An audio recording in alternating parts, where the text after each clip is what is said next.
This is Audible. Audible Studios presents Seducing the Defendant, written by Chantel Fernando, performed by Chelsea Hatfield and Paul McLean. Chapter 1. Jackson.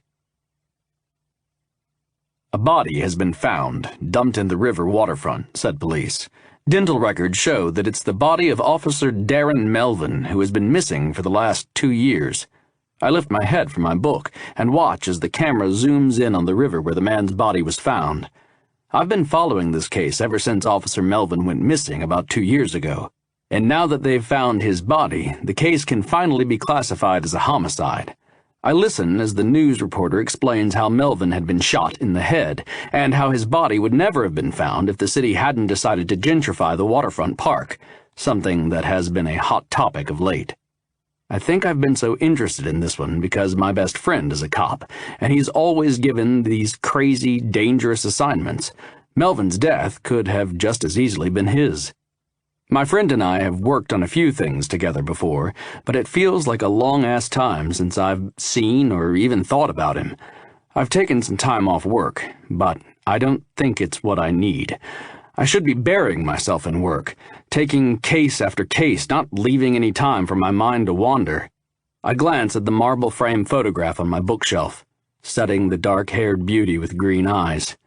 I'd give anything to see those green eyes again. My attention is brought back to the TV screen. Yeah, an idle mind is the last thing I need. I need to keep busy, distracted. I don't need to think about anything other than work. I don't need to remember. Melvin's wife, heiress to Reyes Industries, Scarlett Reyes, has been charged with his murder and was taken into custody after police found the same type of gun that killed Officer Melvin in her home. My phone rings, and I'm not surprised. I'm one of the most sought-after criminal lawyers in town. I'm not bragging, it's just a fact. So when my partner, Tristan, tells me that Scarlett Reyes has requested a meeting with me, it's not a shock. "Are you going to take it?" he asks, and I can just picture him in his office, leaning back in his chair, eyes gleaming at the prospect of this controversial case. Our firm is known for taking on high-profile cases. We usually don't turn down opportunities like this. "I know you're meant to be taking a break, but I thought since she requested you—" "I want to speak with her first," I tell him, "and consider me officially off my break." "Are you sure?" he asks.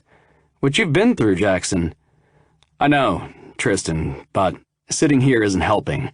I need to keep busy," I admit. He takes a deep breath, then continues. "The case is going to be huge, Jackson.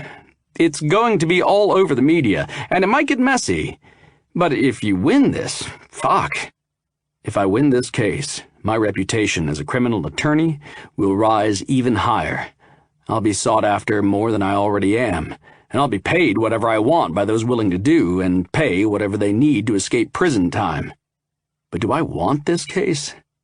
Normally, I wouldn't have a problem defending someone whether they were guilty or not, but this case is different. Do I want to defend a woman who has potentially killed a cop? One of my best friend's brothers? I won't be able to decide until I meet her and see what she has to say for herself. I want to hear her side of the story. I'll be able to get a good read on her if I'm there in person.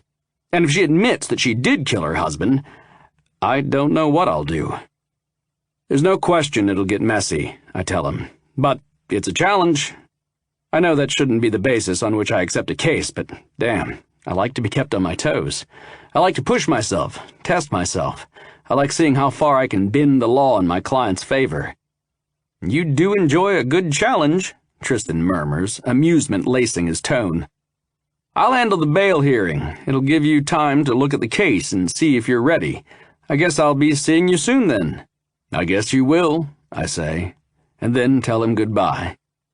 I look back at the photo, my chest suddenly getting tight. I don't have it in me to put the photo away or cover it, but every time I look at it, it hurts. It physically hurts. I absently rub my chest and stand, then head into my bathroom and have a quick shower, knowing I have to go to the office to do some reading.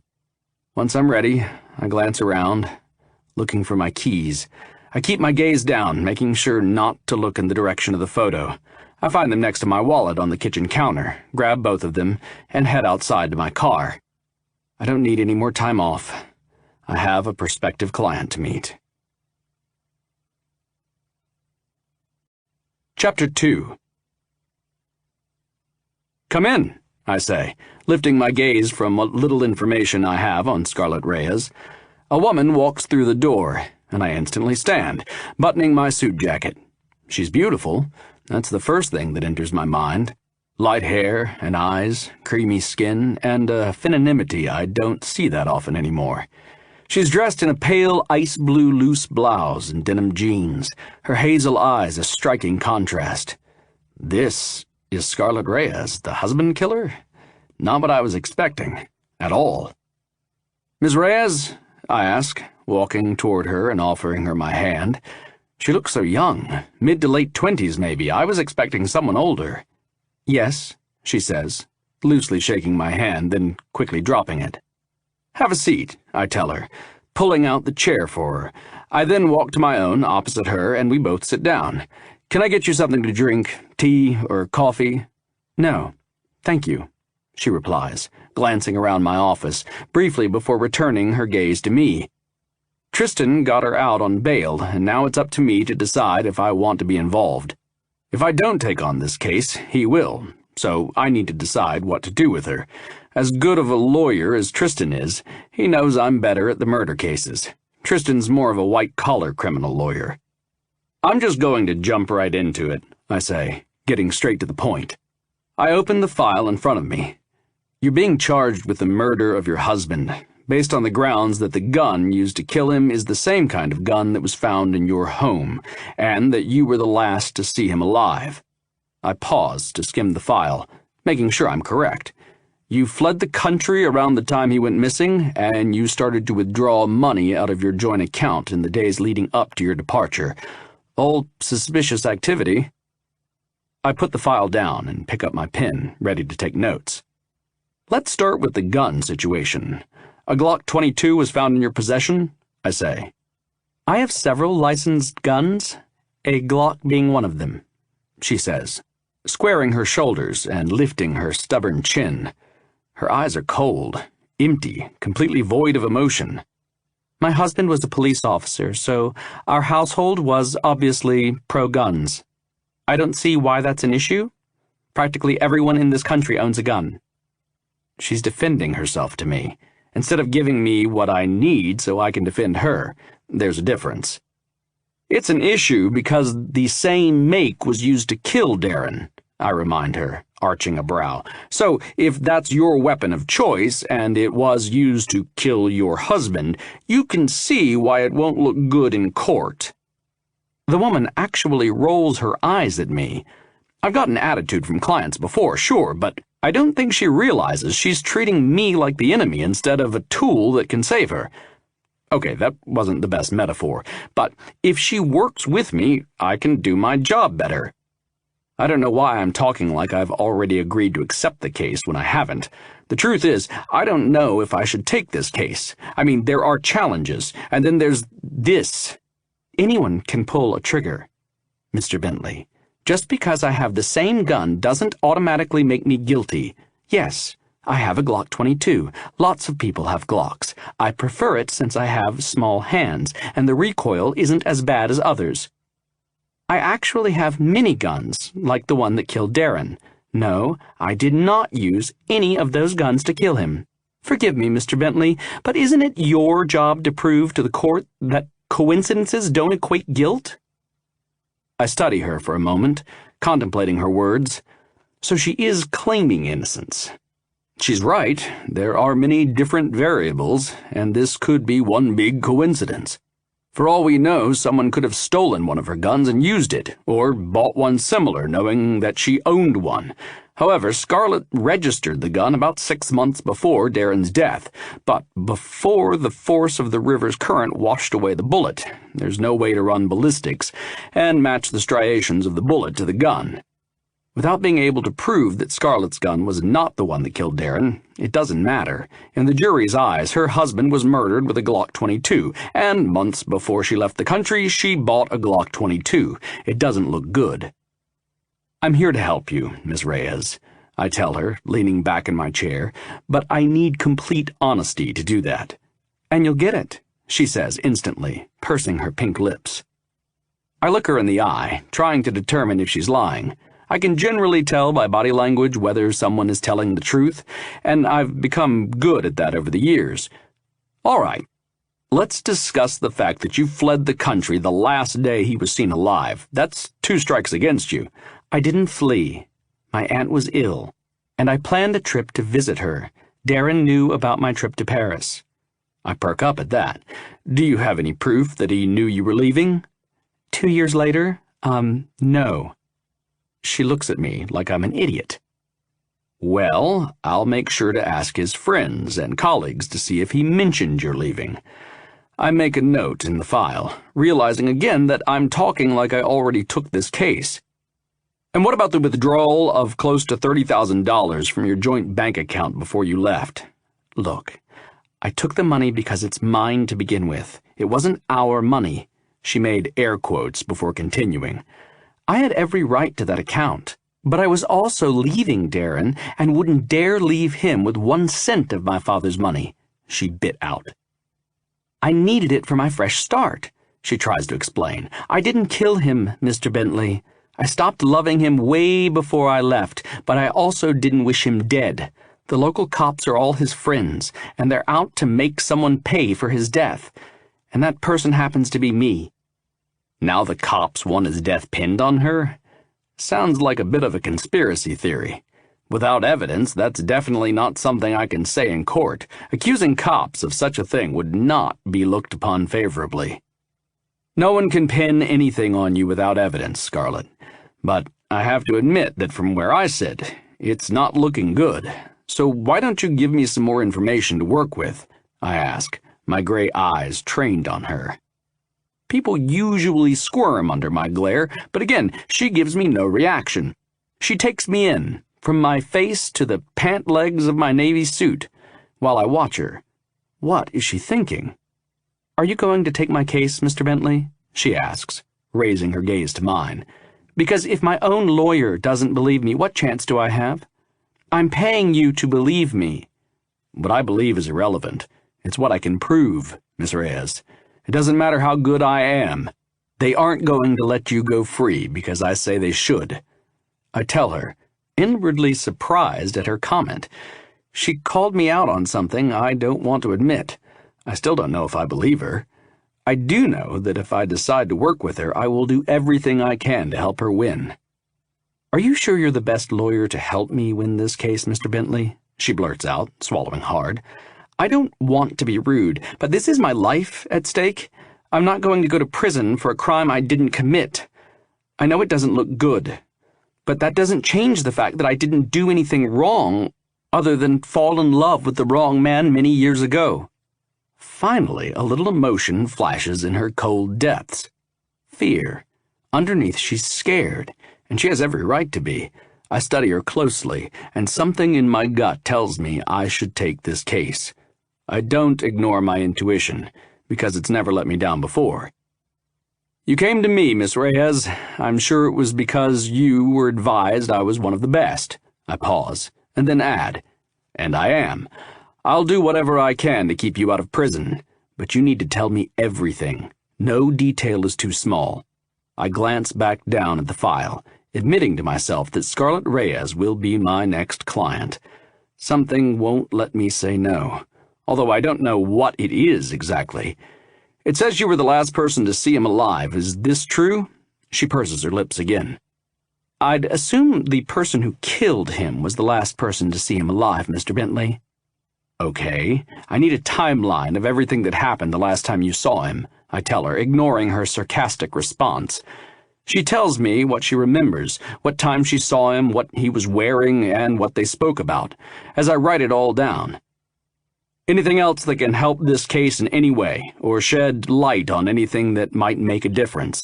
I ask her, feeling like there's something she's not telling me. I'm your lawyer, Miss Reyes. You need to trust me. If there's anything else I need to know, you have to tell me now." She doesn't acknowledge the fact that I suddenly decided to be her lawyer. Instead, she looks down at her hands. I'm innocent. That pretty much sums everything up. I decide to change the subject a little. "So you got married 5 years ago," I summarize, tapping my pen on the notepad. "You might have brought the money into the relationship, but you realize since you were married, the laws say that money was his too, right?"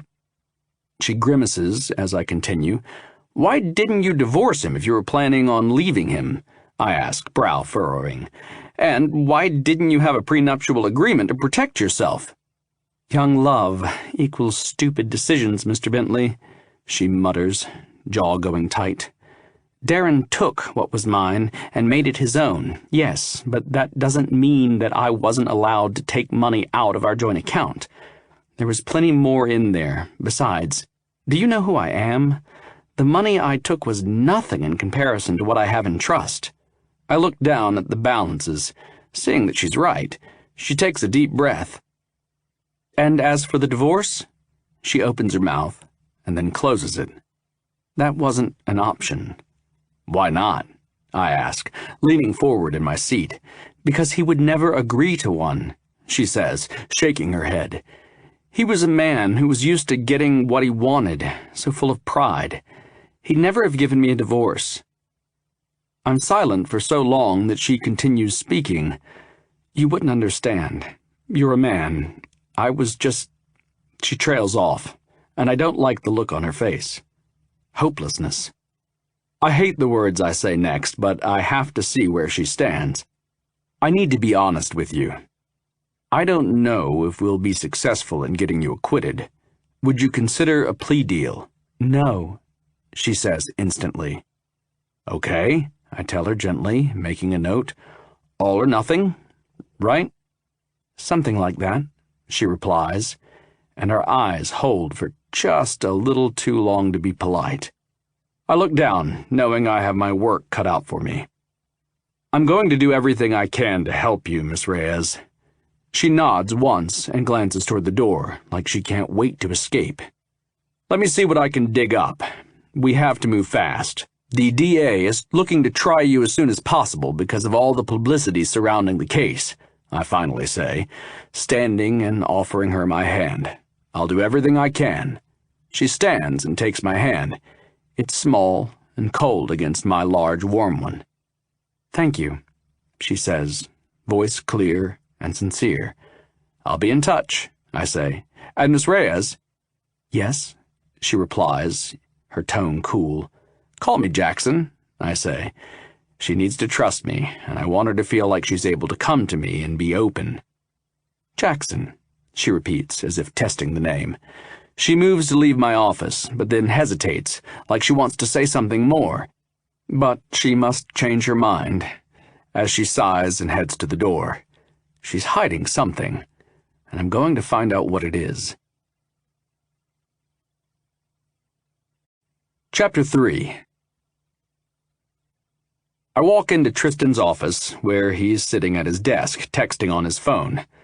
"Working hard, I see," I tease, taking a seat opposite him. I've known Tristan since law school, where we quickly became close friends. We made a plan that we'd open a firm together, and 6 years later, that's how Bentley and Channing Law was born. We've both worked our asses off to be where we are now, which is one of the top law firms in the city, even though we're small. Tristan and I decided when we started that we'd run things differently, take fewer cases than a normal firm, but truly handling everything ourselves from beginning to end. We don't have secretaries. Instead, we hire law students to help us research case law. But we do have one secret weapon, Yvonne, who is pretty much our go-to person when we're in a jam. While we each practice criminal law, we've recently realized that we need to start branching out, so we also hired a family law attorney and an associate fresh out of law school. We also have a competitive intern program, allowing us the ability to work with the best and brightest of new talent and have our pick on who to hire. We're a small firm, but we're kind of a big deal. "My client's late," he says, glancing at his watch and putting his phone down.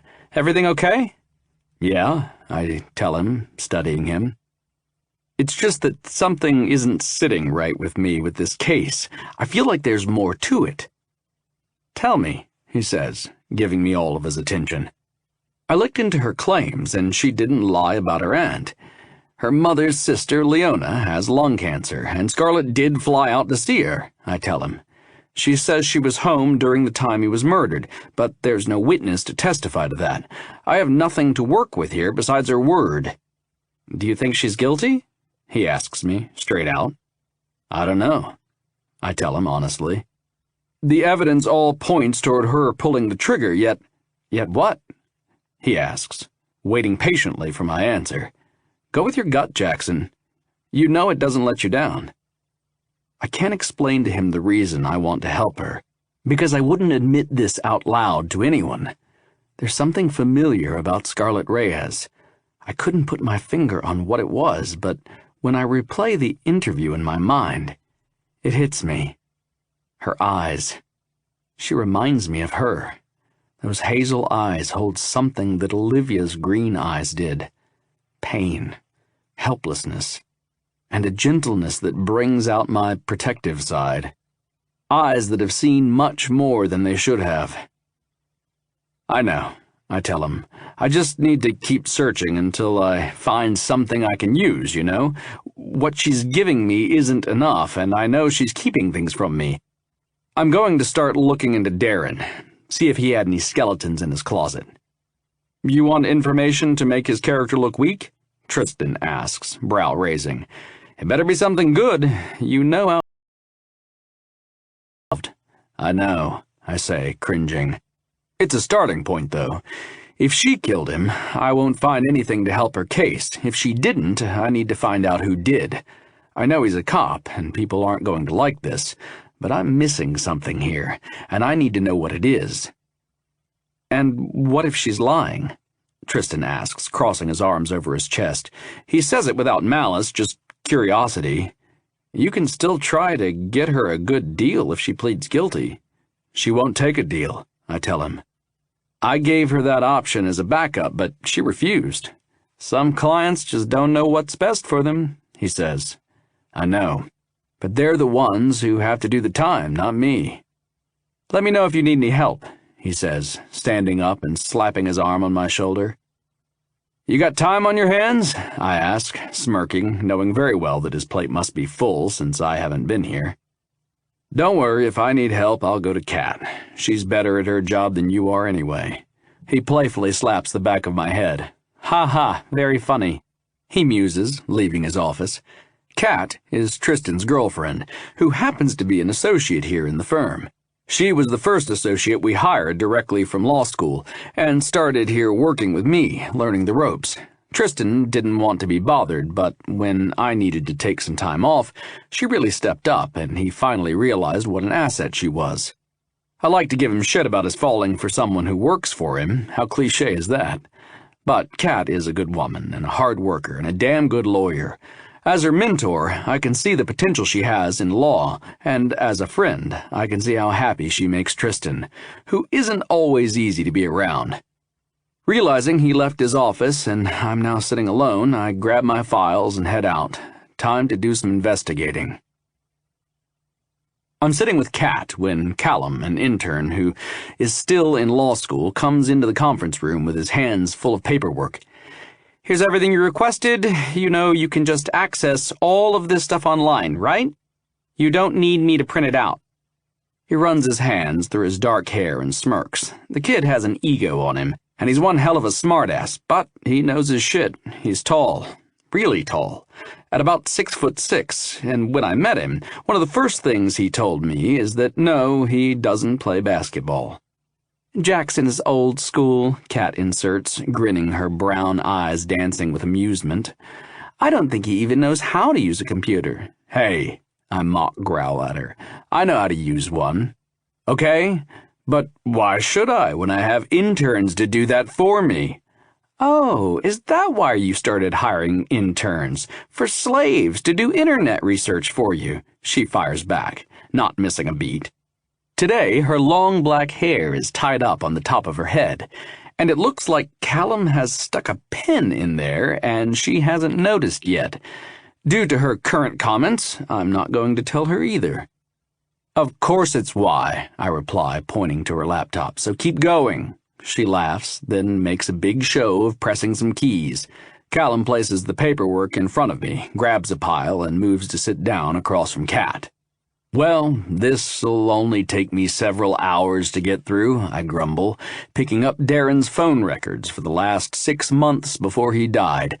Let's just hope we can find something. Anything. We need leads. On it, Kat says, her tone now serious.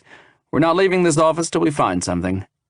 We sit like that for 3 hours, stopping only for bathroom breaks, when Yvonne brings in lunch.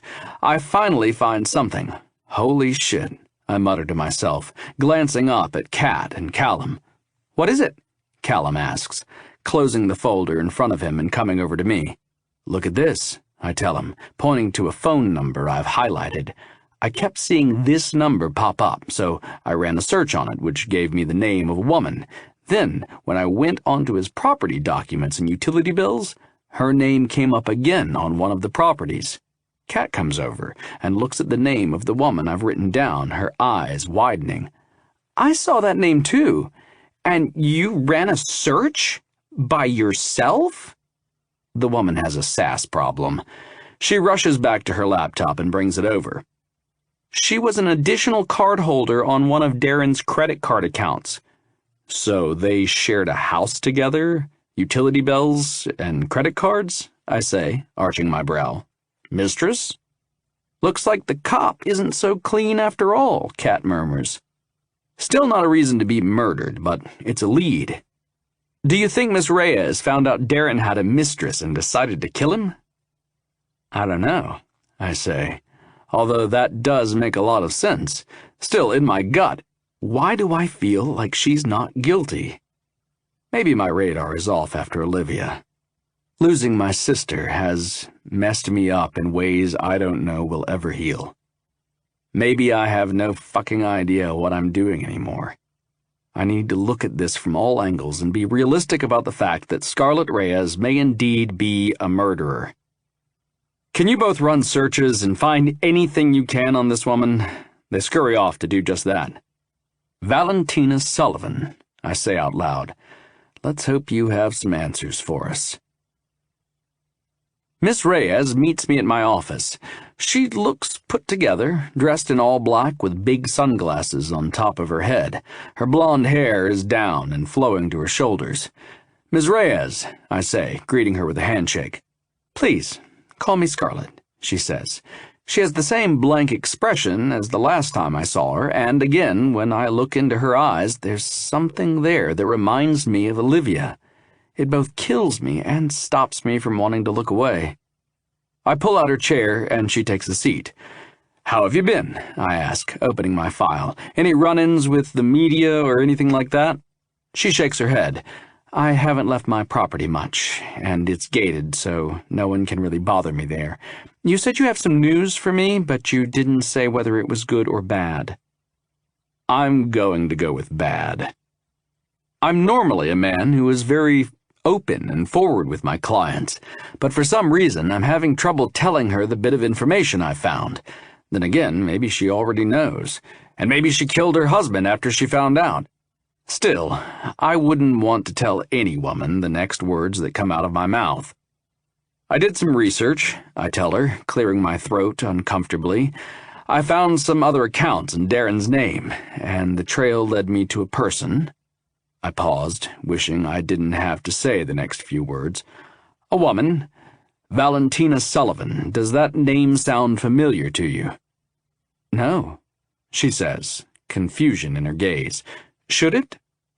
I study her for a few seconds, and her reaction seems genuine. Did she really not know that Darren was having an affair? One for too long of a time to call it that. It seems more like he was leading a double life. I take a deep breath and force myself to push the words out. Were you aware your husband was having an affair, Scarlett? Hazel eyes widen as she shakes her head. No, I was not. She doesn't show any other emotion. And although I know that's not a good thing, it makes it easier for me to continue.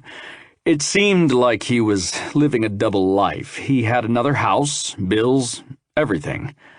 I'm sorry to have to tell you this. That's an understatement. It's fine, she says, lifting her chin. I don't know how it can be fine, or how she can be so emotionless over something that has to hurt. Maybe she just has complete control over her emotions, and is good at hiding her reactions. I don't know, but either way, I'm getting nothing from her right now. He mentioned a high school girlfriend to me once, now that I think about it. Obviously, I assumed that was where it ended, but as usual, Darren loves to prove me wrong. She has fight in her, even after everything, and I like that. I respect it. What does this mean? Does this help me? I'm going to find out everything I can. To be honest, I don't know whether this will help you. It can either lead us to the real killer, or it could give the prosecution a motive for your killing him, I tell her.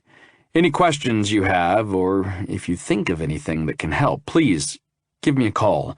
Until then, do you have a safe place to stay? She nods. I'm safe where I am, yes. Did you need to bring me in for this? I mean, you could have just told me this over the phone. I could have, yes, but I wanted to see her reaction. She's so cold that I think a phone conversation would have been monotone. I want to find out more about this case, about the woman I'm defending. I want to put the pieces together, and I couldn't have done that over the phone. I find it more personal to speak face-to-face, I tell her, which is half true. I also want you to feel comfortable coming to me with any information. She hesitates before saying, Darren was not a good man, Jackson. That doesn't mean I think he deserved to die, but what I should have told you before is that just because he was a cop doesn't mean he was good. What does that mean, exactly? I ask her, keeping my tone gentle. He didn't treat you well? Her cheeks suck in like she's biting the inside of one. Then she closes her eyes as she says, There was a reason I was finally leaving him. I wanted to for so many years, but I was scared. He threatened me, and she trails off, then stands up. You said I could tell you anything, that no detail was too small, so there it is. Darren wasn't the hero cop his friends made him out to be. She moves to leave, and I know it's because she's trying to escape the words she said out loud. He'd threaten you? And what? I push. I know she doesn't want to talk about it, but I'm here to help her win her case, not to be mindful of her feelings. He wouldn't let me go, is all she ends up saying, and the lift of her chin tells me she isn't going to elaborate much more today. I sigh. Thank you for telling me that, Scarlett. Call me if you need or think of anything. I tell her again. I stand and walk her to my office door. You're a strong woman, Scarlett. She turns and studies me, tilting her head to the side a little. I'm tired of being strong, Jackson. For once, I just want to be free. Free? Did Olivia just want to be free? I stand there for a moment, then return to my desk and pick up my phone. Did Darren abuse Scarlett? Is that what she was getting at? She said he wasn't a good man more than once. Did that mean he put his hands on her? Emotionally abused her? The thought makes my blood boil.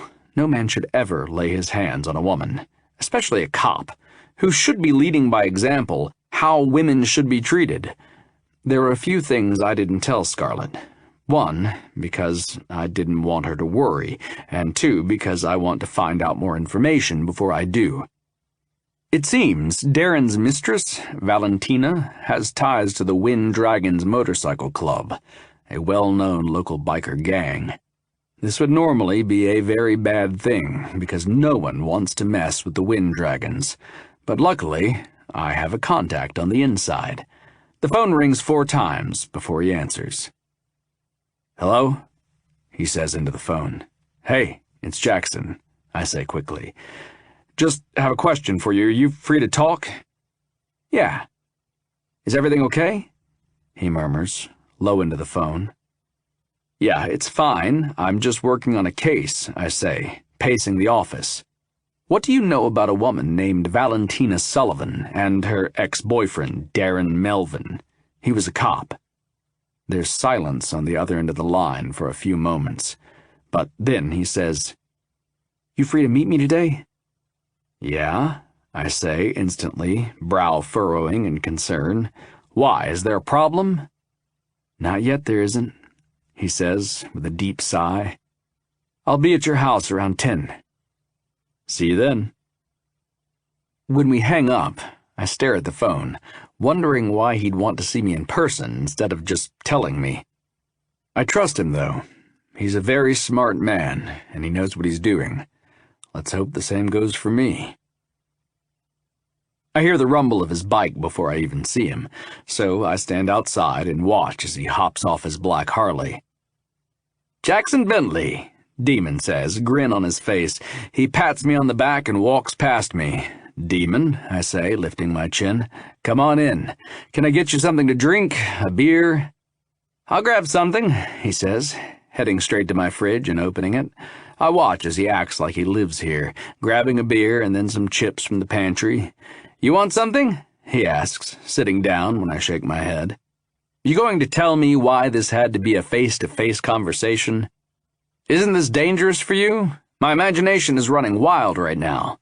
I sit down opposite him. "Yeah, about that," he says, taking a long draw of the ice-cold beer, then giving me his full attention. "I don't know what case you're working on, but you need to get the fuck out of it. You know I won't give you WDMC information, Jackson, and this is crossing that line. You need to stay out of this." "You're not going to give me any information."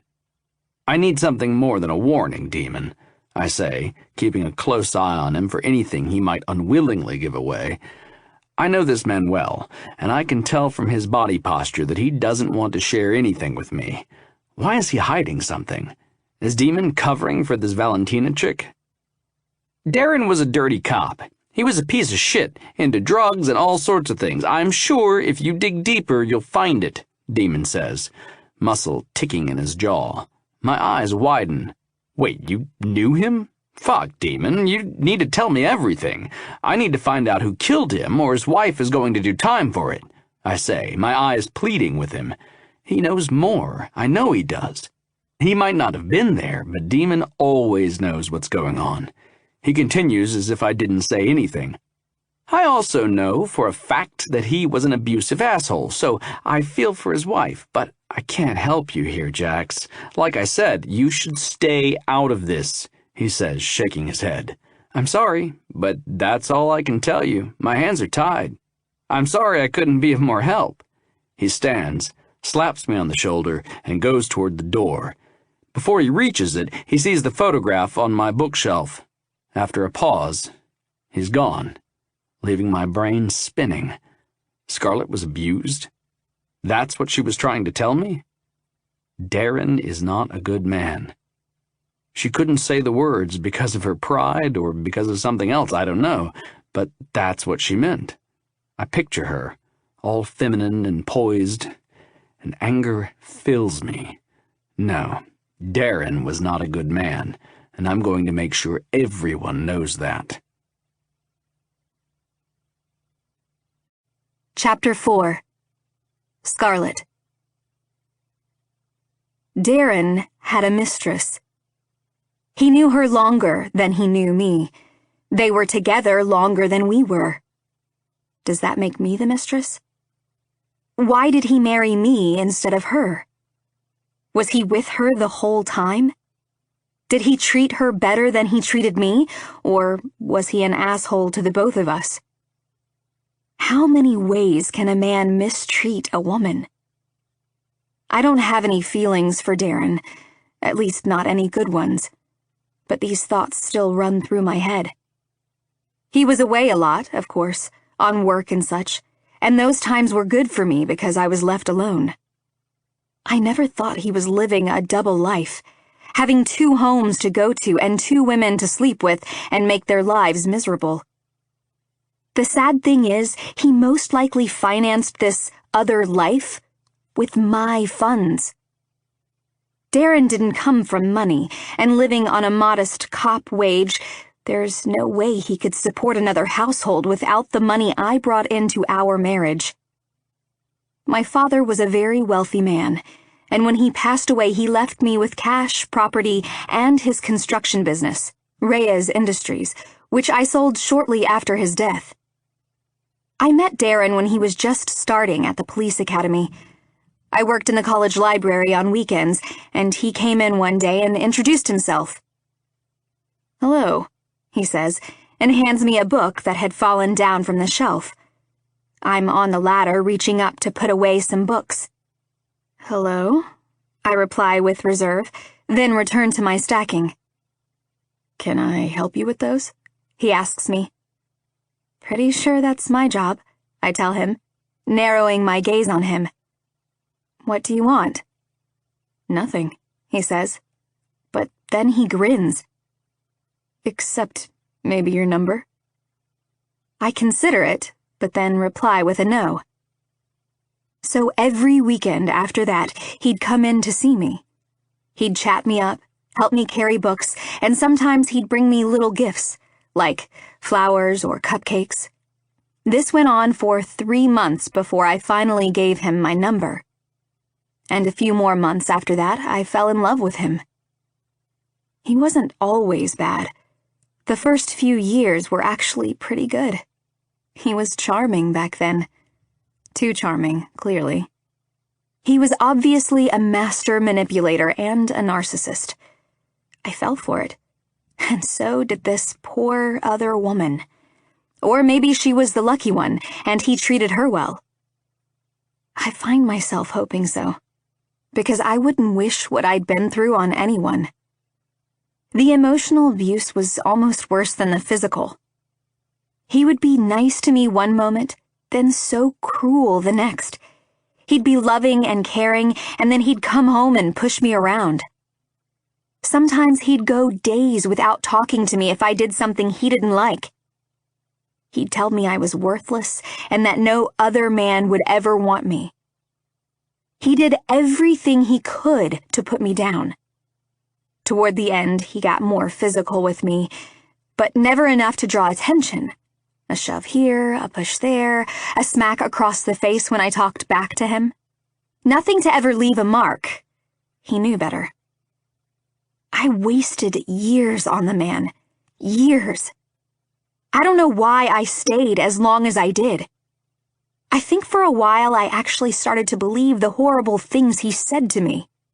I became a shell of a woman, alienating all my friends. And I finally got away, leaving the country for 2 years, staying with my aunt and escaping his torment. It was during those 2 years that I finally felt a little bit like my old self, only to return and be pinned with his death. The bastard couldn't even stay alive, so I'd be left in peace. The cards I've been dealt haven't been fair, but I'm still standing. I'm still here, and I'm still fighting. I won't stop fighting. My mind roams to Jackson. I know there are some things I need to tell him about Darren, but I don't want to. I mean, I tried, but I don't think I was direct enough. I'm embarrassed, and I don't want to see the pity in his eyes, or anyone's eyes for that matter. However, I know if I don't tell him, it'll be that much harder to win this case. My freedom should trump my pride. Then how come my lips couldn't move? Next time. I'll tell him next time. I may have thought about 100 different ways to kill Darren, but I didn't do it. Some other lucky bastard had that pleasure. And as grateful as I am that he's gone, I'm not going to take the fall for it. I don't know how I've managed to get into this situation.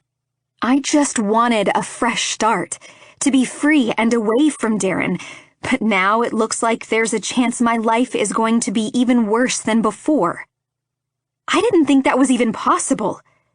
I don't deserve this. I know there's no point feeling sorry for myself. I need to fight. I'm lucky enough to be able to afford a good lawyer, and now I just need to prove that I'm innocent, even if I have to do it my damn self. I'm putting my faith, my life, in the hands of a man I just met, and a lawyer. They don't have the greatest reputation for being the best kind of people, but I hope I can trust this man. He seems like the type who wouldn't want to lose, so maybe he says what he means. I really hope so. I turn on some music to clean my house to, and even start to dance to the song a little. I'm out on bail for now, but it won't be long until my fate is decided, and I might not be able to do simple things like this. I need to enjoy life as much as I can while I can. There are so many things I'd like to do that I never got the chance to. I turn the music louder and sway my hips from side to side. I'm not the best dancer, but that doesn't mean I shouldn't be able to do it. Actually, it was Darren who told me I wasn't very good at it, made me believe it. But he's not here anymore, and his words no longer hold any power. Maybe I'll find someone one day who will dance with me in my kitchen, who will taste my cooking without complaint. Someone who will tell me that I'm beautiful instead of pointing out all of my flaws, and laugh with me when I make a mistake instead of yelling. Laugh with me, not at me. After finishing cleaning, I decide to do a little research of my own. I go through Darren's filing cabinet, the one he kept all his important documents in, and look for anything that could potentially help my case. The police searched the house, but surprisingly left his files alone, so when I put that house up for sale and moved into a new one, I brought them with me. I'd had a feeling once they found my Glock, they'd stopped searching. I pull everything out, then glance over it all to see each paper's relevance so I don't miss anything. I'm halfway through when I find something that has my blood boiling. I know now why Darren married me instead of this Valentina girl. I feel like an idiot. It should have been obvious. My money. Darren was always interested in the properties my dad left me when he passed, and took them under his control. He told me that he didn't want me to have to worry about handling everything, and he knew people who could help him renovate so we could eventually sell them for more money. I never questioned it. Darren was a very practical man, and he seemed to know about these kinds of things while I was happy to work, now in the bookstore, and look after the household. I was content with my simple life. He said the properties were all rented out to tenants, but I haven't even thought about what has been happening to those properties, or what might happen now. I suppose I should take care of that. I've always wanted to donate a property to a charity, so maybe I should organize that before anything starts with the trial. I feel stupid and angry. How did I let it go so far that a man controlled what belonged to me? I've never been very materialistic. All I cared about was being happy. I was a hopeless romantic back then, an optimist. Old me would look at who I am now and cringe. Maybe one day I can go back to who I was when I lived in Europe. Maybe that will be my goal. After this is all over, I'll head back overseas and live a quiet, peaceful life, away from everything. A fresh start, just like I'd always wanted. There's such a hurdle to overcome before I get there, though. I have to prove that I'm worthy of my freedom, that I didn't do this crime against a man who I tried to make happy, but failed. After putting all the files back, I decide to go see my properties. There's no time like the present, and I don't really have anything else to do for the rest of the day. I grab my sunglasses and wide-brim hat, along with the paperwork, and jump in my car. Some sun and fresh air is just what I need. After heading to the bank first, only to find my joint account with Darren frozen, I thank God I was smart enough to reroute all the money that comes from the properties into my personal account shortly after I left to be with Aunt Leona. After taking out the initial $30,000 before I left, I forgot about everything. I didn't use the joint account out of fear Darren would find me. Because I alienated all my friends during my marriage, I didn't have anyone here to check in with. Hell, I didn't even know Darren was missing. When I left and never looked back. I'm going to empty the joint account when I gain access to it, not that he's going to need it from beyond the grave. I'm not going to need any of that money either, but some lucky charities will definitely benefit from it. I'll send my aunt some of it too. Knowing I probably can't just show up and look around without raising suspicion or alarming the tenants, I decide to simply drive past the different properties to see how they look and maybe plan what to do with them. By these records, there are 4. The first one is familiar to me. It's my childhood home. I want to give this house to any children I'll ever have, even though I'm not sure if that will ever happen. Still, it's sentimental to me. I have nothing but good memories here, of me as a child, playing hide-and-seek with my father and riding my own pony. Belle. I had a wonderful childhood. I wanted for nothing and was treated like a princess. I will never sell this house. Ever. When a little girl comes running outside with a smile on her face, it makes me smile too. At least more happy memories are being made here. The second property is a little outside the city, but I enjoy the drive. When I arrive there, though, I can tell something isn't right. The entire place is fenced off, and there are several cars parked out front. And dogs. They have pit bulls and Rottweilers out front, as if guarding the property. Not sure what else to do, I leave, but send Jackson a quick text asking him what I can do about it. The other 2 houses are fine. Residential properties with tenants. After viewing them all, I stop at a diner on the way home to grab some food. "Aren't you a pretty thing?" a man says to me, smiling as he gives me a once-over with his dark eyes. He has those holes in each ear, the ones that you use to stretch out your ears on purpose. Ear gauges, I think they're called. But I'm not sure. I don't usually like them, but they look good on him. I try to force a smile, but I'm afraid it comes out as more of a grimace. I take a step back and cross my arms over my chest, trying to shrink into myself. I don't like attention, and I don't dress to get any.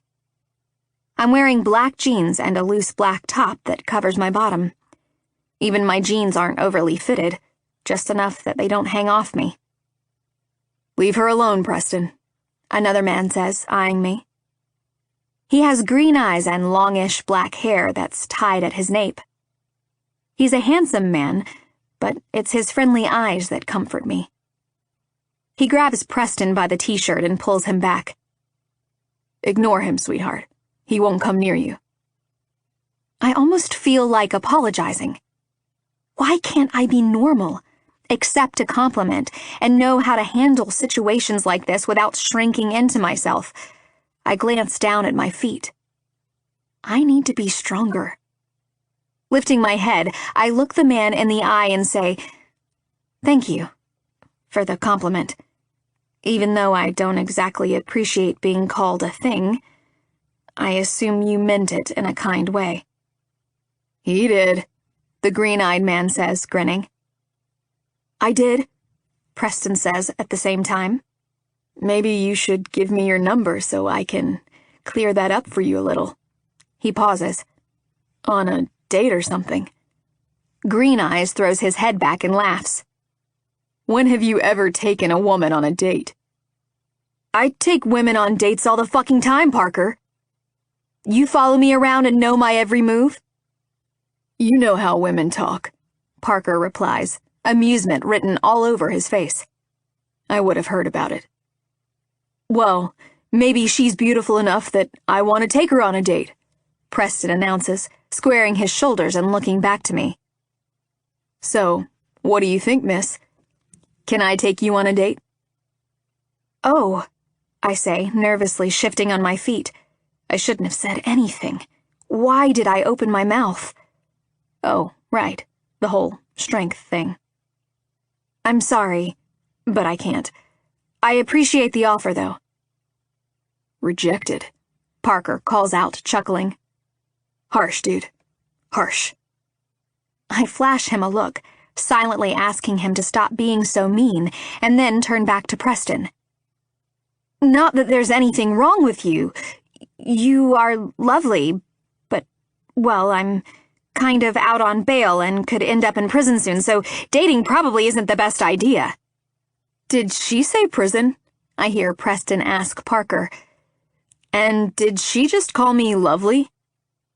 Yeah, he says, sounding shocked. It's this moment that the news comes on TV in the corner of the diner and broadcasts a preview for tonight, featuring my case. They both glance at the screen and then look at me, eyes wide. I shrug in an I told you so kind of way. I don't know what else to do. It's embarrassing, but it's my life right now. There's no point trying to deny it. I'm innocent, and I know the truth. I can't change what people think about me, but I know the truth. I know my heart. I know I'm good. If they can't see that, then there's nothing else I can do. Let them judge. When it's proved I'm innocent, let them all know they were wrong. The waitress calls out my ticket number, so I step to the counter and grab the bag. Nice meeting you both, I say as I turn to exit. It's always the ones you least suspect, Preston says, waving bye to me, his expression one of shock and confusion. Is it bad that the prison thing only makes me want her more? Are the last words I hear. I smile on my way to the car. If I can't find humor in the situation, I have nothing. It's smile or cry. Chapter 5. Jackson. After doing some research on the property Scarlett was asking about, I found out that not only had Darren been using it as a drug lab, but he also changed the ownership for this property, and the others into his name. I don't know how the hell he did it. It's a property she was given by her father, and she doesn't even know what's happening with it. Darren's a total piece of shit. I informed the police of my findings and hoped that they shut the operation down. It's something else I can use against Darren's character in court to really paint a picture of the true person he was. It shows the type of dangerous people he was associated with, and that any of them could have been the one to take his life. I make a note to ask Hunter, our family law attorney, to look into what we have to do to get everything back in Scarlett's name. Luckily, they were still legally married when he died, so she inherits everything. I don't know why Scarlett went to that property, but I have a feeling she's a woman who tends to get herself into trouble. I know the type. Good intentions. But somehow, trouble always finds them. They're usually beautiful, too. And although she's my client, I'm not blind. Scarlett has a classic beauty not many could deny, including me. She dresses to hide her figure, but she has that natural hourglass shape, wide hips and a narrow waist that can't be hidden.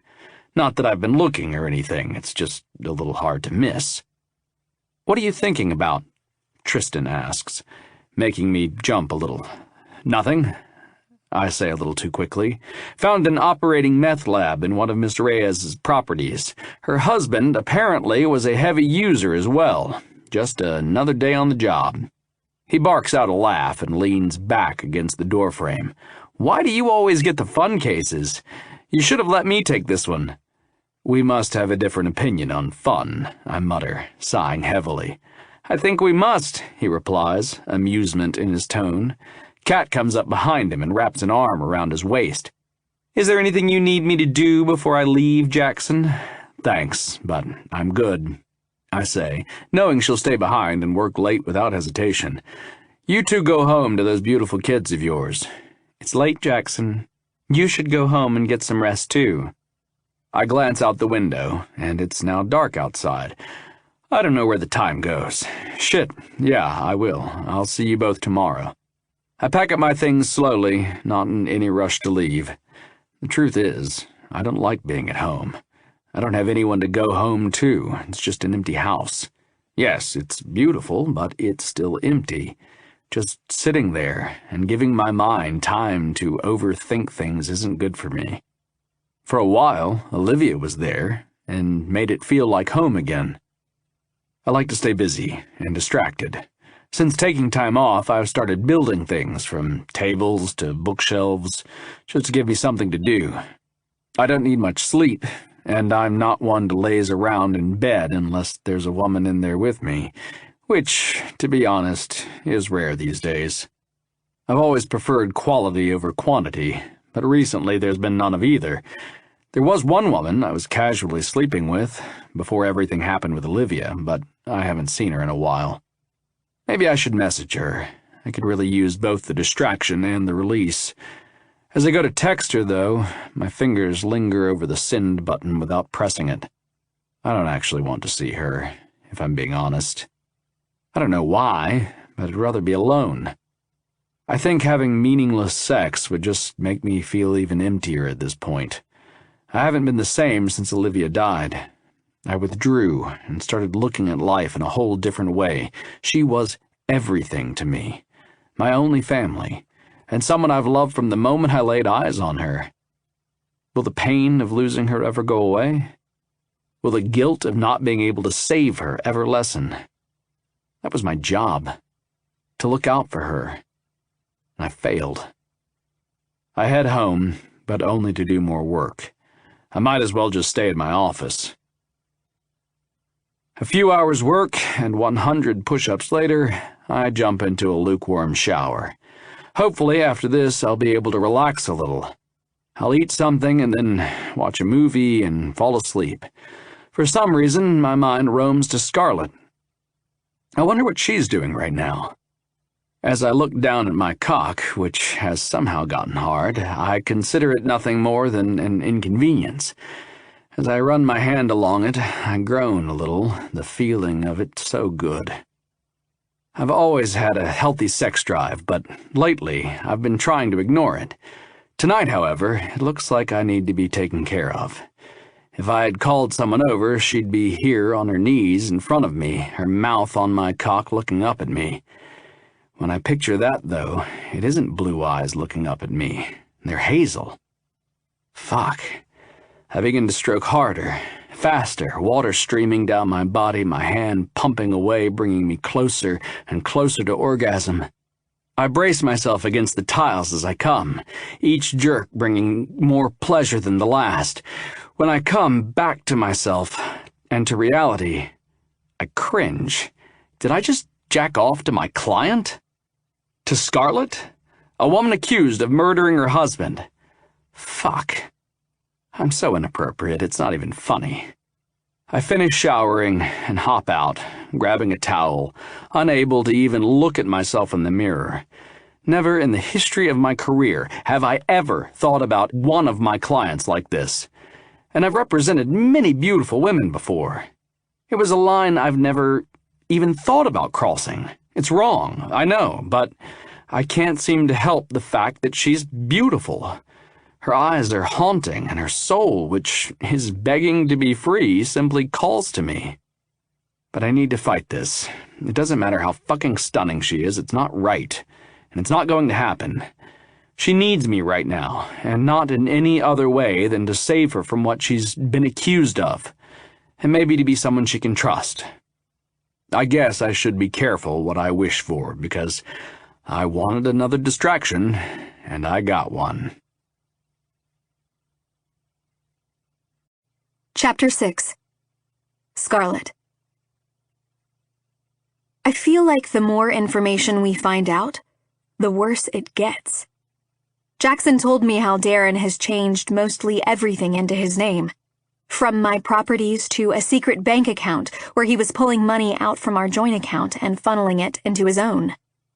Jackson also just told me what he found out about Darren's other woman. So she's part of a motorcycle gang?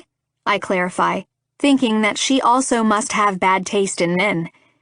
Then again, maybe I'm wrong. I personally don't know any bikers, so I shouldn't judge. Yes, The wind dragons, he explains, pushing his glasses up on his nose. I don't know why I find that cute, but I do. Today he's wearing a crisp white shirt, sleeves folded up to his elbows, and black tailored pants. He has expensive taste, judging by the quality of the pieces. I know designer goods. I grew up wearing them and saw them on my parents every day. He must make a lot of money.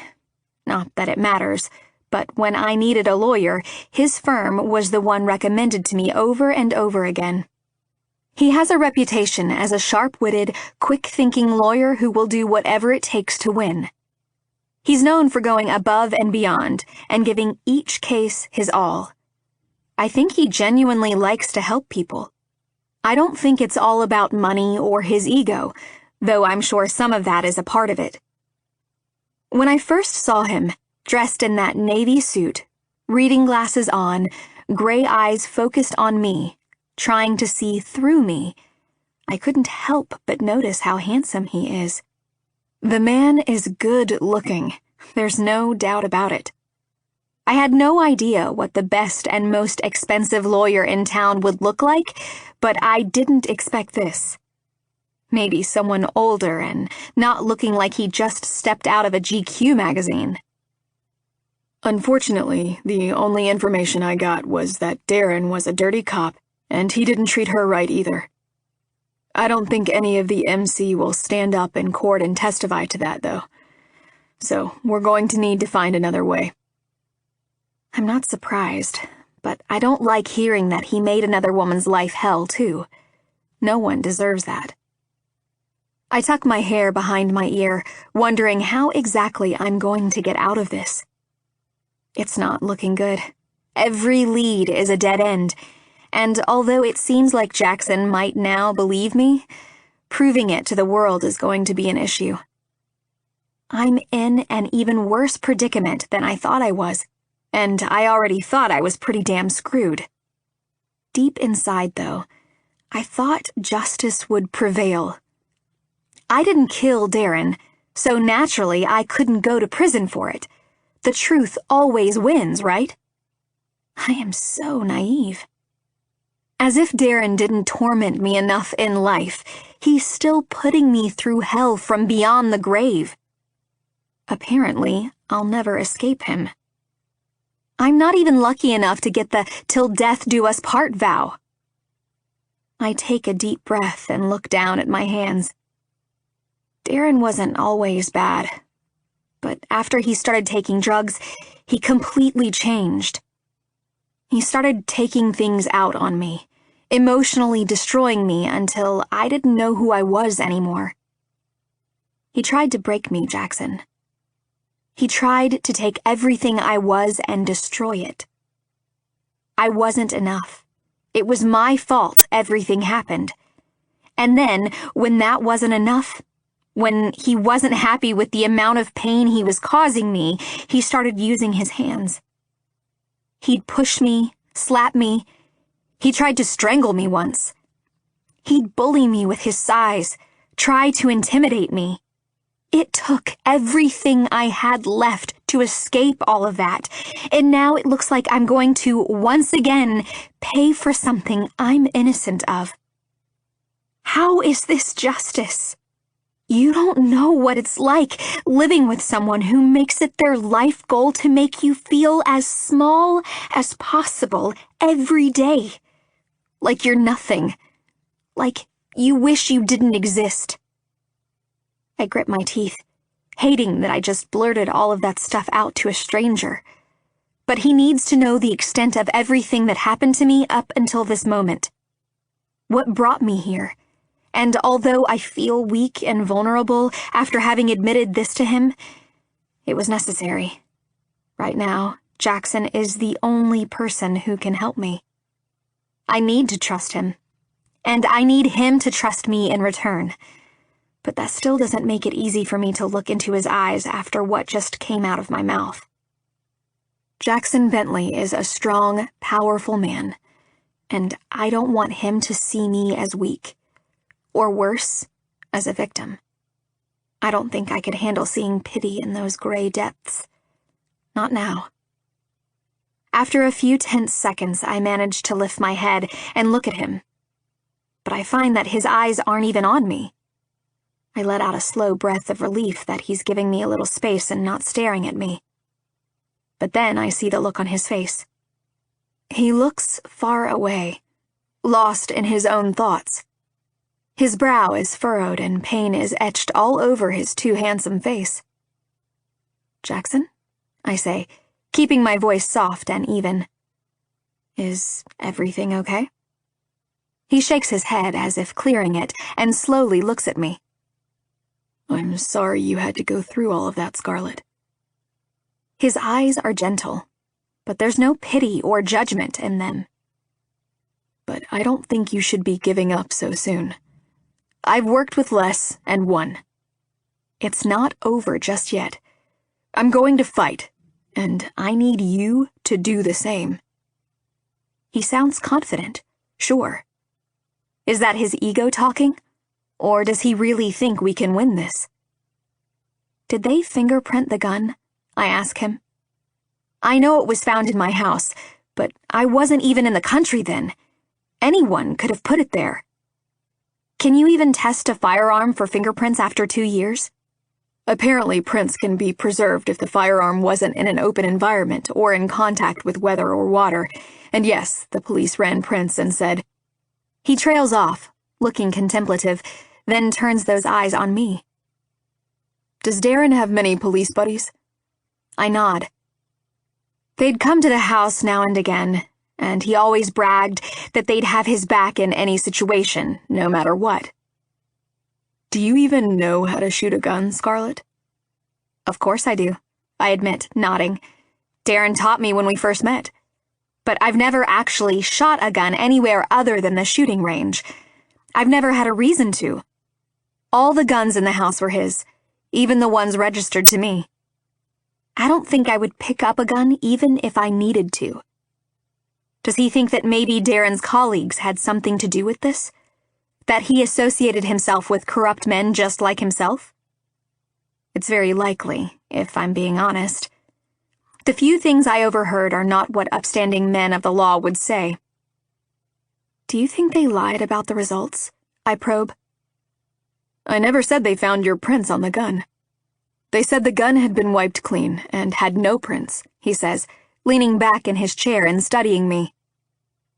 "What if they were covering for someone?" "Who?" I ask, brow furrowing. "Another cop?" And if the gun was just in my house, shouldn't the fingerprints have been preserved, since there was no water or bad weather to affect them?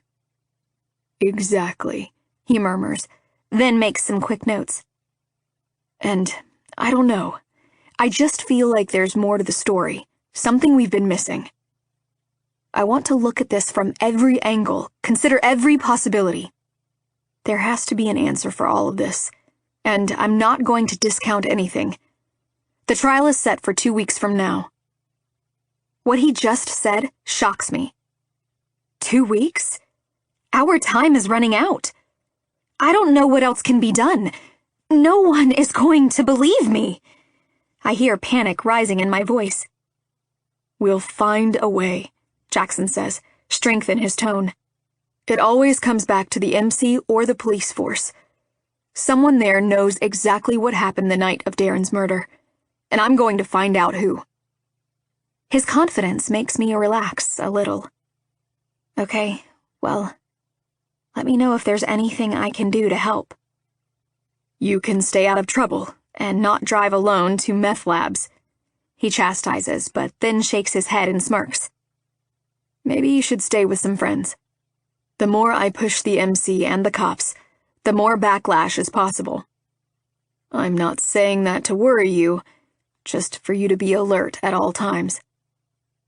I don't really have any friends, I admit, cringing. I lost contact with all of mine after I married Darren, and then I left to be with my aunt. There's no one I'd feel comfortable calling anyway. Don't worry. I'll be fine. The security is good at my place. He doesn't look convinced. "How would you feel if I send a security guy to check it out?" I know someone who's the best in the industry. Sure, I say, nodding. That sounds good. Good, he says, eyes softening. If there's nothing else, I'm going to have a chat with Valentina Sullivan and see what she has to say about all of this. If she'll vouch for the abuse and Darren's involvement in illegal activities, it'll be good for our case. Do you think she will? Is it safe trying to talk to her, with her MC ties? I ask, not wanting anything bad to happen to him. Can't you take a police officer with you? I pause, then add, if you know one who isn't corrupt, I mean. I can't take a cop because we aren't making any arrests and because she doesn't have to talk to me if she doesn't want to, he gently explains. I'm hoping her hate for Darren will win out and she'll help us. I nod. Good luck. Does he actually believe that I'm innocent, or is he just really good at his job? I don't know. And maybe I don't want to know. He's acting like he believes me. But I guess I'm paying him to, right? I mean, he has nothing to lose. It won't be him going behind bars, and he gets paid no matter what the verdict is. He walks me to the door, pressing his hand on the small of my back. I'm unable to hide my flinch as he does so, and I know this, even though I don't look up at him, because he quickly removes his hand. Over the last 2 years, I've gotten much better with letting people touch me, but sometimes, if it catches me off guard, I can't really help my reaction. It doesn't necessarily mean that I don't trust or like the person. Feeling like I should probably address the situation or say something about it, I turn to him and am about to explain when he shakes his head. It's fine, Scarlett. You don't have to explain. I close my mouth, understanding. He walks me to my car in silence, opening the driver's door for me after I unlock it. Thank you, I tell him, looking him in the eye. I want to say more, but I don't. And I don't even know why I want to or what I'd say. I shouldn't have to explain myself to anybody, and I don't usually, but in this case I want to tell him. Maybe it's because he's a good listener, or maybe it's because of the way he reacted when I opened up to him. It's been a long time since I felt like someone's equal. He nods and steps back, and I hesitantly get into the car. He waits until I pull out, then heads back into his office. I don't know how this is going to play out, but it's all we have for now, so I hope it goes well. I can't beat Darren alone. I don't know who killed him, and I feel a little bad that someone has to do time for making the world a better place, but I shouldn't have to pay for a crime I didn't commit. And I won't. On the way home, I notice a car following mine. At least, I think it is. Something just doesn't feel right. I purposely change my course and head to a fast food restaurant where there are a lot of cars and people around. The car continues straight ahead. I wait until it's out of sight, then drive home. Must have just been my paranoia. Chapter 7. Jackson. Valentina Sullivan? I ask the woman as she walks to her car. She pushes back her hood, exposing a mane of red curls. Her green eyes narrow on me. Who's asking? She replies, arching a brow and cocking her hip. She gives me a once-over, then crosses her arms over her chest. Jackson Bentley, I say, offering my hand, which she ignores. What do you want, Jackson Bentley? She asks, glancing around the parking lot. I can tell you're not a cop, so who are you? I'm a lawyer, I tell her, handing her my card. And how do you know I'm not a cop? She points to my shoes. Cops don't wear fancy designer shit. Those are Armani. And what does a lawyer want with me? Perhaps you should speak to my lawyer instead of following me like a creep. It's about Darren, your ex-boyfriend, I tell her, noticing her grimace. Yeah, that seems to be the reaction I get whenever his name is mentioned. The man sounds like a bucket full of sunshine. What about him? She asks, keeping her expression deceptively neutral. I saw the news. His body was found and they have a suspect. What does that have to do with me? You don't have anything to say about the fact that he was married for all those years when you two were together? Or that Darren's wife is going to do time for a crime we both know she didn't commit? I'm bluffing here. I don't know if she knew or not, and I don't know if Scarlett did it or not. And I don't know if she knows who might have killed Darren if Scarlett didn't. Basically, I don't know much, but I do know how to get information out of people, and I know body language. I also clearly know how to talk myself in and out of a lot of shit. She looks down, avoiding my gaze. Yeah, she knows something. "Valentina?" a woman calls out, exiting the store with bags in her hands. "Are you okay?" "I'm fine," she calls out, then turns back to me. "I didn't know he was married." "No. But Darren and my time with him feels like a lifetime ago. I don't have anything to do with what's going on now, all right? So yeah, it sucks for his wife, but that's not my problem. If you need to talk to me again, contact Faye Black." She turns to her friend and says, "Come on, Shayla, let's get out of here." Valentina. She opens her door, climbs in, and slams it behind her. She can't get out of the parking lot fast enough. All I can do is hope that my words stick with her, play in her mind, and that maybe she'll be willing to cooperate in time. I'm not giving up just yet. Over the next few days, I try to talk to Valentina again, but she's never alone. The MC Club has clearly gone into protection mode, but I have to wonder why. I'm no threat to her, and I didn't harm or threaten her in any way, so why are they acting like I'm the enemy? What are they trying to hide? The whole thing is quite puzzling. Do they think I'm trying to pin the murder on Valentina? When talking in person doesn't work, I attempt to reach them on the phone. I leave a message. I leave 3. I want to try to do this without Faye Black in my face, but if that's the only option, then I'll have to take it. Faye Black is a force to be reckoned with. I've never met her personally, but every time I ask someone about her, they visibly cringe. Apparently, she's a pain in the ass, and not someone one would want as an enemy. Not only is she a lawyer, but she has ties to the feds and is married to the former Wind Dragons president before he stepped down. I wish Valentina would just talk to me, though, so I can ask her more about Darren. I have nothing. Scarlett never reported the abuse to the police, and with Darren being one of them, I can understand why. The hospital didn't have any records to help either. Quite frankly, I don't know if that's a good or bad thing. If I were to prove Scarlett was an abused woman, the prosecution could then argue that she killed him as revenge.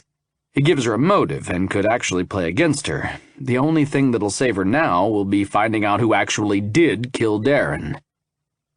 When she told me about the abuse, she couldn't even look at me. That hit me hard. It explains the coldness that comes off her, and also why she recoils to the touch, something someone else might not think anything of. It killed me to see her flinch when I let her out with my hand on her back. I didn't mean anything by it, but I won't do it again. I don't want her to feel uncomfortable in any way. It's clear she's been through a lot. So far, everything she said has been the truth. Demon confirmed that Darren was abusive and corrupt, so even though I'm still working on proving it, I know that to be the truth.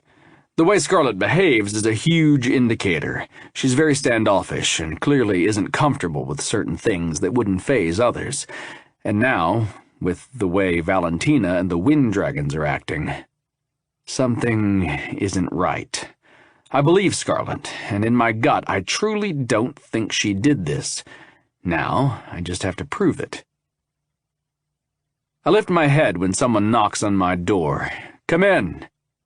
"Hey," Hunter says, closing the door behind him and taking a seat. My gaze goes straight to the artwork on his forearm, since his sleeves are rolled up to his elbows. He's the only lawyer I've ever met who is covered in tattoos. I've seen him cover them up before when he's meeting with a client or in court, but most days they're on display. No one in the firm cares, but I know other places that would. All I care about is he's one of the best family lawyers I've come across. It's why Tristan and I enticed him to join our firm. We needed a good family law attorney to round out our practice, and he was our first choice. I've been looking into this property stuff for you. It looks like Darren forged Scarlett's signature, or he might have even brought someone in with him to pretend to be Scarlett and gotten her to sign it, he explains. My jaw goes tight. What can we do? Well, we can prove it wasn't her signature by doing a comparison between the real and the fake, and then we can start working to get everything back into her name. But because they were married, everything he owns will revert back to her anyway. He didn't have a will. I looked into it. Apparently he thought he was so untouchable even death wouldn't come after him. So I'll just file the paperwork with the court to get everything put back in her name. Thank you, Hunter. What did I do before you joined the firm? I ask him, stretching my neck from side to side. Your own work? He jokes, blue eyes full of amusement. My lip twitches. How are you liking it here so far? He tilts his head to the side, considering. I love it here, to be honest. I have the freedom to work on my own time and schedule, and the receptionist wears stripper heels. I chuckle at his description of Yvonne. Be careful. She won't hesitate to stab you in the eye with one if you piss her off. Oh, I know, he smirks, then sighs. Anyway, I'll let you know if I have any updates on the case. Thanks. This one just keeps getting deeper and deeper, doesn't it? Looks like it, he murmurs, then smirks at me. But at least you get to look at Scarlett Reyes all day while you're working on it. He sees the look on my face, which I'm sure is extremely unimpressed, and laughs. What? You have to concentrate on the pros. Anyway, leave this with me. I'll handle it. It looks like your plate is full right now. Thanks, man, I tell him, meaning it. We have a support system here, and help is always available when needed. I appreciate it. I promise to be your lawyer when a woman finally sues you for sexual harassment and you're looking at doing time. I'll hold you to that, he replies, not missing a beat. He glances at his watch.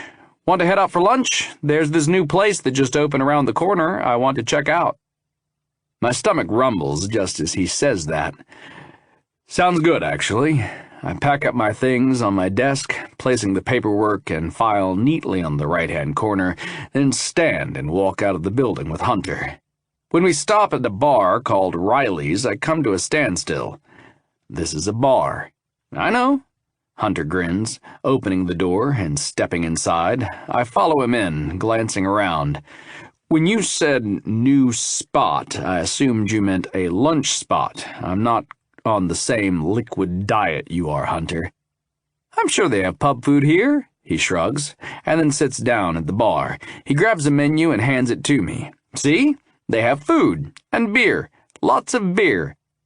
How did I hire a functioning alcoholic? I ask myself, glancing over the menu. A pretty brunette walks out of the back, a red bandana wrapped around her hair. What can I get for you?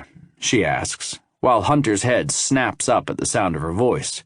Hello there, he says to her with a smile. Knew I wanted to check this place out for a reason. That reason better be a beer and a meal, she tells him, brow arched, because that's all that's on offer. For you, anyway. I can't help the laughter that spills out of me. Could I please order the steak? Sure, she says, pulling out a mini notepad from her pocket. How would you like it? Medium rare, please, and with pepper mushroom sauce. Perfect. Fries or mashed potatoes? Fries, I tell her, then glance at Hunter. What do you want? Just a beer, please, darlin', he says to her, not at all fazed by her recent rejection. In fact, he seems to enjoy the sassier, bolder women. It's like they amuse him to no end, no matter how mean they are. Gotcha, she says, then disappears into the back once more. Fuck, she's hot, Hunter exclaims, running his hand down his beard. She wants me. Seriously? I repeat, shaking my head at him. Something's wrong with you. You know that? Yes, he states, pointing to where the woman disappeared. And that something is that she isn't mine yet. Hunter, this place is going to be our new local, he declares, rubbing his hands together with glee. If this place is our new local, you're going to have to stick to your don't shit where you eat motto, I point out. That motto isn't compulsory. Come on, it's a pretty sweet setup. It has a pool table, the menu looks good, and lots of alcoholic beverages to try, he grins. And the waitress is a fucking babe. Actually, I'm the owner, the woman says as she moves back in front of us. She looks to me and says, I'm Riley. Riley's. This really is her place. Jackson, I say, offering her my hand. She takes it and gives it a quick shake. Hunter's eyes widen. I can tell he's liking her more and more with each second that passes. I'm Hunter, he says, kissing her hand. We work down the road at the Bentley and Channing law firm. Appropriate name, she replies, rolling her eyes and pulling her hand away. She pours him his beer and slides it over to him. Never seen a lawyer covered in tattoos before. I'm one of a kind, he smoothly replies. Probably a good thing, Riley tells him with a smirk, then disappears again. Probably is a good thing, I agree, grabbing his untouched beer and taking a sip. Changed my mind. Maybe I will have a beer. Hunter sighs and looks for Riley to order a replacement. A man suddenly comes into the bar and glances around. Is the owner here? I'm late for work, and she's a she-devil. I nod. She's in the back. Fuck me dead, he groans, slowly walking out the back, accepting his fate. Riley walks out again and almost bumps into him. Preston, you're late. I know, he tells her. It's a long story, one I'm sure you don't have time for, so I won't bother explaining. She sighs, her hand on her hip. How the fuck are you the best bartender in town? I have skills, Preston replies with a smirk. In the bar and in the bedroom, and I'm a mixologist, not a bartender. Don't make me sound average. Don't be late again, Preston. Fancy bar skills or not, I'll fire you without hesitation, Riley tells him, ignoring his rant. Noted, Preston grumbles. She leaves, and he turns to us. See? She-devil. I can hear you, asshole, Riley calls out from the back. Hunter and I share a glance, and then start laughing. If you can hear from back there, can you get me another beer? Hunter calls out to her. And that's how Riley's became our new place. Chapter 8. Scarlet. I definitely didn't sign anything, I tell Jackson, exhaling slowly. Why would I sign over my legacy to him? I can't believe he did all of this. My associate is taking care of everything, he assures me, leaning back in his chair, gray eyes pinned on me. Everything will revert back to your name, so don't stress. The money will all go back to you once the accounts are unfrozen, too. It's just a matter of time. He's in another navy suit today, and I wonder if that's his favorite color. He's wearing a crisp white shirt underneath, and I can't help but notice his smooth skin peeking out beneath the 2 undone buttons. Okay, I reply, crossing my legs and running my hand down my beige pencil skirt. I guess I won't need money and houses if I'm going to prison anyway, right? Will you send me cigarettes so I can trade them for security? Jackson arches a brow. Have you been watching prison movies? Consider it studying for my potential new life, I reply in a dry tone, letting my head fall back before composing myself. It's hard not to think of it when it's a possibility, you know? He reaches out his hand to touch me, but then pulls it away. I think he's a naturally affectionate, caring person, but he knows that I don't always feel comfortable with touch, so he's stopping himself. I don't know if that makes me happy or sad at the reality of it. He can't even touch me like he would anyone else. I'm too messed up. You need to stop thinking like that, and instead focus on the solution, Scarlet, he says, tapping his hand on the paper in front of him. Have a little faith in me, all right? I have a few ideas, and I know one of them is going to pay off and give us something to work with. I puff out a breath. Trust isn't the issue here, Jackson. Like you said, if we don't have the evidence to prove anything, it doesn't matter if I'm innocent or not. Did I say that? He asks, wincing. Not in those words, but basically, I reply, shrugging. At least that's what I got out of it. What did you do in the 2 years you left the country? He asks, and I get the feeling this has nothing to do with the case, but rather his own curiosity. I helped my aunt, I tell him, picturing her house in my mind. She lives in this 2-story house in Paris. I cooked for her, took her to her appointments, and did anything I could to help. I went for walks and soaked up the culture. I guess I kind of took the time to heal, you know? To remember who I was and figure out who I want to be. I helped my aunt, but she helped me too. She helped me remember my worth, my goodness. He nods, our eyes connecting and holding. I'm glad you had that time to find yourself again. Me too, I say, flashing him a small smile. I've changed in that time, and unless something catches me off guard, I'm mostly normal. His gaze drops to my hand resting on the table. So, if I touched your hand while you saw it happening, you wouldn't react or flinch? I swallow hard and nod once. I don't think I'd flinch, no. Because I'd be expecting it, and I can brace myself. Slowly, he reaches his hand across the table and, as I watch, gently squeezes mine. My first reaction is to pull away, but I don't. I let him hold my hand, glancing up at him. We watch each other as we share this moment. Your hands are cold, he tells me, gray eyes on them. I'm cold, I whisper back to him. No, you're not, he says instantly, lifting and shaking his head. You're warm, Scarlett. You just need someone to show you that. We look into each other's eyes for longer than is appropriate. I don't want to look away, but one of us needs to. His hand is still touching mine. His warm skin mixing with my cool, lines and temperatures blurring. I start to feel a little lightheaded and a little confused that I don't mind his eyes on me. When other people look at me, I want them to look away. But not Jackson, which is exactly why I need to look away. I clear my throat and drop my gaze to our hands, then gently slide mine from his and place it on my lap under the table. We had a moment that we shouldn't have, and now I'm going to pretend it doesn't exist. I'm good at pretending. A few nights later, I go out to dinner and see a movie alone. I know it sounds sad, but it beats staying in the house and doing nothing.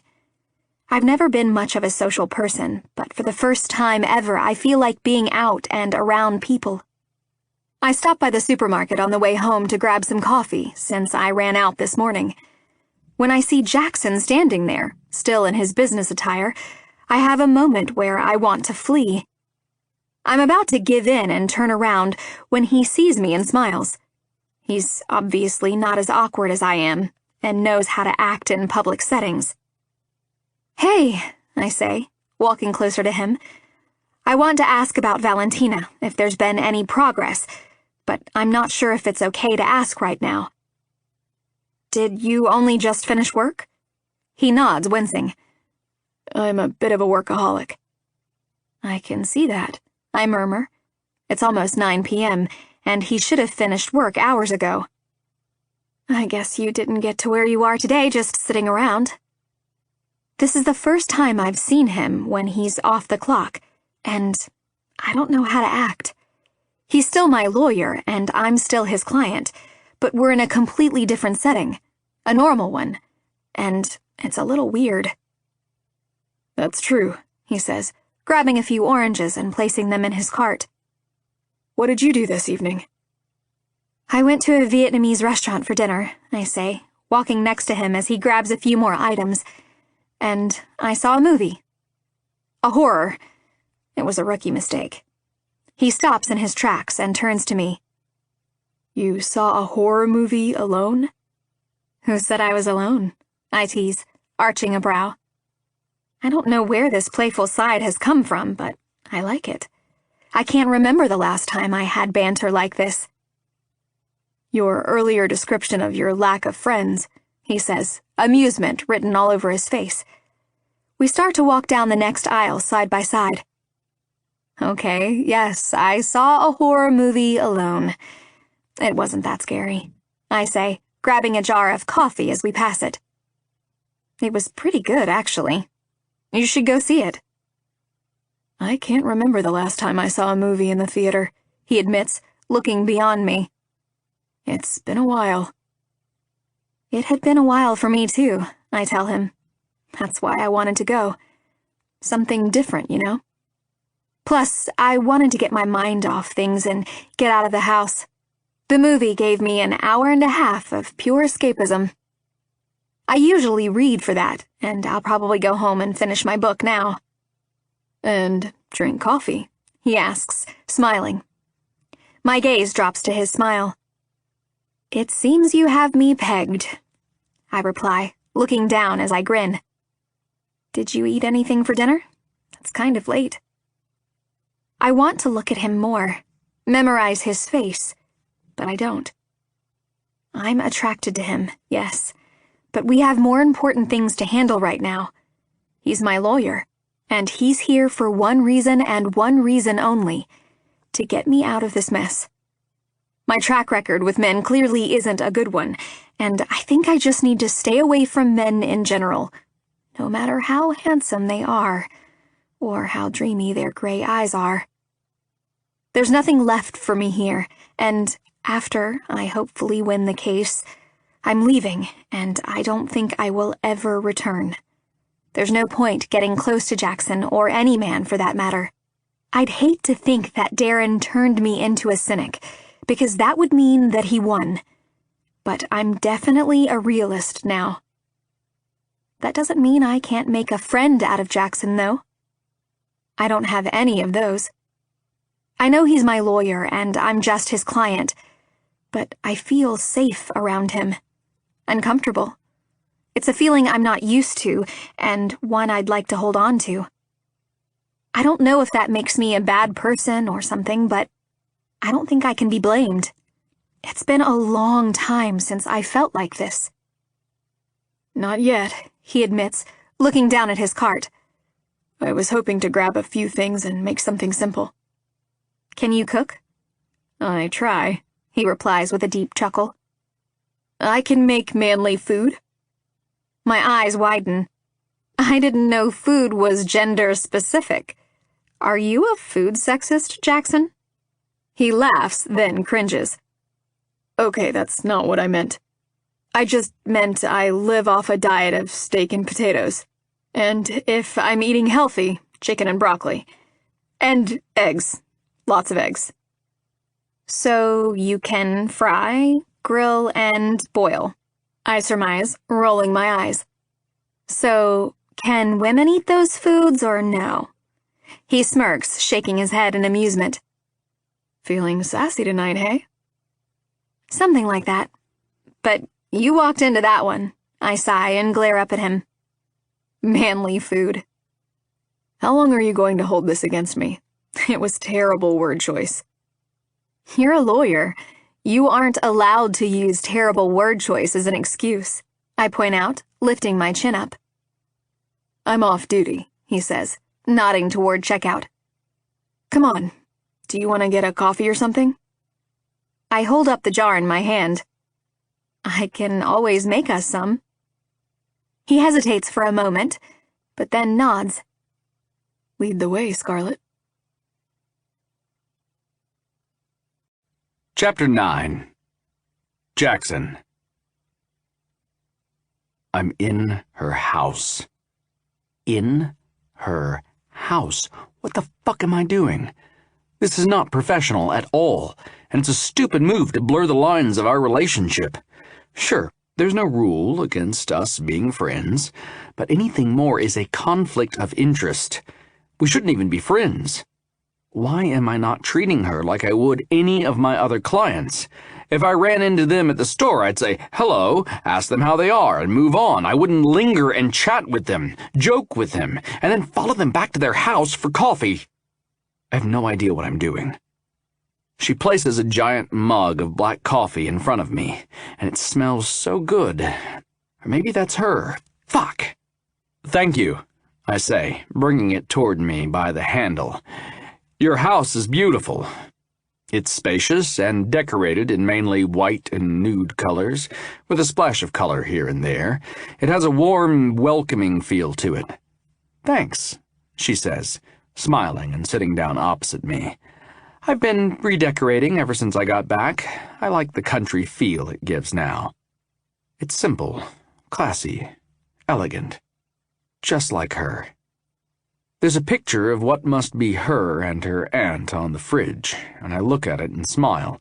They're both on the beach, and Scarlett is wearing a wide-brim hat and a smile. Any updates on the Valentina thing? She asks me. I keep trying to speak to her, but it's not going so well. I explain, shaking my head. But don't worry. It just means I'm going to have to go through a more official route and speak to her with her lawyer present. I pause. If they ever decide to call me back. And if they don't? She asks, amusement passing through her eyes. Stake out in front of the NC clubhouse and stalk her until they either give in or try to do something to you? If I have to, I say simply. Not like I haven't done much worse than that in my time. I don't like to lose a case, especially when I know my client is innocent. It's my job to do whatever I need to, and I take my job very seriously. I didn't get a good reputation by always playing by the rules or by sitting around and waiting for good things to happen. I go out there and make it happen. I use my contacts. I ask for help when needed. I call in favors. I do anything in my power to get what I want, and most of the time, it's legal. Scarlett looks troubled all of a sudden, her brow furrowed and her lips twisted. That can't be safe, though, can it? I mean, they are a motorcycle club, after all. I'm trying to save her from prison time, and she's worried about me doing something she's paying me to do. Fuck, she's cute. I can tell she's a person who genuinely cares about people before herself, which makes me want to dig Darren up and kill him all over again. People like her are rare in today's world and should be protected. We need more beauty in the world like hers, but unfortunately most people damage it instead, ruin it. It makes me angry just thinking about it. I'll be fine. Don't worry about me, I say gently, taking a sip of coffee. Can I get you something to eat? I know you haven't had dinner yet, and it wouldn't be a problem to make something, she says, looking down as if she's feeling a little nervous, shielding those eyes from me. Her eyes give so much away, and it's as if she's aware of that, which is why she's always ducking her head. That's okay, I say quickly, not wanting to offend her. I feel like her cooking for me is crossing even more boundaries, and I don't want to do that, even though I'm starving. It's nice to have her offer, though. I'd better get home. I have the groceries in my car that I need to put away, and biker old ladies to stalk tomorrow, I say, trying to keep things light. She grins at that, and a dimple pops up on her right cheek. At least finish your coffee first. She put some cake on the table, slyly slipping it my way. I made these today. You keep busy, don't you?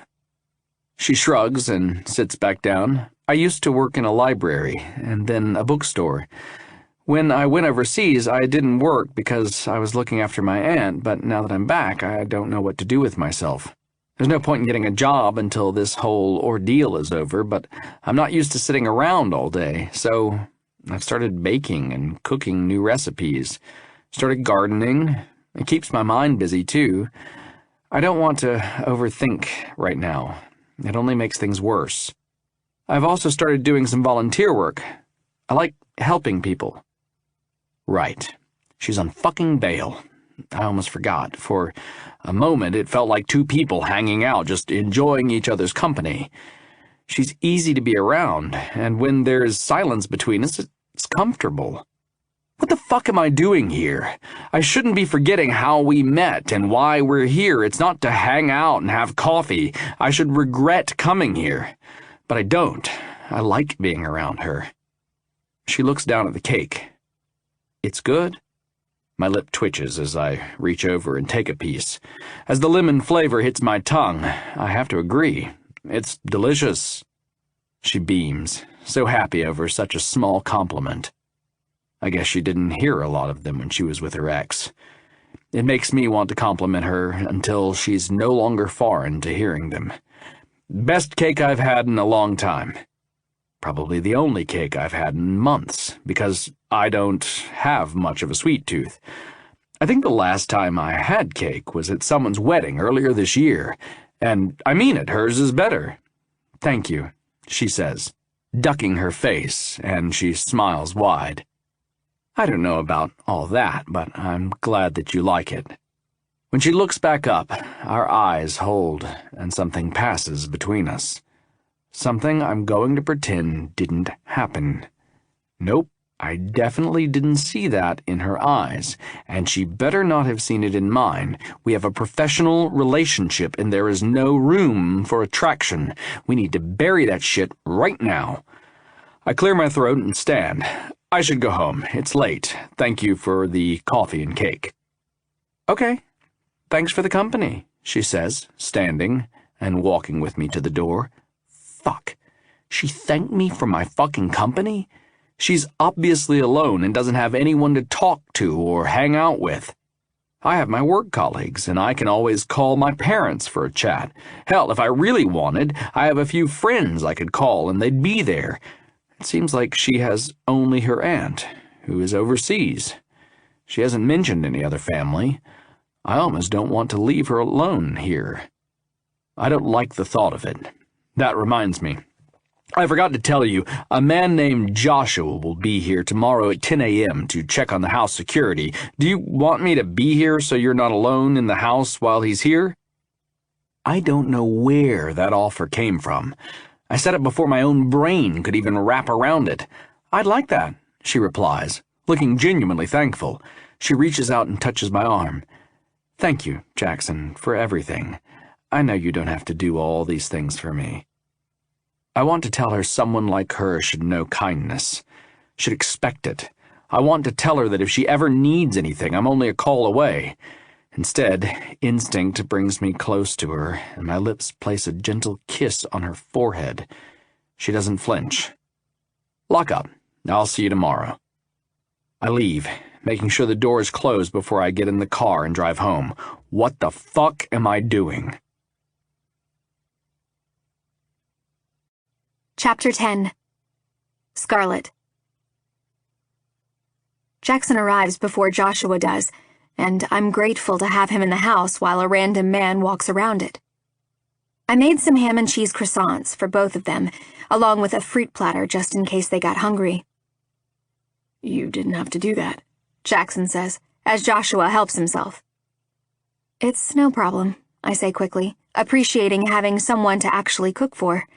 Jackson takes one, and I like watching him enjoy eating it. Is that weird? Probably. The place is pretty secure, Joshua tells Jackson. I don't know why he tells him and not me, but I stand next to Jackson and listen anyway. Just a few windows I'd put new locks on. And remember to change the password regularly on the system.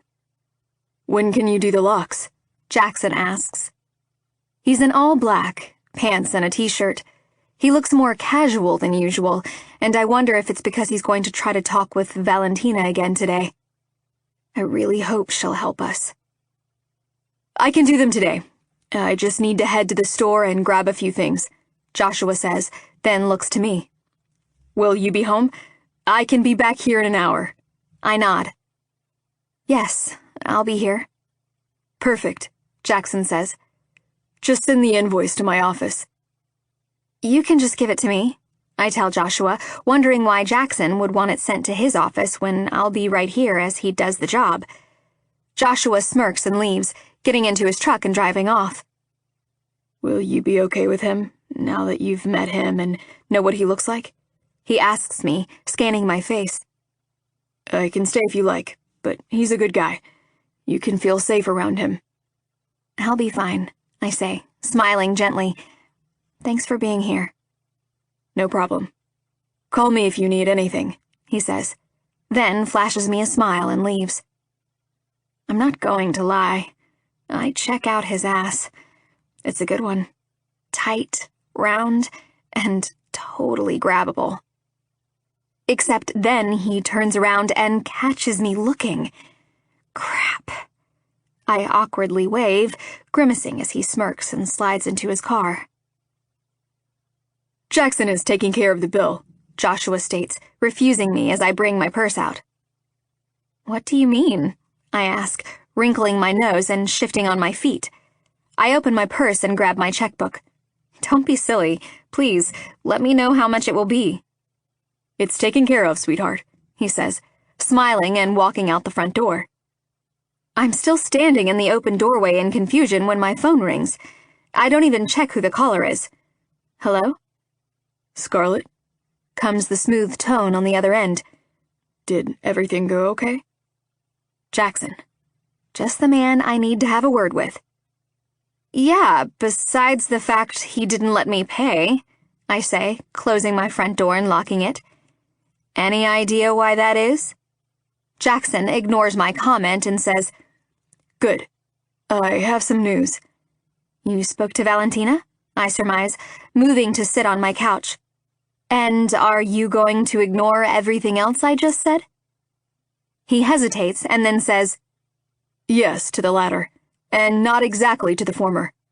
Valentina doesn't want to talk, and the MC is making it impossible to reach her without going through all of them first. Then what? I ask, wondering why he's calling if nothing has transpired. I came up with a plan B. You going to tell me what this plan B is? I ask, eyebrows rising. Or are you going to leave me in suspense? I don't know when the two of us became partners in crime, but I like it. I like knowing what's going on and being a part of the decisions. I trust Jackson and the choices he makes. He knows what he's doing after all. But he didn't have to call me and update me. The fact that he treats me like an equal, not a criminal, means more to me than he will ever know. I'll tell you, but it has to be in person. Come to my office tomorrow? I'll be there, I tell him. Not like I have anything better to do. Ever since I left Darren, I've tried to hide who I am, to be invisible. I've dressed in loose-fitting clothes, and at the start, I even stopped wearing makeup or putting any effort at all into my looks. I never wanted people to notice me. I didn't want any attention. I learned that blending into the background was safe, and even after I left Darren, that kind of stuck with me. After more than 2 years now, I've finally started becoming who I was meant to be. A woman who makes her own decisions. An independent woman. One who controls her own destiny. Today, though, is the first time I've worn a fitted dress in a very long time. It's black and ends just below the knee, but it shows off my chest and slim waist. I don't question why I've put it on today, but I feel good in it. My hair is down and has a slight wave to it. I haven't put much makeup on, just some powder and a little blush on my cheeks. I'm learning to love who I am and accept myself, flaws and all. Before, I used to think about my flaws. But I'm proud of myself. I really am. It would really be hell if I was sent to prison just when I'm getting my first taste at freedom, at what life can truly be. Deep inside, I know somehow justice will prevail and I'll be acquitted. I'm holding on to that. And that's what is getting me through and why I'm not freaking out as much as I could be right now. I'm slowly becoming stronger, more outgoing, and coming out of my shell, and it's an indescribable feeling. I'm like a butterfly, just breaking free from its cocoon. One that happened to be stuck in there longer than others. Is Mr. Bentley in? I ask the woman at the desk as I walk in, My car keys still in the palm of my hand. She lifts her head and smiles. She has platinum blonde hair, but her eyes are dark and mysterious. He is. What was your name, ma'am?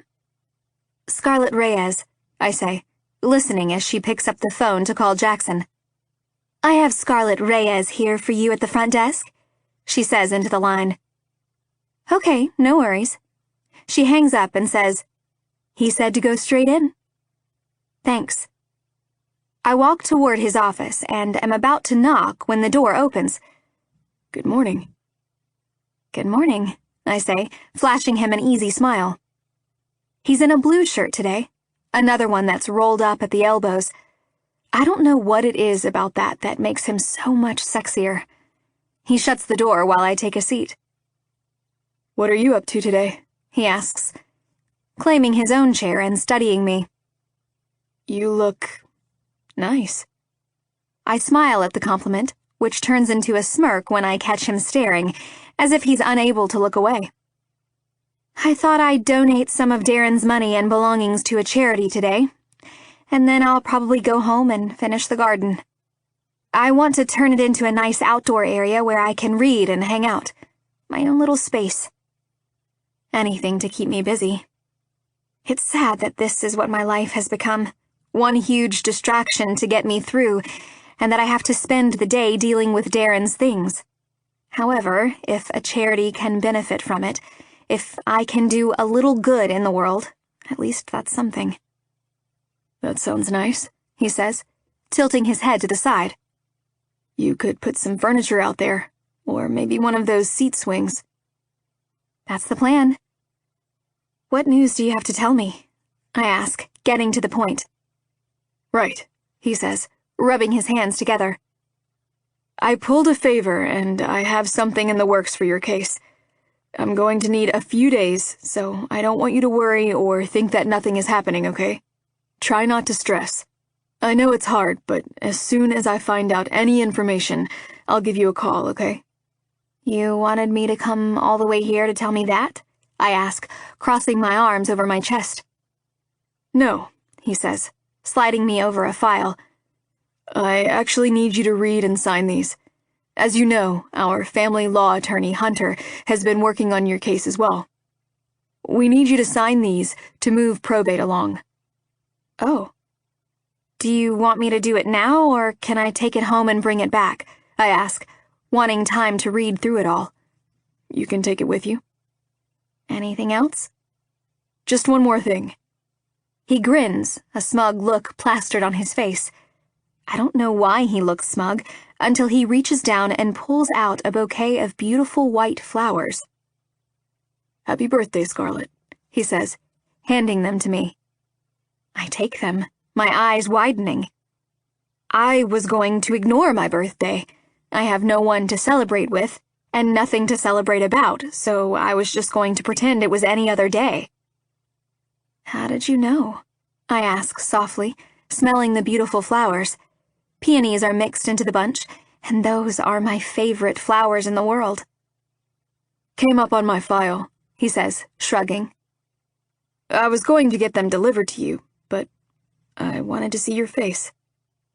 Thank you, Jackson, I say, leaning over the table and kissing his cheek, the light stubble on his face prickling my lips. Today was just another day until now. You're welcome, Scarlett, he says, gray eyes as gentle as I've ever seen them. I'm going to go home and put them in a vase, I say, knowing he has work to do. And I have somewhere to be. Today is my first day of volunteering at the animal shelter. I've been wanting to do something productive while I'm waiting for this trial to be over, and since I have a soft spot for animals, I couldn't think of anything better to do than give back to animals in need. They told me that they needed help walking and transporting dogs to foster and prospective adoption homes. I'll be in touch, he calls out after me. I turn and flash him a happy smile, then head back home to drop the flowers off before driving to the shelter. Chapter 11. Jackson. The look on her face. Fuck. It's like no one has ever given her flowers before, or even remembered her birthday. 27 years old today, but has seen and experienced more than people twice her age.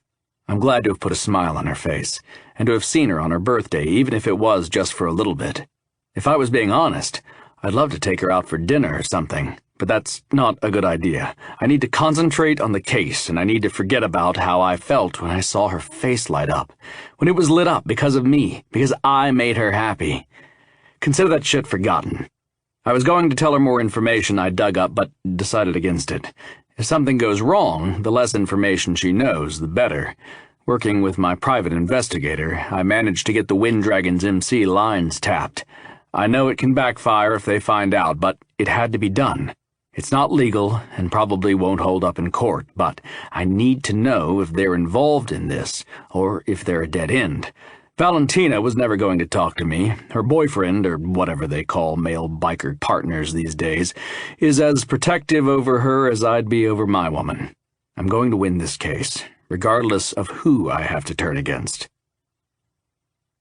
Hunter walks into my office and hands me some paperwork. I haven't known Hunter nearly as long as I have Tristan, but the man has definitely grown on me over the last few years. He brings with him a light-hearted energy that the firm needs, because if you get too caught up in everything here, it can start to suck the life out of you. Some guy named Peterson is trying to get a hold of you, he lets me know. I take the papers and thank him. You playing receptionist now? He grins and runs his hand down his long, dark beard. Kat and Yvonne are on their lunch break, so I'm holding down the fort. Who says men can't multitask? Women, I reply with a smirk, then nod at his forearm. New tattoo? Yeah, he says, glancing down at it. It's still healing. I'm about to reply when Kat sticks her head in. I'm back. You can go have lunch now, Hunter. I'll be back, he announces, then disappears. When Kat lingers, I know she has something to say. Is my office the new lunchroom hangout? I tease, beckoning for her to come in. What's up, Kat? She sits opposite me, an odd look on her face. Where are my flowers? What? I ask. What flowers? You pregnant or something? No, she says, smirking. Scarlet Reyes got flowers. I saw them, so where are mine? I lean back in my chair, my expression now blank. Is it your birthday today? No, she says, dragging the word out. Then you don't get flowers, I say, wondering why she's giving me shit about this. Was it her birthday? She probes, which is when I've had enough. Kat and I have a good friendship, and we've had a few deep chats in our time, but this is crossing a line. I don't have to explain my actions to anyone. You like her. Tristan, I call out, knowing he can hear me from his office next door. He comes in a rush, probably thinking that something is wrong. What is it? He asks, eyes scanning Kat, making sure she's okay. Kat's crossing lines, I say, narrowing my eyes on the little she-devil. Don't you have any work to do, associate? I'm on top of everything, actually, she says, lifting her chin and staring me down. What are you harassing him about? Tristan asks, sounding curious instead of angry or annoyed on my behalf. I've never seen Jackson buy anyone flowers before, she says, glancing back at her man, and he bought some for Scarlet Reyes. It was her birthday, I say, jaw going tight. I don't have to explain myself. Yet you just did, she muses, making me want to strangle her. I glance up at Tristan, who has the nerve to chuckle before grabbing Kat and escorting her out of the room. Just as he shuts my office door, the bastard says, For the record, I think you like her too. Fucking hell. Is no one going to point out that it's a fucking ethical violation instead of giving me shit over it? I ask. So much for this place being a professional environment. The door opens again, and Tristan's head pokes in. You're a grown man, Jackson. You'll figure it out. I called Peterson back, hoping he has some good news for me. He's my PI, and the one I have keeping an eye on the MC phone lines. Hey, it's Jackson, I say into the line. What have you got for me? More than you could have hoped for, he says, excitement hitting me. I stand up and grab my keys. Where are you? At my office.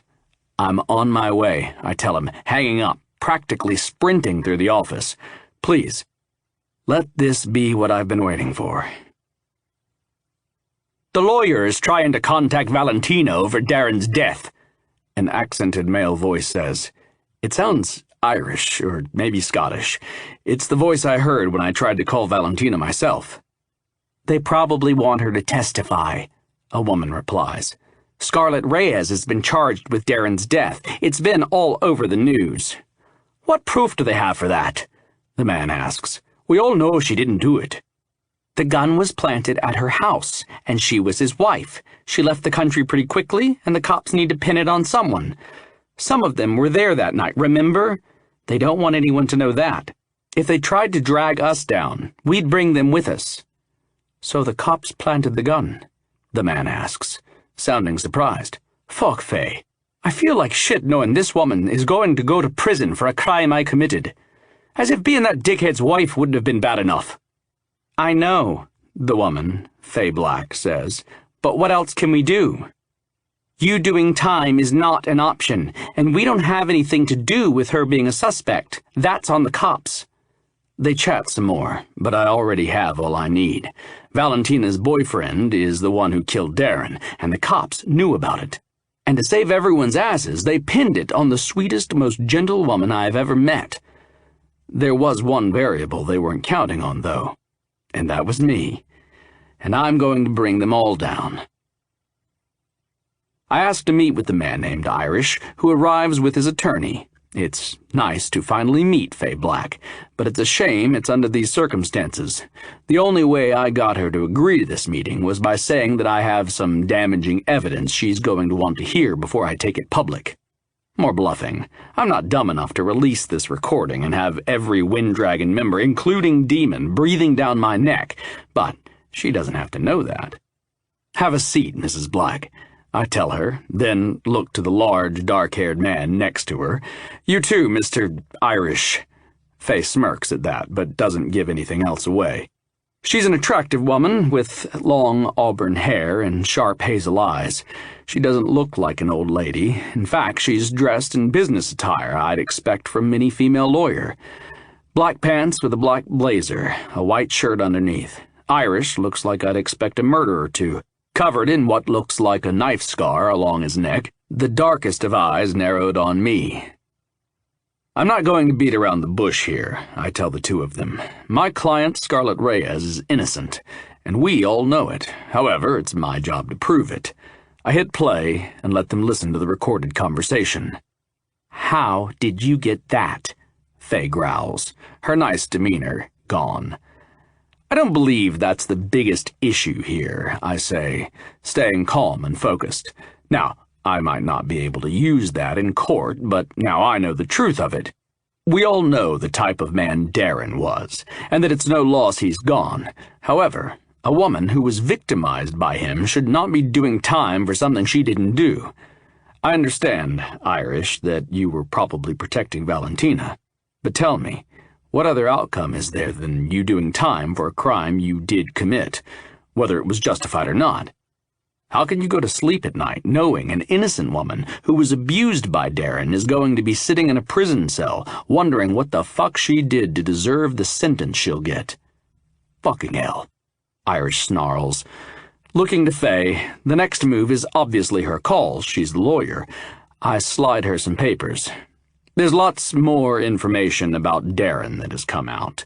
From his meth lab to his cop buddies covering up all his illegal activities and abuse. We can try to get your client a reduced sentence if he pleads guilty to involuntary manslaughter. It's the only way. Don't try to do my job for me, Mr. Bentley. I'm very aware of the situation we have before us, she says, lifting her chin and looking me in the eye. How much time will I be looking at? Irish asks Faye, a muscle working in his jaw.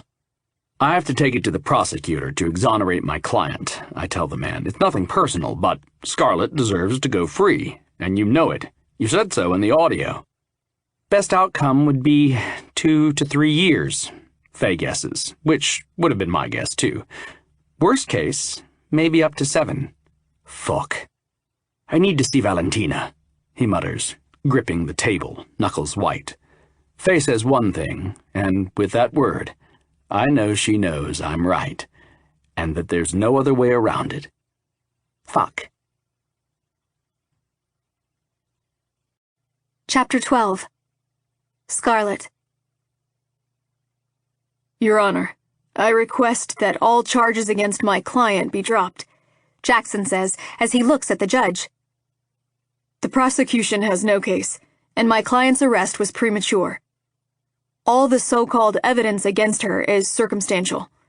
The gun found at her house had no prints, and there is nothing definitive to confirm the gun was the gun that actually killed Detective Melvin. He summarizes. I hear a chair scrape against the floor, and the prosecutor, an older man with salt and pepper hair and an ill-fitting suit, stands up. Objection, Your Honor. Mr. Bentley is out of line. Not only did we find the gun, but Ms. Reyes emptied her bank account and fled the country. My client left the country to help her sick aunt, not because she was fleeing. She has been in France for the last 2 years caring for her aunt and returned the moment she was asked to instead of remaining there or going into hiding. Her aunt sent me her medical records showing that Ms. Reyes was indeed with her during her 2 years abroad. This is ridiculous, Your Honor. That's enough, both of you, the judge says sharply.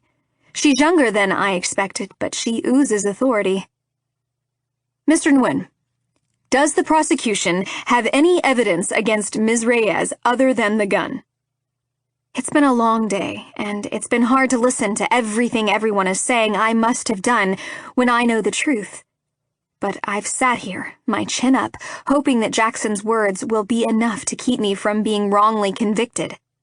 As I've watched him in his element, I've noticed how much power and confidence he exudes, and that's not something that's taught. That's just him. He was born to do this job. Since this is only a preliminary hearing, the police are still working. Jackson interrupts the prosecutor again. Your Honor, while it's not my job to do what the police are supposed to do, I have proof that my client did not kill Detective Melvin. I stare at Jackson with my mouth open. He didn't tell me this. As there is a murmuring all through the courtroom, the judge bangs her gavel. Order in the court. Mr. Bentley, what are you talking about? At that, the back door opens and a woman enters with a man and another woman. The first woman is in a suit, with her long auburn hair piled on top of her head, wearing a stern expression. The man looks a bit rough around the edges and has a scar across his neck.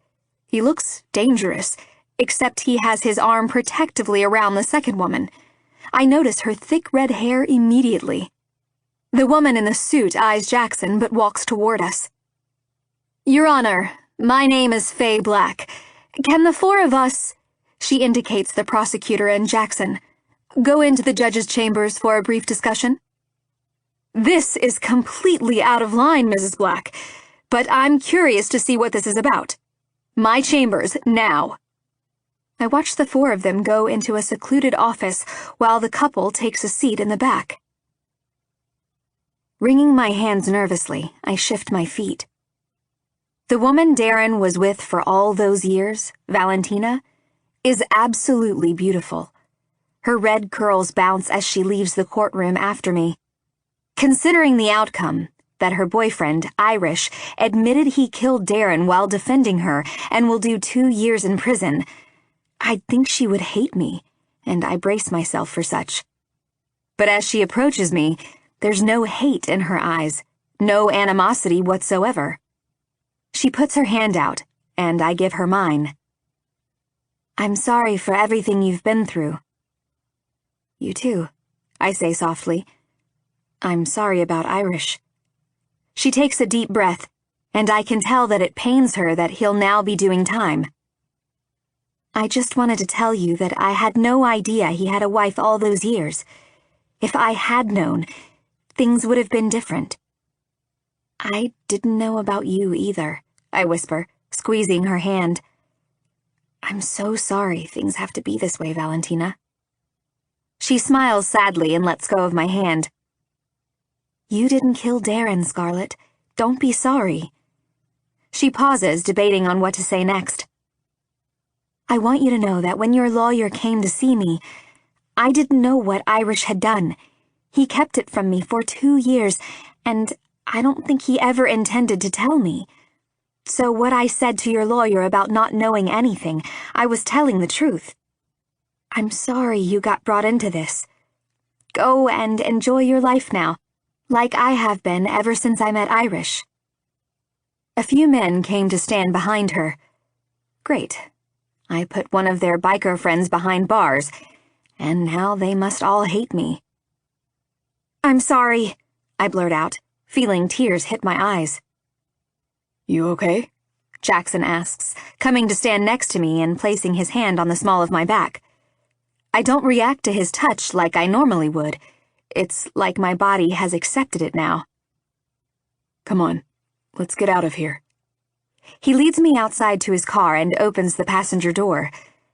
I'm thankful he drove me here because I don't think I should be behind the wheel right now. So many emotions are hitting me at full force. Relief, thankfulness, but now also guilt. I hate that Irish has to do time and that Valentina has to lose him for a couple of years. This is all Darren's fault. How many people can he keep hurting, even from the grave? Are you okay? He asks me again. They didn't say anything to you, did they? Because if they did... No, they were nice. She was really nice to me, and showed no malice whatsoever, I say, taking a deep breath. I guess I feel a little bad if I'm being honest. I know I'm innocent, but... He did the crime, Scarlett. Don't feel guilty. His actions caused him to be in the place he is now. Not yours, he says to me. You should be celebrating. All of this hell is over for you now. You can go on with your life. You can be happy. I know, I breathe, nodding to myself. I'm finally free of him. Darren was an evil man, and now that this is all over, he can no longer cause me any pain. It just sucks it's at the expense of Valentina's newfound happiness. What would you like to do to celebrate? He asks, glancing at me before looking back at the road. Anything at all? I don't really feel like doing anything except going home to my bed and not leaving it for the next few days, but he's trying to cheer me up, and I'd never take that effort for granted. I don't know, I admit.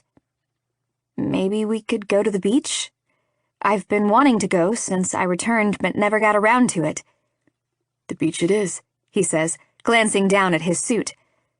Are we going to stop and get changed, or are we just going to wing it? Wing it, I say, grinning. Let's be spontaneous. I pause and then add, or at least my version of spontaneous. Maybe we can stop and grab a few beers or something. You drink beer? He asks, sounding surprised. I thought you'd be more of a wine kind of girl.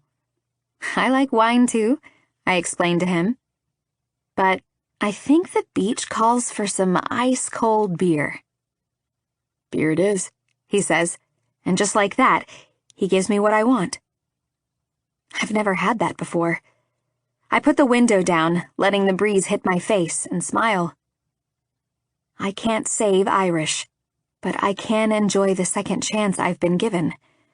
A fresh start. A new beginning.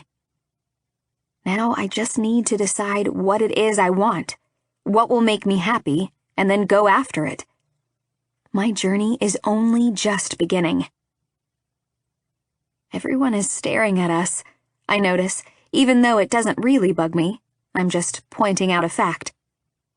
Probably because we're extremely overdressed for the beach, he muses in a dry tone. He's taken off his jacket and tie and rolled up his sleeves, while I couldn't do much except unpin my hair and remove my shoes. So we're sitting on the beach with me in a navy blue knee-length dress, beers in our hands, enjoying the sunlight and the sound of the waves. We are, aren't we? I say with a smile on my face. I bring the bottle to my lips and take a sip. I just realized I never said thank you. For what? He asks, turning his head to look at me. What do you mean, for what? For getting the charges dropped, for going above and beyond your duties. I start reaching my hand out to touch his, for showing me that there's good in the world, for being a person I can trust, for the flowers, for everything. I'm probably not explaining it well, but I just want him to know that he didn't have to be so amazing. He could have done the bare minimum in defending me, or not believed me at all, but he didn't. I had so much going against me. I wouldn't have believed my story. He didn't have to go out of his way to do what he did, and it shows what a great human being he is. Not only is he handsome, but he's also kind, smart. I'm only now letting myself admit this attraction I have toward him. I know I'm not meant to think of him like this, but that doesn't stop my mind from going there. You don't need to thank me, Scarlett, he says, squeezing my hand. You're due to have some good in your life, don't you think? Yes, I do, I reply boldly. You didn't have to give it to me, but you did, and I don't think I can thank you enough. He tucks my hair behind my ear. You're welcome. I want him to kiss me, but at the same time, is it too soon? We literally just left the courtroom. Who am I kidding? It's definitely too soon, and I shouldn't even be thinking about it.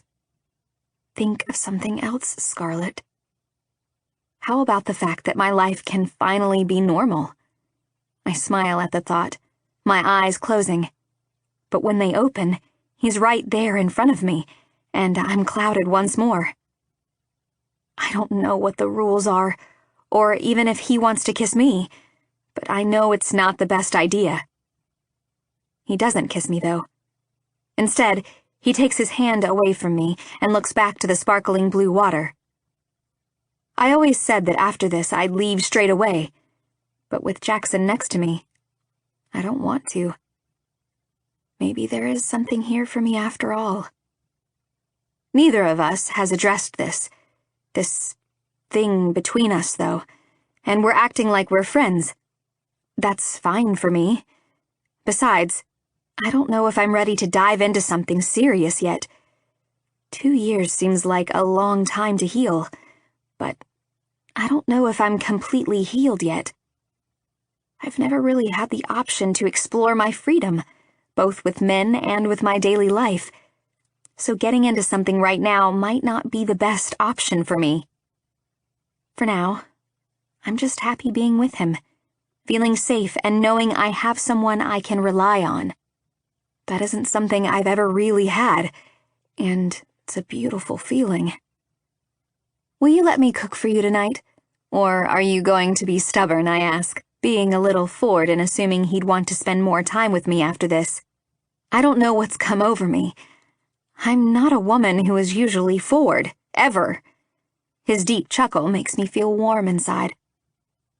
If you want to cook for me so badly, I'm not going to say no. I could take you out for dinner, though. No, I'd like to cook for you, I say, taking in his features. I've never seen eyes as gray as his, surrounded in thick, dark lashes I could only dream of. His nose is straight, his lips perfectly full and firm, kissable. The stubble on his cheeks is getting darker every day, and I wonder if he's growing it out. I think he'd look good either way.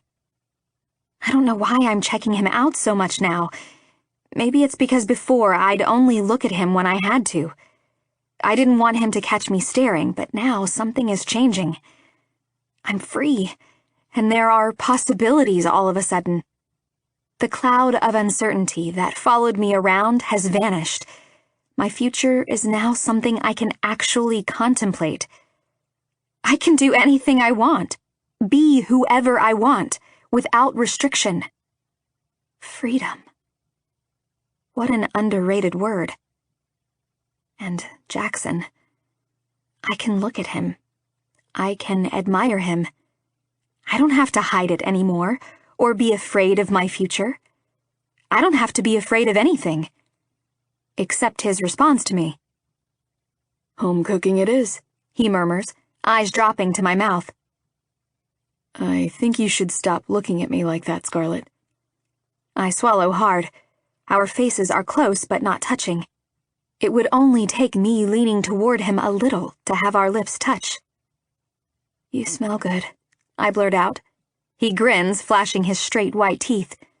So do you. I don't think I want to stop looking at you, I admit, laying my head on his shoulder. I don't think I'll ever forget today. He wraps his jacket around me as the wind picks up. We finish our beers, then take a long walk on the beach, the sound of the loud crashing waves relaxing me. He doesn't take my hand, but we walk with our arms casually brushing every now and again, and that tiny bit of contact sets me on fire. Chapter 13. Jackson. I lick my lips, which are suddenly dry, and shift in my seat. It's hot in here, so I open my window a little, letting some fresh air in. The car is filled with tension, the air so thick that the open window isn't even helping. She's quiet, and I wonder what she's thinking. I want to look over at her, but force myself to concentrate on the road as I try to sort my thoughts out. It's too soon. Scarlett and I shouldn't be anything other than friends. I shouldn't be thinking about her the way I am. She needs more time. We need more time before we can become anything more. I want to touch her, but I can't. I won't. I don't know how everything changed the second we won the case, but it's like a switch flipped. The excuse I'd been using in my mind is now gone, but that doesn't mean there aren't other issues at hand here. Scarlett has just been given her freedom after being in an abusive relationship and then accused of murder. I don't think one comes out of that unscathed. I don't know what she wants, or if she even knows what she wants, and I don't want to get attached to her if she's just going to leave. It's too early to even have that conversation, though, so I don't know what I'm meant to do. I also don't want her to look at me like I'm her hero, and for that to be the reason she wants me. In a way, I feel like I'm almost preying on her. She's so vulnerable, and I don't want to take advantage of her or her situation. But I like her. I don't know what it is, but I like being around her, and I want to get to know her better, away from all of this mess. I want to kiss her, taste those juicy, pouty lips, but I'm not going to, at least not tonight. Too much has happened today, and I never want her to feel obligated to me or regret anything that's happened between us. I'm a patient man. I can wait until she's ready, or until she knows what she wants. I just want to get to know her and let her get to know me. For now, that's all I can offer, and I think it's all she's ready for. Should we stop at the store for groceries? I ask her. I think I have everything, she says, looking like she's mentally ticking things off a list in her head. We should be good, unless you want a particular wine or something. I'm good, I tell her, absently bringing my hand to her thigh. I remove it the second I realize what I've done. I hear the intake of her breath, not in a bad way, more like a soft gasp of pleasure. Why did I do that? Friends don't do that. They don't do casual thigh touches. It was so natural, though, and I don't know where it came from. What is she doing to me? She's making me fucking crazy. I clear my throat and say, maybe another night this week you'll let me cook for you. Let me guess, the menu will be something manly? She asks, flashing me a side look, and then laughing to herself. I love the sound of it. I could listen to her laughing all day. You're never going to let that go, are you? I grumble, turning onto the road to her house. I'll whip something up, just don't judge my cooking against yours. So no cook-offs, then? She teases, and I can feel her staring at my profile. Don't worry, I'll take it easy on you. If we're having a cook-off, I'm going to need some notice so I can practice first. So I can actually learn a recipe for starters. Maybe I'll call Mom up and see if she can tell me how to make one of her many delicious dishes. I can just see how that conversation will go, and the millions of questions I'll be asked. Shape of You by Ed Sheeran is playing on the radio, and I notice her mouthing the words to the chorus. If only she knew how I felt about her body and the things I want to do to it. "Can I help you do anything?" I ask from behind her as she fixes our dinner. "Chop the vegetables or something?" "No," she answers, turning to face me. "I've got it under control. Can I get you something to drink?" "I'm good," I say, closing the space between us and placing my hand on her hip. Her breath hitches at the bold contact, and she looks down at my hand before raising those hazel eyes to mine. "Are you sure I can't help in any way?" "You're already helping," she answers, and I know we're no longer talking about the food. I can't believe how today went. And now you're here. "Why didn't you trust that I'd keep you out of prison?" I tease, trying to lighten the mood. "You know I wasn't going to let anything happen to you." "I know," she replies, licking her lips, "which is why I kept thanking you today." "I told you that you don't need to thank me. I did my job. I just happened to do it very well," I say, tucking her hair back behind her ear. She always has one errant lock that falls on her cheek, and I love using it as an excuse to touch her. Her hair is so soft and silky. I want to bury my face in it, to smell it, and tangle my hands in it. I want to explore every inch of her, but I know that I need to go slow. Rushing into things won't keep her around. I know that. I don't know what I'm doing, if I'm being honest, but I want to make all the right moves here. There's no fucking map for this, so I just need to go with my gut. "If that's the story you're going to stick to," she cheekily replies, arching her brow at me, "I hope you like chicken?" "I love chicken." I think I'd love anything she cooks. I'm not a fussy eater, so there's not much I wouldn't like. Who am I kidding? I'm just happy to be around her. "Good," she says, turning back to the stove, my hand dropping from her waist. "Now, go sit down and let me do my thing." I feel my lip twitch as I move back against the counter. I like when she shows her attitude, the one I know she taught herself to hide. The more it comes out, the more I know she's being her true self and not trying to be someone Darren wanted her to be. The first time I met her, I thought she came off a little cold and impersonal. Olivia came off that way too. But I knew her, that her heart was pure gold and that she wasn't cold at all. Never once did I think she was being abused. Never. And even though the asshole who did that to my sister is now behind bars for domestic abuse, I will never forgive myself for not noticing the signs, for not being there for her or making an effort to see her more. I was always too preoccupied with work. If I had been around, perhaps then I would have seen something, and I could have saved her. Why didn't she come to me? I'll never get the answer to that, and it kills me. The what-ifs kill me every damn day. "What are you thinking about?" Scarlett asks. I didn't even notice her move closer. "Nothing," I say quickly, which is my default answer to anyone who asks me that question. She nods, studying me. "Are you always so closed off?" "Are you?" I fire back at her. "I'm learning not to be," she answers with pure honesty. "But it's hard, you know? It's a little scary to put yourself out there and trust people." She pauses and takes a deep breath. "And it's even scarier to be vulnerable or give someone the power to hurt you."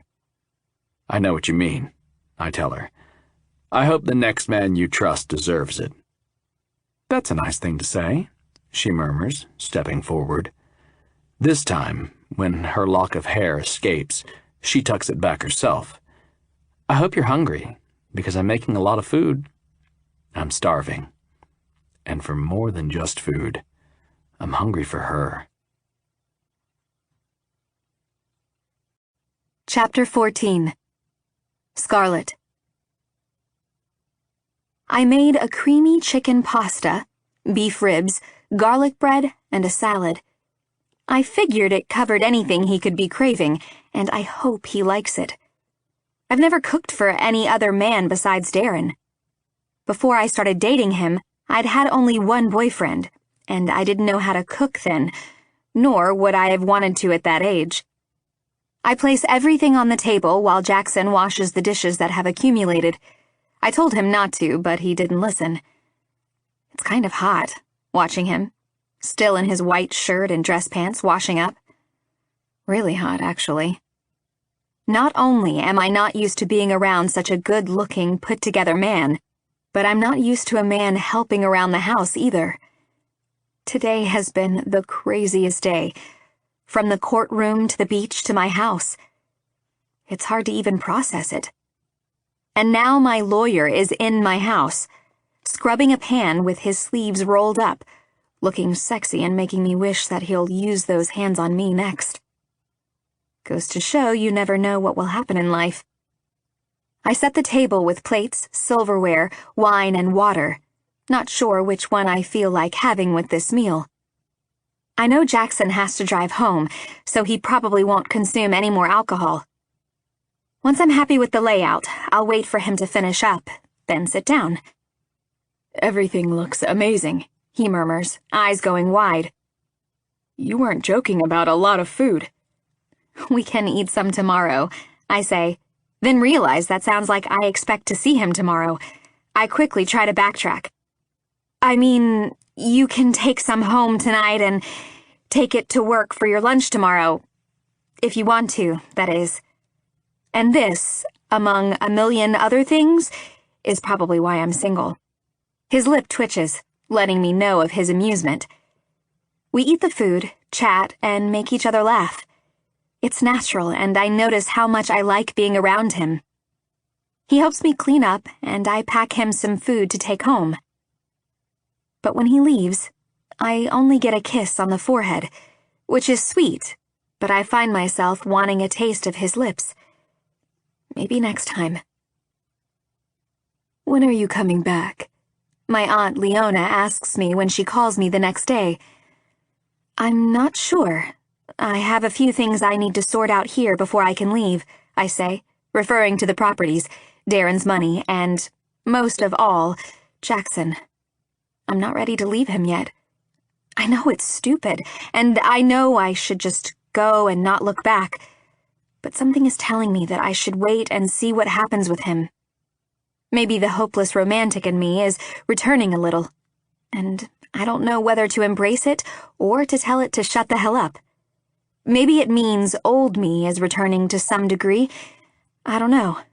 But I'm listening and trusting that gut feeling I get when it comes to him.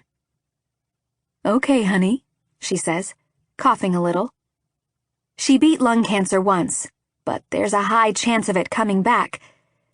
I pray every single day that it doesn't. I'm just glad the whole court thing is over. I don't know what I would have done if they'd put you in prison. Your mother would roll in her grave.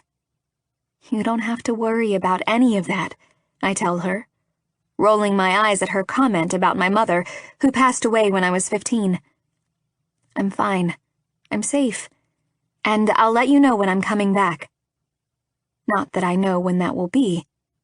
I have the freedom to do whatever I want now. I just need to figure out what that is exactly. Now that the case is over, I don't have an excuse to see Jackson. Who will initiate the next time we see each other? Will we see each other again? We don't have a reason to, really. What if he leaves my life now? I guess I'll just have to let him go. Although I know I'll never forget him. He's really left his mark on me. And I know that whenever I think of him, I'll smile. I think it's because I've let him in. He made me stronger, and it's nice to know that a man can do that. He believed in me. He helped me, and I like the way he makes me feel. Goodbye. I'll talk to you soon. Take care of yourself, okay? I say, then hang up the phone before heading out to my garden. Today I'm going to plant some flowers. I don't know where this green thumb is coming from, but I'm thankful for the distraction. I hate that I've been bringing my phone with me everywhere I go just in case I get a call or a message from him.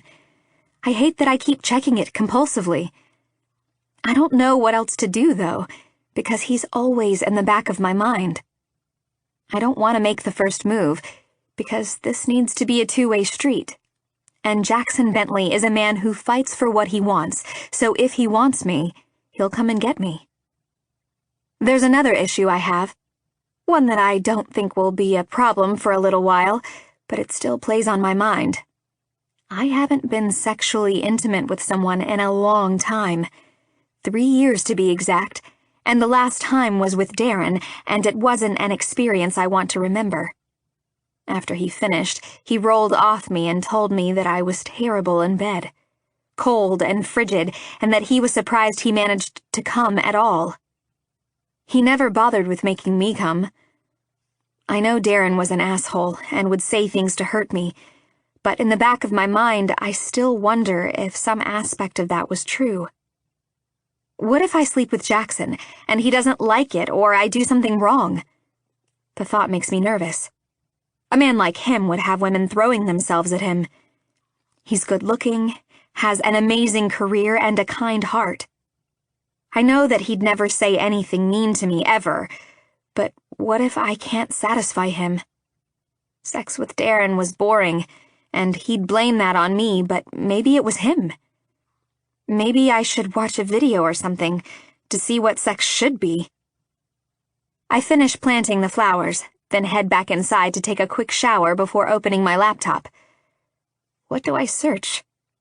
Good sex? How to have good sex? I try that one. Many links pop up, and I find myself watching a video of two people making love. Or should I say, fucking. Porn. I'm watching porn for the first time ever, and to be honest, I'm a little excited about it. I feel rebellious. I grab a notepad and pen and start making notes. I realize porn is not a realistic vision of sex, but surely I can learn something from it. Good blowjob techniques? Maybe I should have searched that instead. I make a note to study blowjob techniques, with and without foreskin, because I need to be prepared. I don't know what I'll be working with. Oh, wow, I mutter when I see the size of the man's penis. It's huge. I wonder how big Jackson is. I bet he's massive. Even if he's not, I don't mind. I'm not going to discriminate. But I'm betting on him being absolutely perfect. I turn the volume up and sit back on my pillow, watching these two go at each other. The man fucking her from behind. There definitely wasn't any of this heat in my bedroom. None. I don't want to think of how much of an idiot I was to stay so long, but there's no point looking back now that time has passed. I can't get it back, so I just need to learn from it. Ooh, the woman starts moaning really loudly, in a bit of a fake way, so I roll my eyes. However, I can't deny that I'm a little turned on. I want Jackson's hands on me, and I want to see him naked. I want to explore his body, and I just hope I can be confident enough to be what he wants. No, not even that.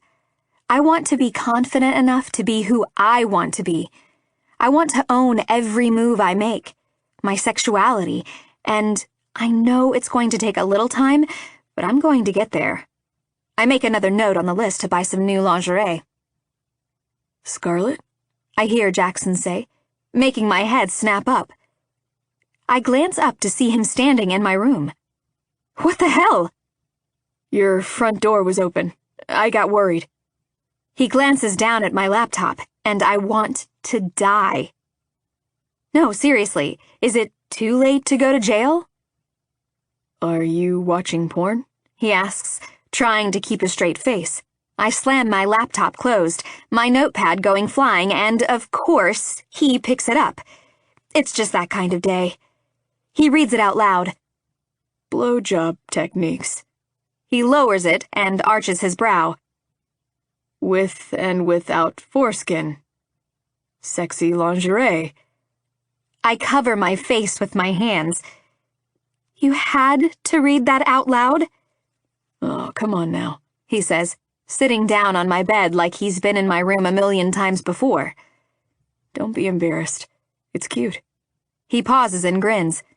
And a little hilarious. I give him a death stare. We're going to pretend this never happened, okay? Okay, he murmurs, ducking his head, probably because he can't stop smiling. He looks at me then, expression contained, and says, everyone watches porn. Yeah, but not everyone gets caught by the guy they like during their first time watching it, I blurt, groaning with self-pity. He wraps his arm around me and brings me to his body. Safe. Warm. He's teasing me, but he's not belittling me. This is a safe place. I squint up at him, daring to look him in the eye after this whole ordeal. He just grins, kisses me on the forehead, and whispers, no foreskin over here. I groan and fall back on the bed. I need a do-over. Chapter 15. Jackson. Didn't see that one coming. When I found her door unlocked and a little open, I panicked. I didn't think, I just rushed in to make sure she was okay. When I saw her on the bed watching porn, a little notepad next to her, fuck, she's so cute. Was she taking notes on how to be a better lover? Does she think she isn't one? Now, I'm the one making a note to make sure she's comfortable in anything we do, if we get to that point, and to pay attention to her closely. I want her to feel like she's the most beautiful woman on earth, and I don't want her to be shy or question herself. She has a sensuality about her I don't think she's aware of, and if she learns to use it, it could be a deadly weapon. Is there anything you want to talk about? I ask her as we stand from her bed and head into the kitchen. The reason I came here in the first place is because I was going to surprise her with lunch I got from a really nice restaurant near my office. No, she says quickly, color heating her cheeks. Okay, I reply, not wanting to push her. If you ever want to talk, I'm here, and it can be about anything, no judgment, all right? She nods, still looking miserable. I hope the food cheers her up. I brought you lunch. You did? She asks, eyes widening. I did. I ate your leftovers for breakfast, so I decided to get something for us to eat together while I'm on break. A break I'll probably be late returning from, and then no doubt I'll be getting more shit from Kat and Tristan. Soon, I'm sure Hunter and Yvonne will get on board too. She opens the bag, smiling. It smells delicious. I love Chinese. I'm glad. It would have sucked if you hated it. She grabs 2 plates and forks and serves the rice onto the plate for each of us. How has your morning been?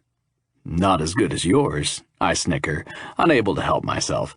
I know I shouldn't tease her, but that's my nature. I'm quite playful, and I enjoy banter, so she needs to learn that I don't mean it in a spiteful way. She needs to give me shit back, and know it's just for fun. Jackson, she groans, then squares her shoulders. Fine. I was looking for tips I could use in bed. The last man I had sex with was an idiot, so sue me. There's my girl. She's growing bolder, and I like it. I grin and nod. Exactly. You're going to be perfect in bed for the right guy, Scarlett. You have nothing to worry about. She pauses, considering my words, then says, quietly, Darren used to say that I'm cold and frigid in bed. What if you think the same? Anger fuels me over her words about Darren. Let me tell you something, sweetheart. There is no way that's true. Darren was a coward. He tried to keep you down because he knew you were better than him. If there were problems in the bedroom, it was because of him, not you. I take her hand and bring it to my lips, placing a kiss there. Her hazel eyes widen. Thank you for saying that, Jackson. It's the truth, I tell her. Then add, you sound a little confident that we're going to end up in bed together. Do you know something I don't? She sighs and groans. And you were doing so well. I can't help the deep chuckle that escapes me. I'm just playing with you. It's fine. I like that you want to be good at that craft.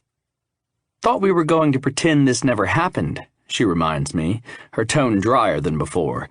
I've never seen her get angry or lose her temper. Her emotions are always held tightly inside. I wonder if or when she will snap. The more time we spend together, I'm sure the more of her I'll get to see. She can't be so poised and perfect all the time. I want to see her rough edges too, and I want to let her know that it's fine to be that way. It's normal, human. Right, I forgot, I say, taking a bite of the food. How convenient, she mutters, tasting her own. This is amazing. Where is it from? A place near my office. I go there for lunch sometimes. Pretty good, isn't it? She agrees with a moan and a nod. So good. Thank you for bringing me some. Anytime. Especially because I got to walk in on her watching porn. One thing I'll never mention to her is the sight of her watching made me hard as a rock. I don't think she noticed. She was too busy being extremely embarrassed at being caught. But fuck, I don't even know how I walked out of that room when all I wanted to do was show her a first-hand lesson. Jackson, she croons after a few more bites. Yes, I reply, lifting my head to her to give her my full attention. When's the last time you had sex? She asks, keeping her eyes on me. My eyebrows rise, not a question I thought she'd be asking. I think it's been about 6 weeks now. Why do you ask?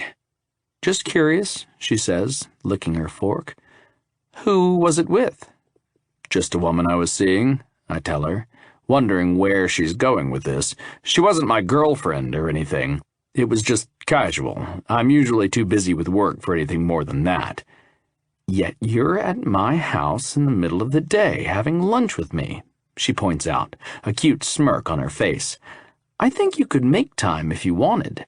I bark out a laugh, loving her boldness. I guess you're right. Maybe all it takes is the right woman. That either satisfies her questions or just shuts her up, because she eats the rest of her food quietly. I check my watch and curse. I'd better get going. Okay, she says as we both stand and wraps her arms around me. Thank you for lunch. I kiss the top of her head. I have too much work to see her tonight, but I ask what she's doing tomorrow night. Nothing, she says, glancing up at me. Why? I thought I'd take you out for dinner and a movie. What do you think? I always remember that night she went out by herself, and I want to take her on a date. Who knows when the last time she's even been on one? I'll let her choose the movie. Shit, I'm even willing to sit through some chick flick for her. I must really like her. I know there's this whole conflict of interest issue, but technically her charges were dropped and I'm not her lawyer anymore, right? Right? Fuck. I'm even trying to justify it to myself. Sounds perfect, she beams, her eyes lighting up. I'll come get you about 7, I say, cupping her cheek, smiling at her, and then leaving. She probably thinks I'm being a tease or giving her mixed signals, but I just want to take things slowly. I want her to be sure about what she wants. We have all the time in the world. There's no rush to the finish line. You can continue what you were doing before I got here, I call out to her. And just so you know, I'm a fan of blowjobs. I can hear her mutter, "Oh my God," making me laugh. I can't remember the last time I felt so light, so happy. I think I'm onto something here. Chapter 16. Scarlet. I'll never admit it, but after he leaves and I clean up, I do keep watching the video. And I watch one on how to give good head, and I mentally remember exactly what to do. I'm going to blow him away. Literally. I'm going on a date with him tomorrow night, and I'm so happy I can hardly contain myself. What should I wear? I haven't been on a date in years. Darren stopped taking me out when he started doing drugs. I don't know how he got into them, but eventually he became addicted to meth, which is when the abuse really began. He changed into a person I didn't know anymore. I push thoughts of Darren out of my head and concentrate on the present, on Jackson. Will he kiss me tomorrow night? I touch my lips and wonder what his lips will be like. I don't mean to sound ridiculous, but the word magical keeps popping into my head. I know his kiss is going to make me weak. You look beautiful, is the first thing he says to me. He thinks I'm beautiful. I smile. You're early, is the first thing I say back. I then add, thank you, to not sound so rude. I know, he says, eyeing my black dress from top to bottom. Perhaps I wanted to catch you off guard. I roll my eyes and smile at the same time.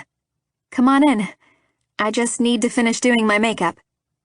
You don't need any makeup, he says, taking my chin between his fingers and gently turning my head from side to side. Perfect as you are. I know I don't need it, but I want it, I say, cringing when I realize how that sounded. I haven't been on a date in a long time, so I want to look pretty for it and put in a little more effort than usual. He runs his thumb across my lower lip. The man is clearly trying to kill me. Take your time. We're in no rush, he says, winking at me. I'll just answer some work emails while I'm waiting. He sits on the couch and pulls out his phone. Can I get you something to drink? Nope, I'm good, he says, waving me off. Don't worry about me. Not possible. I rush back to my room and finish with my makeup, then grab my bag and put on my heels. When I walk out to meet him, he stands up and gives me another once-over. I take that back. You're more than beautiful tonight, Scarlett. You look absolutely stunning. Darren never gave me his attention like this, never complimented me. He never bothered trying to make me feel special at all. If anything, he would have criticized something about my outfit or would have told me I need to cover up more because I looked like a whore. But Jackson, he looks like he means it. Every kind word. I duck my head, not used to hearing compliments, feeling the heat hit my cheeks. Thank you. You look pretty amazing yourself. He offers me his hand, and without question, I take it. For someone like me who has been through what I have, that one action is everything. We walk to his BMW and he opens the door for me like he always does, then closes it once I'm in safely. I personally think every woman needs a man like Jackson, because it feels so good to be treated like I'm worth something. It's indescribable. I don't know if other women are just used to it so they take it for granted, but I know that I never will. I know what it's like to be on the other end, and I think it's just going to make me appreciate all the good things life has to offer even more. You never told me what restaurant we're going to, I say, glancing at him, feeling a mixture of excitement and nervousness. What type of food do they have? Or what movie are we seeing? We're going to see whatever you want to see. There are about 5 that start at the same time. And for dinner, I'm taking you to my favorite Italian restaurant, he explains, reaching over and gently holding my hand as he drives. I'm not used to this casual affection, so I never thought I needed it. But Jackson is showing me that there is so much that I want and need. You don't like surprises, do you? I liked when you surprised me with the flowers, so maybe I do, I say, smiling at him. I'm just curious, that's all. And excited. Good, he murmurs. How was your day? It was good. I did a little shopping, then did more work in the garden. How was yours? I ask him back. I know he's probably not allowed to talk much about his cases or anything like that, and I wouldn't expect him to. Not bad. Got 2 new cases. Should keep me busy. Do you ever take time off and go on vacation or anything? I ask, wondering if his life is just his job. He's clearly a workaholic, and I don't know what he does in his free time to relax. Not recently, he tells me. The firm has been busy, and they've needed me there. I wonder if that's true, or if it's him who needs them. I don't think he likes being idle. He's always on the go, always working. What do you do when you're not working? I ask. He's never mentioned any family or friends. Maybe he doesn't have any like me. Or maybe they live somewhere else. Go to the gym, take care of things at home, he says, glancing at me. Normally I'd hang out with friends, but we've all been busy lately, so I've kind of just been going between work, the gym, and home. What about your family? I ask, eyes on his profile. I hope he doesn't think I'm being too nosy. I just want to get to know him. Everything about him. My parents live about 4 hours away, he explains, parking the car. He turns to me with a cheeky grin on his handsome face and says, Stay here, I'll be right back. What? Where are you going? I ask, as he gets out of the car. I look at the place we've parked in front of, and it's a bar called Knox's Tavern. What exactly are we doing here? It's not like he's going to have a drink while I'm in the car. Curiosity getting the best of me, I decide not to listen to him and get out of the car. I walk to the front of the bar and pull on the push door. Crap, I mutter to myself, pushing the door, hoping no one saw that, and walking inside. I glance around, taking the place in. There's a live band playing, and the bar has a nice atmosphere. Thought I told you to stay in the car, Jackson says as he approaches me. And I didn't want to, I reply, lifting my chin. He simply smirks and takes my hand. I just needed to pick something up, and now we can go. What did you pick up? I ask, looking at his hands, which are empty. You don't make it easy to surprise you with something, do you? He asks, shaking his head. Do you want to have a drink while we're here? I nod. This place is great. The bar and all the tables and chairs are made out of a dark wood, and they have circle lantern lights hanging above the tables. It is, he agrees, pulling out one of the bar stools for me to sit on. What would you like to drink? Is there a cocktail menu? I ask the handsome blonde man at the bar. Of course, he says with a smile, grabbing one and sliding it over the counter to me. He then turns to Jackson and gives him a smirk. How did you manage to get her? Always a pleasure, Ryan, Jackson says in a dry tone. I can tell the two of them are cool with each other, though, because there's no tension between them. I scan the list, trying hard to choose from their large selection. I'll have a Bloody Mary, please. Ryan smiles at me and nods. Awesome. And for you? He asks Jackson. I'll just grab a beer. The usual, he says, pulling his wallet out and placing some money on the table. The usual? Just how often does he come here? And let's not forget the reason why he came in here in the first place. What did he want to pick up? I don't want to be nosy, but he said he was trying to surprise me, and now I really want to know what it is. Will you let me pay for dinner? I ask him, pressing my pink lips together. You always pay, and for once I want to. No, he says, softening it with a gentle smile. You won't be paying for anything when I'm around, so you should probably get used to it. My eyes narrow. How is that fair? This is the modern world, Jackson. It's not like I'm stingy or don't want to spend my money. He cups my face with his warm hand. I never said you were. I just like treating you. It's how I am and how I've always been. I remember when I was a young boy, my mom would take me out on a little mini-date, and I'd open doors for her, pull out her chair, and then pay for the meal with my pocket money. Instead of arguing with me, why don't you just enjoy it?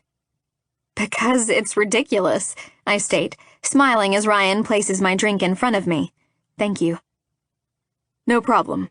Besides, don't forget you're going to be getting a very steep legal bill in the mail soon, he says, flashing me a wink. Worth every penny, I say, as I give him a wink. What do you think about the man always paying? I ask Ryan as he gives Jackson his beer. Don't you think the woman should pay sometimes too? No, he says, smirking. Sorry, darling. I'm with the lawyer this time. I like to look after my woman too. She doesn't even need to bring her purse if I'm there. And we're married, so my money is hers and vice versa. I sigh and bring the glass to my lips, taking a sip. They're all Neanderthals. Don't get me wrong. I think it's sweet and chivalrous, and I do think the man should pay on a first date. But after that, I don't mind paying or us taking turns. I don't expect a man to pay for everything, and I have my own money, so it makes no sense.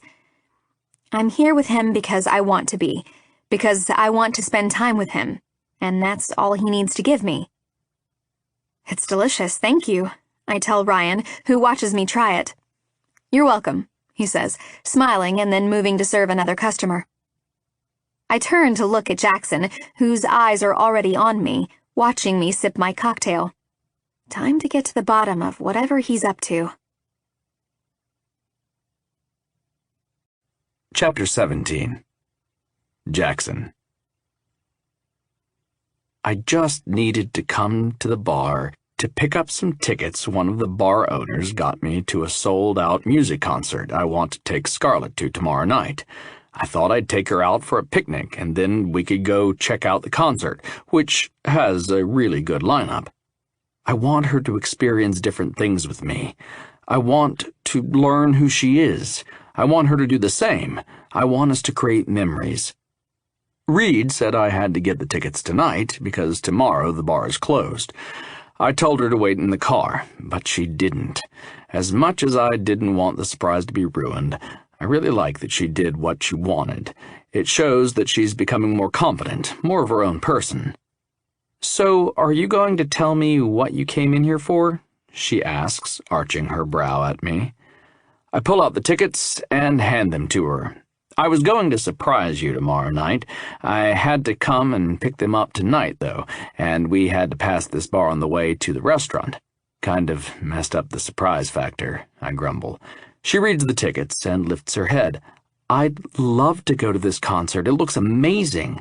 I haven't been to a music concert since I was in high school." She hands me the tickets back, stands up, and hugs me. "I'm sorry I ruined the surprise." She pulls back and winces. "It's been so long since anyone tried to surprise me with anything.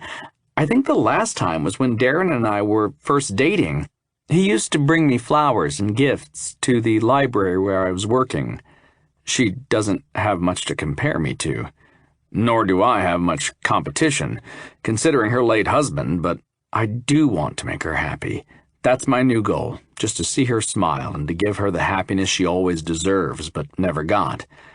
I don't know what's going to happen with us. It may be something or it may be nothing, but at least I can make her life a little better. Or at least I hope I can. Do I want her?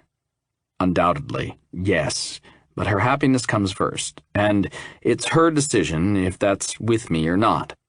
We haven't known each other long, and I don't know how the fuck this happened, but it did, and I just want to be around her. I want to protect her, and fuck, I want her to be mine. She pulls back and presses her lips against my cheek. A chaste kiss. For the first time in so long, I'm excited about what the week, the month will bring. Good, I rasp, resting my hand on her waist. We'd better hurry or we'll be late for our reservation. We finish our drinks, get back in the car, and head to our next stop. I hope she's hungry. The night was going so well. So fucking well. Too well. "Who is that?" Scarlett asks me when she sees a woman waving at me from the other table. "It's Rebecca." I see her eyes move to Scarlett, and her expression instantly changes, her eyes narrowing as she sends a filthy look in Scarlett's direction. Shit. Rebecca is the woman I was sleeping with for a few months, and the last woman I've been with. What are the chances of her being here? There are so many restaurants in town, so it seems fate is out to get me. Maybe Scarlett won't care. I mentioned this yesterday at lunch, when she asked when the last time I had sex was, so she might just blow it off. A friend, I tell her, taking her hand from across the table. "How's your pasta?" "It's really good," she says, then looks back over at Rebecca, who is still staring at Scarlett. Fuck. "Why is your friend looking at me like she hates me?" she asks, bringing her eyes back to me. "Is she an ex-girlfriend or something?" I grit my teeth and decide to just come out with the truth, hoping she lets it go after this. Some women can, and some women can't. I'm not sure which one she will be, but either way, I'll handle it. She's that woman I told you I was sleeping with before. Her eyes widen. Oh. She glances at her again, then back at me. I see. She doesn't say anything else. And I wonder what she's thinking. Is she comparing herself to Rebecca? Because there's no comparison. Scarlett has so much class and natural beauty. I don't see anyone in a room except her. Rebecca is beautiful, and I won't deny that, but that doesn't mean anything to me, because I only have eyes for the woman sitting in front of me. Are you okay? I ask her quietly, not wanting her to be upset, because she has no reason to be. Yeah, she says, nodding. Why wouldn't I be? But she doesn't look at me. She's still looking into her plate. I study her, not sure if she's doing the whole "I'm fine" thing, even when she's not, which will probably result in her exploding sometime soon, or if she really is fine. Okay, I say, casually. Do you want anything for dessert? I can see that Rebecca is on a date too, so hopefully she won't come over and that will be that. The woman has no shame, though. One of the reasons I used to fuck her. Not that I'd ever admit anything like that out loud. Are you going to get anything? Maybe we could share something, she says, rubbing her flat stomach as if she's full. What do you think? Why don't you choose something and we can share it, I tell her, just as someone walks up and stands next to the table. Ah, fuck. Here we go. Hello, Jackson. Long time no see. Rebecca purrs, resting her long blue nails on my shoulder. Rebecca, I say, acknowledging her. I don't believe in being rude or mean to women I've been with. A man doesn't do that. But I also want Scarlett to know that she's my priority, so I have two options here. I can either tell Rebecca it's nice to see her and wait until she walks away, then salvage the situation with Scarlett, or I can introduce the two women and hope for the best. Olivia used to always say, only people with class introduce people to each other. So that decides my next move. Rebecca, this is Scarlett, Rebecca. It might be a little awkward, but it allows me to bring Scarlett into the situation, letting both women know which one is more important. Is this your new girlfriend? Rebecca asks after Scarlett says hello to her. Or just another friend? She crossed a line with that comment, so I feel no guilt when I say, I don't think that's any of your business. I guess not anymore, she mutters, flashing Scarlett another look before sauntering away. Jesus Christ. Maybe we should just skip dessert, Scarlett now suggests, looking down at her empty plate. Unless you really want some. She's upset, and I can see why. If I ran into someone who had been with her, I wouldn't like it either. It's not a logical thing. I didn't even know Scarlett existed when I was with Rebecca, and everyone has a past, but I get it. I'm fine, I say, asking for the bill. I can get you something to take home if you like. No, thank you, she says, her tone subdued. Shit. I pay the bill, leave a tip, and lead her out with my hand on her lower back. I open the car door for her, then close it before walking to the driver's side and sliding in. The second we're on the road, I ask her, You going to tell me what's going on in that pretty mind of yours? She's silent for a few seconds, then says, It's not the fact that you slept with her. I mean, it's not like you slept with her after you met me. It's just that... What? I ask gently, as she trails off, not finishing her sentence. You won't even kiss me, she blurts out, looking from the window to me. She's had you, and fine, whatever, but I haven't even had a kiss from you. Why don't you want to kiss me? Is it because you want to fix me first? Because I don't need fixing, Jackson. I just need love. She huffs, and then adds, And you to fucking kiss me. I don't think I've ever heard her swear before. Safely, I wait until I'm able to park on the side of the road, then turn and grab her face and kiss her. Not just a small, quick kiss. No, I kiss her. I taste her lips. I let my tongue explore hers. I give her everything in this kiss. She tastes sweet. Her lips soft, and the quiet humming sound she makes deep in her throat urges me on even more. My hand moves to the nape of her neck, where I gently hold her. And when I pull away, only because I need to catch my breath, she's wide-eyed, panting, her lips still open. Then, without saying a word, I drive back onto the road and back to her house. She sits there, quietly, maybe processing what just happened, but I don't miss the upward curve to her lips. She's smiling to herself. I try to keep my face straight, hiding my amusement, and also try to control my dick, which is hard and wanting a little attention from the woman next to me. I wasn't going to kiss her so soon, but I can't have her thinking I don't want her.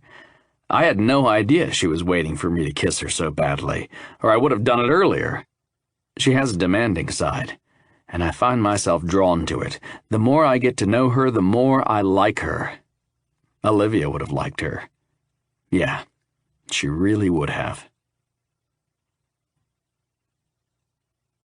Chapter 18. Scarlet. I bring my fingers to my lips, touching them. Wow, I've never been kissed like that in my life, ever. I want more. I need more, right this second. Can he drive faster so we can get home? I shift in the seat, feeling a little needy. I've never been so turned on from a kiss before. Crap. The kiss was smoking hot.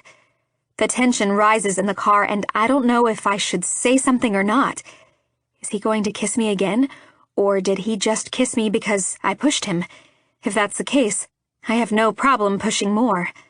I don't think I've ever wanted something so much. He can't just tease me like that, give me a taste of passion and then take it away. I've always read about chemistry and connection and sexual tension, but until right now, I realize I've never experienced it. We finally get to my house after what feels like an hour, but was probably only 15 minutes. I open the door and get out, waiting for him before walking to the front door. Neither of us says anything. I unlock the door, step inside, and wait for him to enter before shutting and locking it behind me. I hope you enjoyed dinner. He pauses, and then adds, And maybe next time we'll actually make it to the movies. I think I know what the highlight of the night was, I say, feeling bold. Horniness will do that to you. It trumps all other feelings. And what was that? He asks, closing the space between us and gripping my hips with his strong hands. He walks me backward until the back of my legs hit the couch. You going to pretend like you don't know? I croon, licking my bottom lip. Perhaps you need a reminder. Perhaps I do. I crook my finger at him. You're going to have to come down a little. He lowers his head. A little bit more? I whisper. In a quick movement, he lifts me in the air against his hard body so our faces are in line. And then, I kiss him. I take out all my frustration on him, the car ride and the fact that he took so long to kiss me in the first place, and then only did it because I egged him on. I wrap my arms around his neck, pulling him as close as he can get without being inside of me. And I show him that there's passion in me, dying to come out, to be let free. I just needed to give it to the right person this time, and that person is him. I know he's been patient with me in some aspects, and I know he's not a mind reader, so I need to tell him what I want and what I'm ready for, and this is me doing just that. I'm so ready. It's me who ends the kiss this time.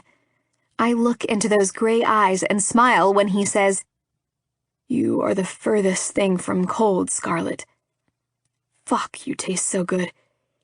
He lays me back on the couch, covering me with his body without putting his weight on me. I need more. That's what I'm talking about. Me too.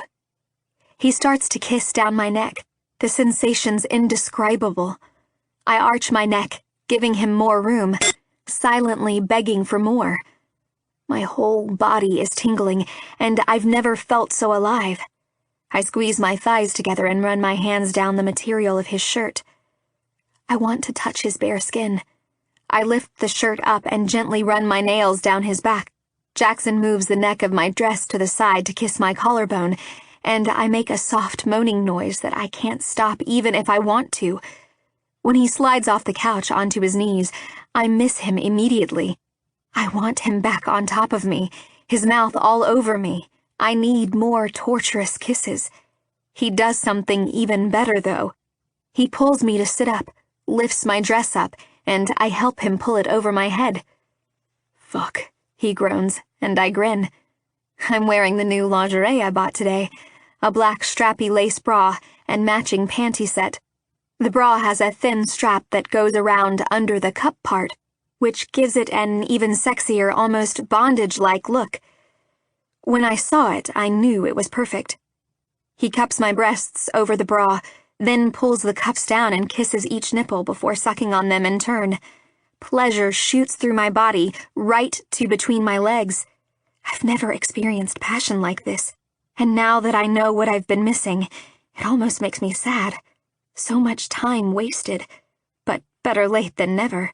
The timing is finally right for me, and I'm going to enjoy this more than I can explain. Jackson glances up at me and says, "Tell me if you want me to stop." I know he's worried about me, but I'm fine. The past is staying where it belongs, and I'm in the now, with him. I know he won't hurt me. Nothing he's done has triggered me or set me off, and I think it's because of the simple fact that I trust him. Maybe I trust too easily, but I think it all comes down to making sure it's the right person. It feels right with Jackson. I will never regret this, or him. Okay, I tell him, then kiss his lips, my tongue doing a little exploring while his fingers gently tease my nipples. He breaks the kiss to bury his face in my breasts again. Then he undoes my bra and throws it on the floor. "Shame to take that off, but you look even better without it," he says, looking into my eyes. "You are fucking beautiful, Scarlett. You have no idea what you do to me." I feel beautiful when he looks at me like that, like the most beautiful woman in the world. He pays a little more attention to my breasts before he starts to kiss a trail down my stomach. When he stops at the top of my panties, our eyes lock. When I give him a slight nod, he pulls them off. Ever so slowly, he spreads my thighs. He can see all of me right now. My sex is right in his face, but he's still looking into my eyes. Something passing between us. There's something here, I can feel it, and I hope he can too. At the first swipe of his tongue, a shiver runs down my spine, and my mouth opens as my breath hitches, and then he lowers his head, finally breaking eye contact, licking me everywhere, sucking on my clit and driving me absolutely insane. I thread my fingers through his thick head of dark hair and gently tug, needing to do something. I can't sit still. The pleasure is too much, and it's been so long. He's so good with his tongue, I can barely handle it. I'm panting, my thighs are starting to tremble, and I can feel myself on the verge of something amazing. I lift my hips up, squirming, and he pins them back down onto the couch, keeping me in place, then continues to lick me and suck on my clit until I'm whimpering. When I come, it hits me in one quick shot. My thighs shake as the pleasure spreads outward all over my body, making me cry out. When I've come down from a euphoric high, I'm breathing heavily, and I'm tired, like he's wrung every last ounce of energy out of me. My body is like jelly. There's no tension left in me. "Oh my," is all I can think to say. "That was amazing, Jackson. I don't even know what to say right now." He wipes his mouth with the back of his hand, kisses my stomach, and then moves to sit next to me. "Where are you going?" I ask him, wondering if he thinks I was just going to sit here and do nothing about his erection. I just need a moment to come back to myself. Nowhere, He murmurs, watching me with heat in his eyes. I'm not going anywhere, Scarlett. Good, I whisper, because I haven't even started with him yet. Time to put my newfound skills to practice. Chapter 19. Jackson. My little temptress. I love it when she's confident. Nothing turns me on more. "And what do you plan on doing with me exactly?" I ask, leaning back on the couch and watching her, like a wolf watches its prey. I know I said tonight would be for her, but I'm not going to say no if she wants to please me. It's up to her, though. There's no pressure for her to do anything. Naked, she stands in all her beauty, giving me a show of that stunning body. From her tiny waist to her sexy, wide hips and perfectly shaped thighs, the woman is a fucking goddess.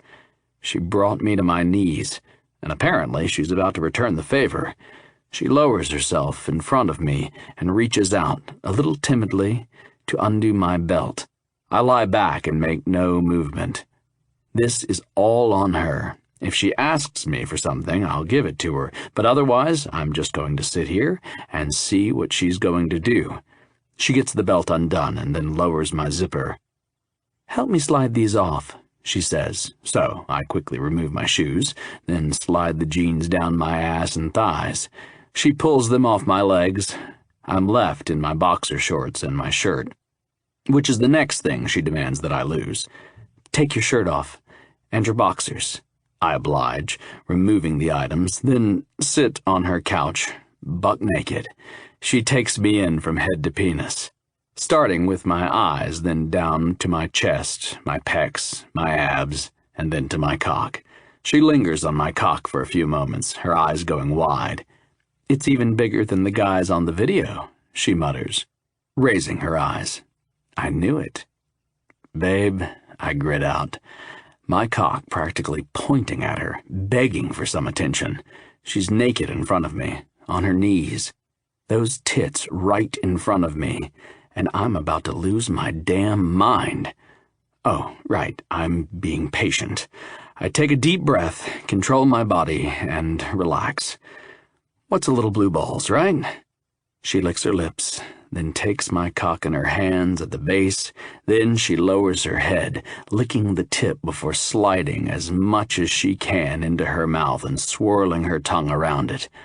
Fuck. I gently run my hands through her hair, making sure I don't push her head down or anything like that.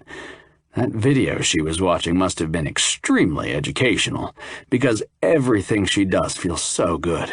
She starts pumping her hand at the base and using her mouth on the head, a combination that has me on the edge. A few more deep sucks, and yeah, that's me. Done.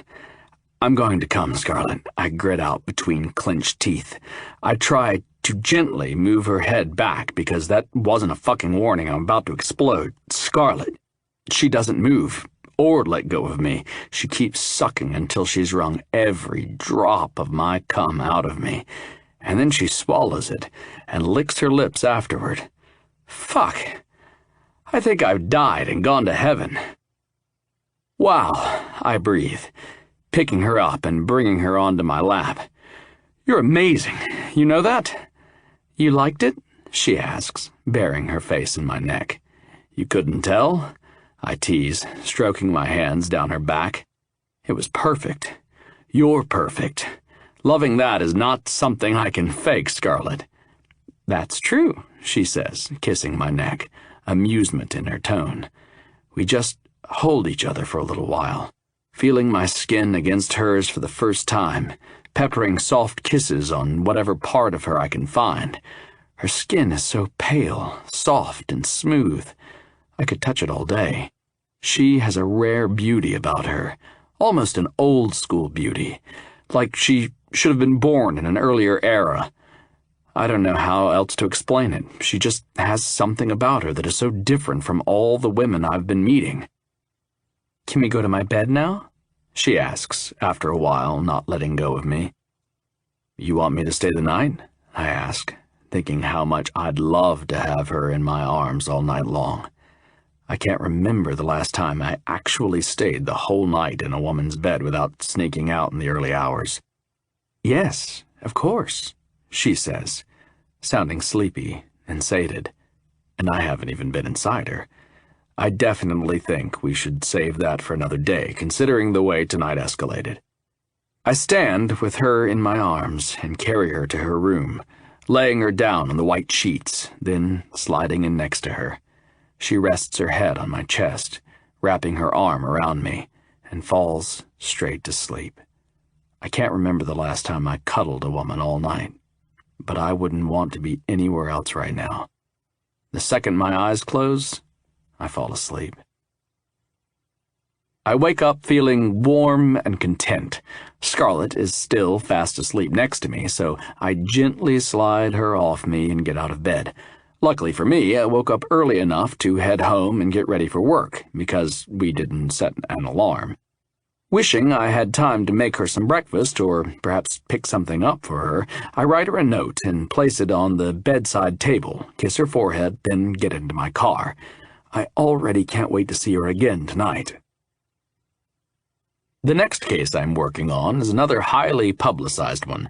A well-known television host by the name of Sharon Beadle has been charged with sexual assault against one of her coworkers. It's going to be a long court matter with a lot of media attention because both involved are public figures. After Ms. Beadle leaves my office, Hunter walks in, eyes wide. "She's a babe." "See, you should have done criminal law," I tease, cleaning up my desk. "You saying all the hot women are criminals? I don't know, I get my quota of hot single moms," he jokes, dropping into the chair in front of me. "Yeah, ones that are getting a divorce," I remind him, smirking. "Have you ever gone there with any of them?" "Nah," he says, flashing me a grin. "I don't shit where I eat. It'd be too messy to get involved with any of them. Plus, I see firsthand how money-hungry most of them are. Want to grab some lunch? I had a date, but, well, that's not going to happen now." "Why? What happened?" "Well, she didn't exactly look like her pictures. She lied. A lot," he says, jaw going tight. "I think we need to go to Riley's to make up for it." "You got catfished?" I ask, barking out a laugh. "Ah, fuck, sorry, bro. Come on, I'll buy you lunch and a beer. Riley's it is." "That would make me feel a little better," he grumbles, playing with his watch on his wrist. "I don't think online dating is for me." "Old ways are the best ways," I advise, standing up and closing my briefcase. "What's wrong? Have no game? And how come Kat, Tristan, and Yvonne aren't in here giving you shit about this? Or is it only me who gets that?"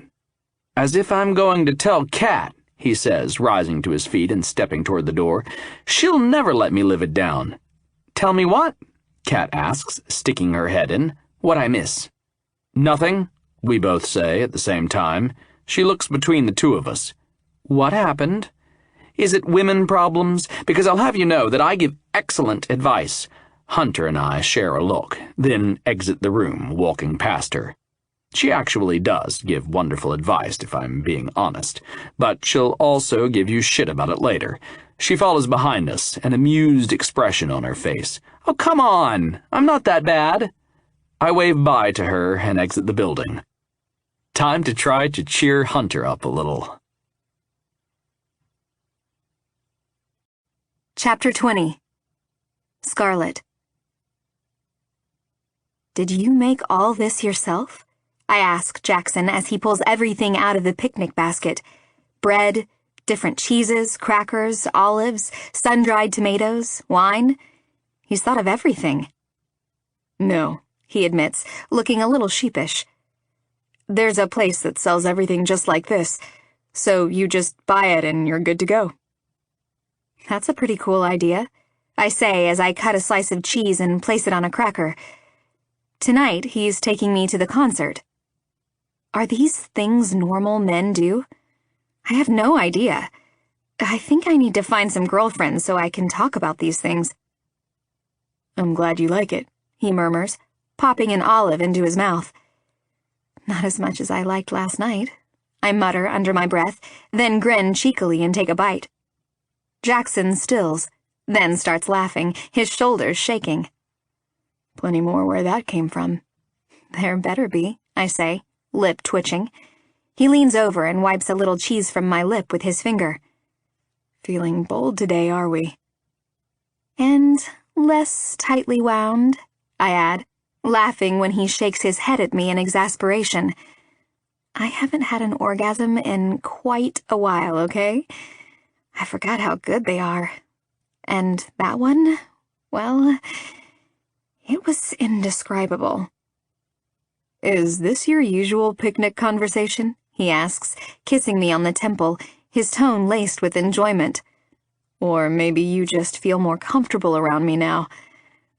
I think this is the first official picnic I've ever been on, I tell him. How about you? Been on many picnics? Only one, he admits, pouring some wine into 2 glasses. I think it was with my first serious girlfriend. I was trying to be romantic, but it didn't exactly work out. What happened? I ask, wishing it was me who he'd met back then. How different my life would have been. Then again, we probably wouldn't be together right now. Timing is everything, after all. I put some candles all around the blanket, except one of them fell over and the blanket caught on fire, he explains, cringing. I didn't get laid that night. I cover my mouth with my hands, then start laughing, unable to control my reaction. Glad you're amused, he grumbles, trying to sound put out, but I don't miss the twitch of his lip. He's secretly amused, too. So you weren't always smooth, huh? I tease, lying back on the blanket and turning to face him. And how come I don't get any candles? Because I learned my lesson the first time, he says, leaning over me and giving me a lingering kiss. I liked spending the night with you last night. All we did was sleep, I pointed out. I thought maybe he would have reached for me in the middle of the night, but he didn't. I have the feeling he's letting me call the shots, letting me decide how fast or slow we go, and I like that about him. I can't lie, though. Sometimes it makes me question whether he wants me as much as I want him. I know. It was a good sleep, and I loved having you in my arms, he says, kissing me again. Why? What did you want to happen? I purse my lips as I think how to word this. I don't know. I thought you'd maybe make love to me. I know you're waiting for me to be ready, but I am. I sigh, and add, I guess I'm just going to have to keep making the first move, aren't I? Babe, you slept like a log last night. You didn't wake up once, so I don't think you could have made the first move even if you'd wanted to. Well, tonight is another night, isn't it? I say, lifting my chin. And you know what? I still haven't seen your house. What are you hiding there? You can come stay at my place if you like, he grins, kissing my forehead. You can see what I'm hiding for yourself. I think it's going to be super clean and tidy, just like your office. The office has a cleaner. Maybe your house has a cleaner too, then. I fire back, taking an olive and some feta cheese and putting them into my mouth. I chew slowly as we both watch each other. Jackson? Scarlett? I would have slept with you even if you had almost set me on fire, I tell him, smirking. I'm in a playful mood today. I just feel so happy. Jackson is one of the first people I can spend time with without still feeling lonely. I never knew what I was missing out on until now. He shakes his head, then lies back on the blanket next to me. We look up into the sky, my arm touching his, and just enjoy being in each other's presence. It's comfortable between us, whether we're talking or being silent. It's intimate, whether we're kissing or not, and I feel safe. Safe. A notion I thought impossible. But here we are. And I'm going to enjoy every second, and live like it's my last. After the concert, we go back to Jackson's house. It's everything I thought it would be. A modern, spacious house decorated in neutral tones, and the biggest TV and couch I've ever seen. It's stunning, I say, looking around. It's the classiest bachelor pad I've ever seen. I then add, okay, I think it's the only bachelor pad I've been in, but still. He laughs at that and grabs me a bottle of water from his fridge while I look at the photos on his shelf. Who is this?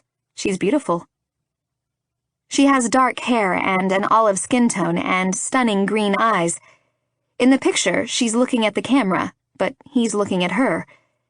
And the way he's looking at her, I can tell that he adores her. Is this an ex-girlfriend?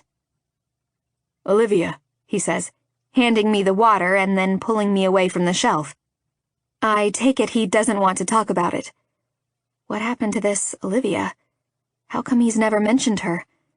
I decide not to press it, because he can talk about it in his own time, if he ever chooses to open up to me. The thought that he might not hurts. But if he needs time, I can give him that. He's been so patient with me, so I can be patient with him. He gives me a tour of his house. When we stop in his bedroom, my jaw drops at the size of his bed. That's the biggest bed I've ever seen. It looks bigger than a king. I sit down on it and stare up at him. What do you need such a big bed for? Been having many orgies lately? He throws his head back and laughs, then decides to give me some shit back. Have you been watching more videos? This time with orgies in them? I stick my tongue out at him, then lie back on the bed. It's so comfortable. I had it custom made for my room, he explains, sitting down next to me and resting his hand on my bare stomach as my top rides up. Do you want to have a shower?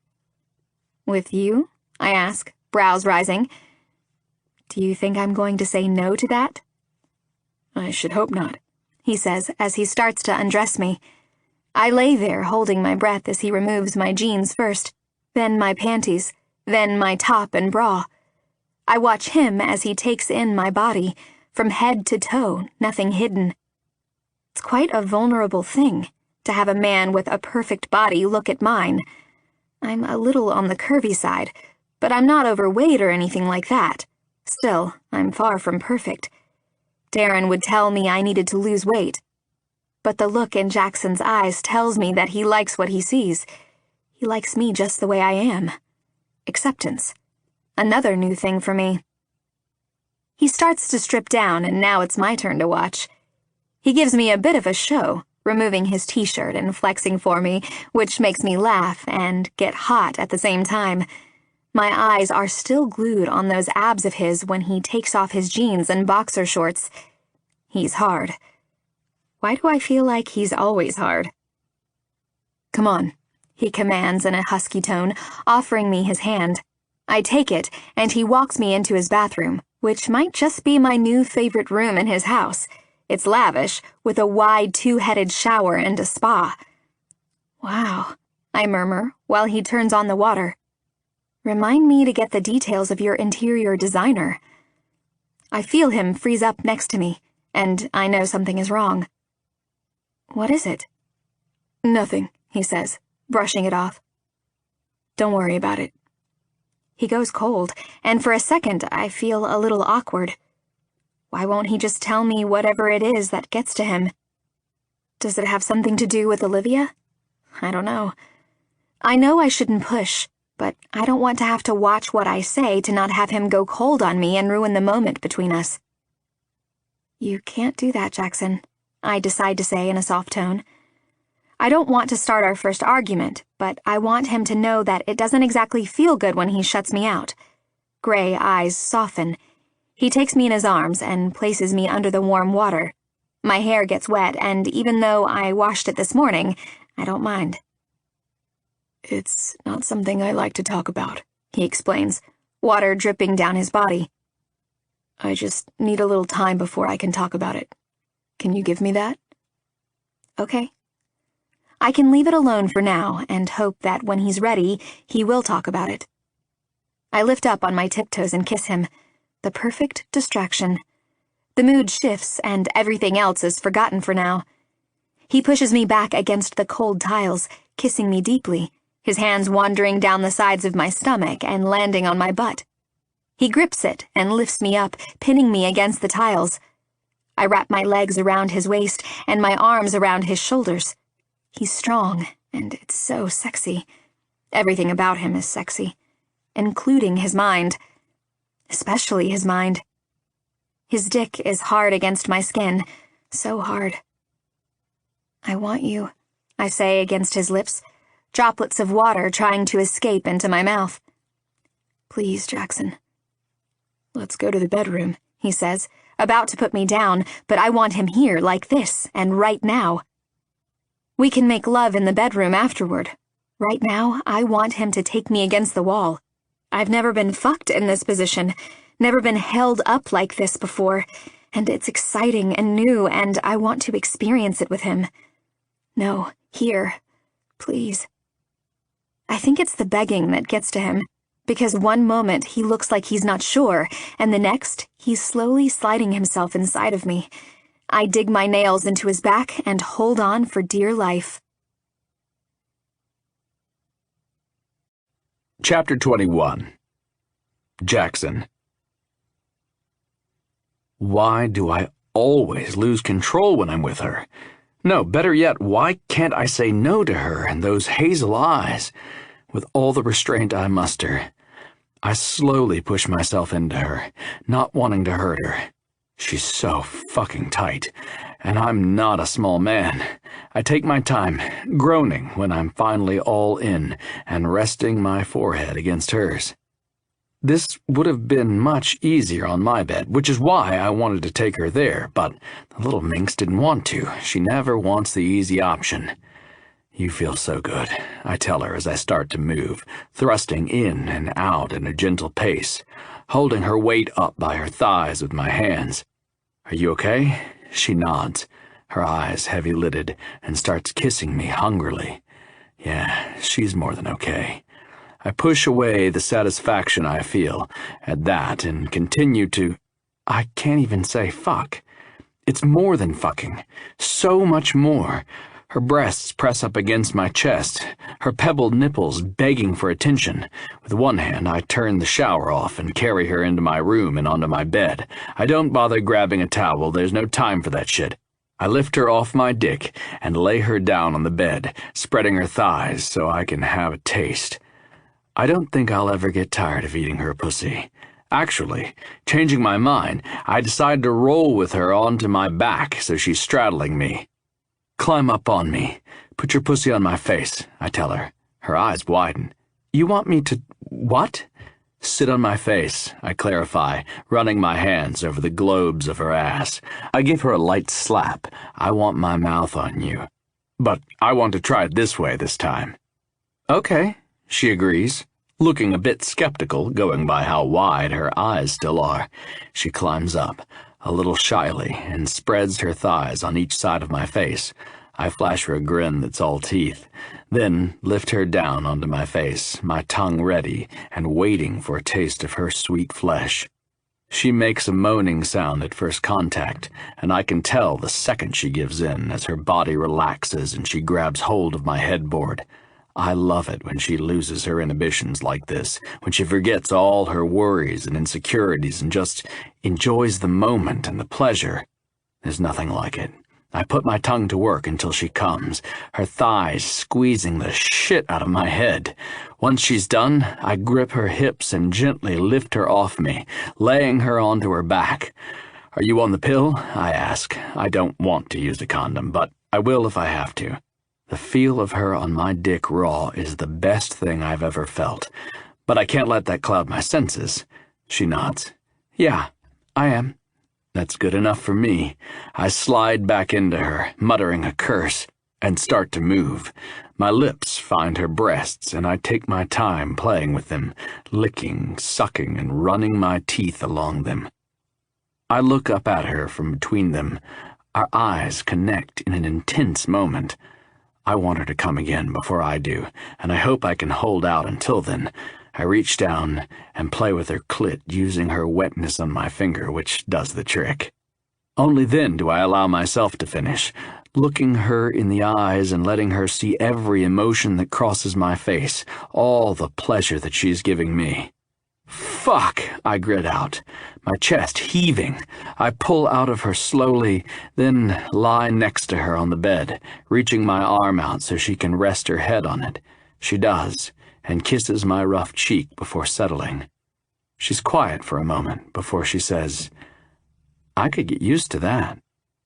I let out a deep chuckle, then turn to face her and give her a quick kiss. So could I. "Jackson?" "Yes, babe." "How soon can we do that again?" she asks, her teeth sinking into her lower lip. Apparently, I've created a monster. A beautiful monster. I reach for her during the night 3 times. She's so giving, so uninhibited in bed. I don't know how anyone could ever call her cold and frigid. I guess we all know Darren was a fucking idiot, but still, I can't get over the fact he tried to blame their problems in the bedroom on her. She's fire, not ice. She's everything a woman should be. And fuck him for not noticing that, or for noticing and deciding to destroy her anyway. "Good morning," she croons, her voice husky with sleep. She stretches her arms above her head. "You have the best bed. I think we should stay here from now on." I smile and kiss the top of her head. "What do you want for breakfast?" "I can make it for us," she says, yawning. "Do you have stuff to make pancakes? And some bacon, maybe?" "No, I'm making it," I tell her. "You're going to lie in bed and relax." "You're the one who has to go to work," she argues, trying to sit up. I pull her back down and pin her with my weight. "Will you do what you're told for once?" I ask, getting turned on again at the feeling of being on top of her.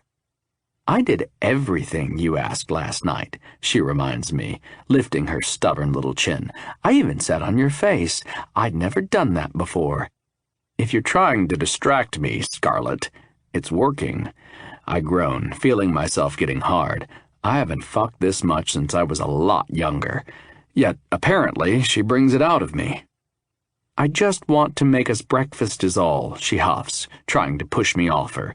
"And it's not because I'm a woman, blah, blah. It's because you have a long day of work ahead, so let me make myself a little useful. You don't let me pay for anything, and you're always doing nice things for me, so can't you let me have this little thing?" Well, fuck. All I wanted to do was make the woman breakfast. Since she's already cooked me a meal, I don't want her to think I expect that from her. I love and appreciate it, yes, but I don't expect it. I've been looking after myself for a long time. I don't need a woman to do those things for me, but it is nice. I sigh and roll off her. "Fine, you win, but for the record, you've cooked for me before. You do nice things for me, so this isn't a one-way street." "I never said it was." She greets me with a smug look, jumping off the bed, her boobs bouncing enticingly. "It's just this is one of the things I like doing for you, and it's one of the only ways I know how to show you that I care." She shakes her ass at me a little, then runs into the kitchen, naked. Where did this woman come from?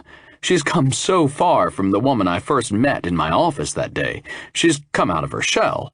And I like that she's being who she was meant to be the entire time. It's amazing what can happen to someone when they feel safe, when they know that nothing they do will be too much to handle. A sense of pride fills me at how things have turned around in such a short time. Not for me, but for her. She might not think it, but she's strong, resilient, and whether she knows it yet or not, mine. Chapter 22. Scarlett. After breakfast, Jackson drops me off at home and heads to work while I get ready for a day at the shelter. When I arrive there, I smile as I run into one of the other volunteers, Becky, walking 2 of the dogs. "Good morning, Scarlett," she says, smiling warmly at me. Her smile soon drops as she tells me that 3 more dogs have been brought in today. "I'll go give them some love," I tell her, heading inside. I step inside the gate and sit down on the floor next to the first dog. She's scared, I can tell, her tail between her legs. I wonder if her owners brought her here to abandon her, or if she was found on the street.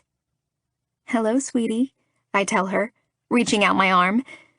I make a gentle noise and slowly she comes next to me, letting me touch her. Sometimes your life only gets better with a second chance, and I hope that's the case for all the dogs here. I stay at the shelter for a few hours, then go home to take a shower. Once I'm dressed, I decide to go shopping for a few things.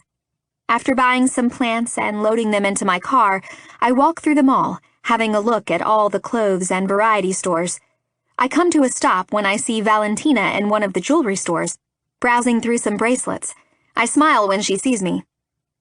"Hey," she says, coming over to me straight away. "How are you?" "Not bad. How are you?" I ask in return, knowing she's probably not doing too well considering the man she loves is behind bars. "I've been better," she admits, pushing away an errant red curl. "But I'm trying to be positive and keep busy. It's one of the girls' birthdays, so I'm trying to find something for her, except it's hard to buy something for a woman who has everything." "Want some help?" I ask, not knowing why I offered. Even though we should probably hate each other, I find I feel a connection with her instead. "I'd like that," she says, a little sadness to her smile. We browse multiple pieces until we find a bracelet that's really different and unusual. I think Valentina likes it because of the dragon pendant it has on it, too. "Faye will love this," she beams, glancing at the now unwrapped gift. "I'm going to go grab something for lunch. Want to join me?" "Sure," I say, happy to have some company. "What do you feel like eating?" "There's a food court here, so we can just grab whatever we feel like," she says, looking at me like she wants to say something. "What is it?" I ask her, letting her know with my tone that it's okay, she can share whatever she likes. "I was reading some information about the case. Faye gave it to me," she says, looking down. "He stole from you. His wife.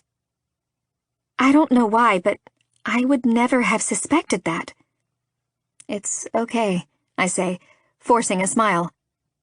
"I honestly think he only married me for my money and the property I owned."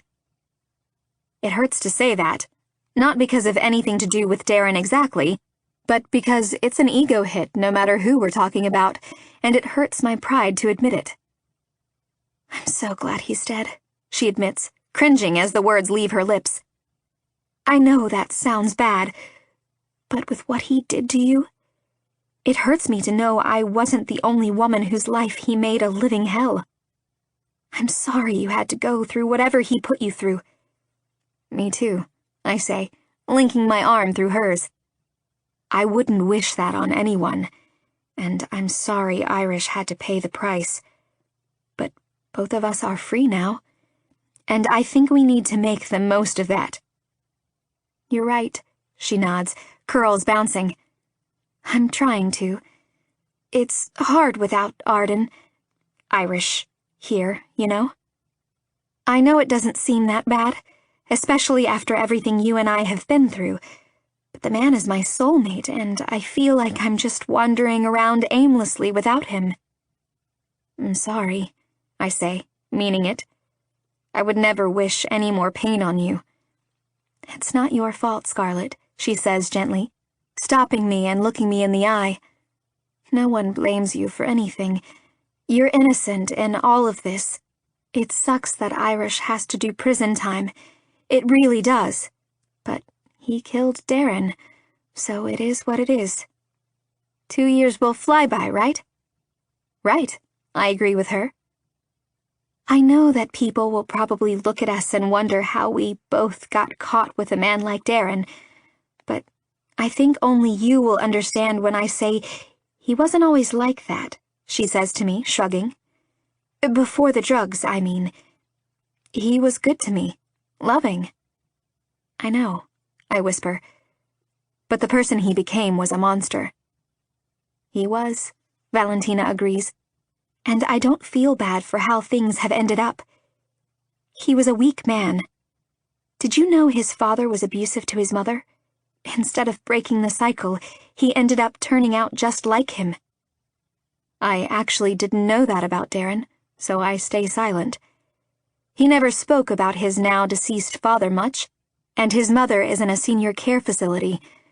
Despite the pain he caused me, it does make me feel better to understand where that side of him came from.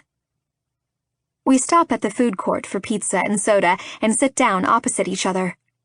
We talk about Darren, about what we went through, the mental abuse, the physical, the threats, his using his cop buddies to make it look like he was doing nothing wrong, feeling like there was no way out.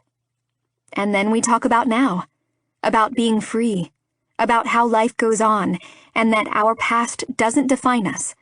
All it's done is make us stronger. I used to see myself as weak, a doormat, someone who was lost and too scared to get out of the situation I was in. But now I'm out, and I'm ready to take on the world. So, are you seeing anyone? She asks me, making me almost choke on my bite of pizza. That's a yes, she smirks, arching her brow. Come on, give me the goss. Your secrets are safe with me. Well, I say, swallowing the rest of my bite. Who is it? I'm sure the men of the city will all be in mourning, she says, and I smile as I remember my conversation with Preston and his friend in the diner. It's actually my lawyer, I blurt out, bracing myself for her reaction. Jackson Bentley? She asks, eyes going wide. Fucking hell, when you upgrade, you upgrade. He's so hot, and badass. Even Faye admitted so, and trust me, that's no small feat. He's amazing, I say with a sigh. He saved me, and he keeps saving me every day. Sounds like you have it bad, she says, taking a sip of her soda. I'm glad you found someone worthy of you. I'm glad you did too. We share a smile. It's nice to have another woman to talk to, because I think Aunt Leona is sick of hearing me rave on about Jackson and how wonderful he is. I'll give you my number, she says once the meal is done. Call me and we can hang out or chat, whatever you want. I'd like that, Valentina, I reply, feeling really good about the chat we had, and about us being friends. Who would have thought? But it makes sense when you think about it. I think only we can know what the other has been through, what we've overcome in our lives. Like I said, we're connected by our pasts, by pain, by the same man who tried to break both of our spirits and failed. He failed. There's my ride, she says, nodding toward the big black motorcycle that pulls into the parking lot. Ever since Irish got locked up, they aren't letting me out of their sight. So, who is that one? I ask, as the huge man parks the bike and gets off, patiently waiting for Valentina. That's Vinny, she says, waving at him. Where's your car parked? Just over there, I tell her as I point to the left. It's not far. I can see it from here. Okay. I'll wait until I see you drive off safely. You never know these days. She's sweet. You know what? With all his faults and evil ways, Darren did have good taste in women. She throws her head back and laughs, and it's a glorious sight. You're right on that one. Always look for the positive, right? You have to, I say, shaking my head at her as we share this moment of amusement. We hug as we say bye and head our separate ways. But I know it's not the last time I'll see her, and that makes me happy. He thrusts into me from behind while I bite down on the pillow, moaning. I feel like I've been missing out on good sex, and now I need to make up for it. So when Jackson walked through my door this evening, he didn't stand a chance. He stops moving his hips and cups both of my breasts with his hands, sliding them underneath me. Oh my God, I utter as he pinches the nipples, then continues a slow, delicious grind that has me so wet I can feel it all down my inner thighs. Beautiful, he murmurs, placing a kiss on my spine and letting my breasts free. His hands go back to my hips, gripping them firmly as he pushes back and forth. play with your clit for me, Scarlett. I instantly do as I'm told. Wanting to wet my finger, I dip it inside of me, stopping when my finger touches his cock. Fuck. Moving my finger up, I start to rub my clit just the way Jackson normally does, knowing it'll soon make me come even though it doesn't feel as good as when he does it. He pulls out of me, rolls me over, and slides back inside. Kissing me, he continues to absolutely destroy my past sex life, touching my mind and my body. Having a connection like this, a mental one, I can't explain how it makes the sex so much better. We come together this time, and it's something I will never forget. Gray and Hazel clash, our bodies bringing each other pleasure in sync, both of us completely vulnerable and open to each other in this moment. No boundaries, no walls, just us. A gentle kiss, and then he's off me, but right beside me. A man could get used to coming home to that every day, he says in a raspy tone. As soon as he'd opened the door, I'd run up to him, jumped into his arms, and started kissing him. It probably is the best way to be greeted after a long day at work. That, and I cooked him a delicious dinner, which we now get to eat as soon as we can make our bodies move again. I'd say it's the small things in life, but with Jackson, nothing about him is small. I grin and roll over onto him. Chapter 23. Jackson. I'm not a man who has a big ego or anything like that, but I'm a man who is aware, and I know when a woman is hitting on me. Normally, I'd be the first to smile and charm said woman, but this situation is a little different. One, she's not Scarlett, and two, she's my new client. It's obviously not a line I haven't crossed, but I don't consider myself single anymore, and it's making for a very awkward meeting.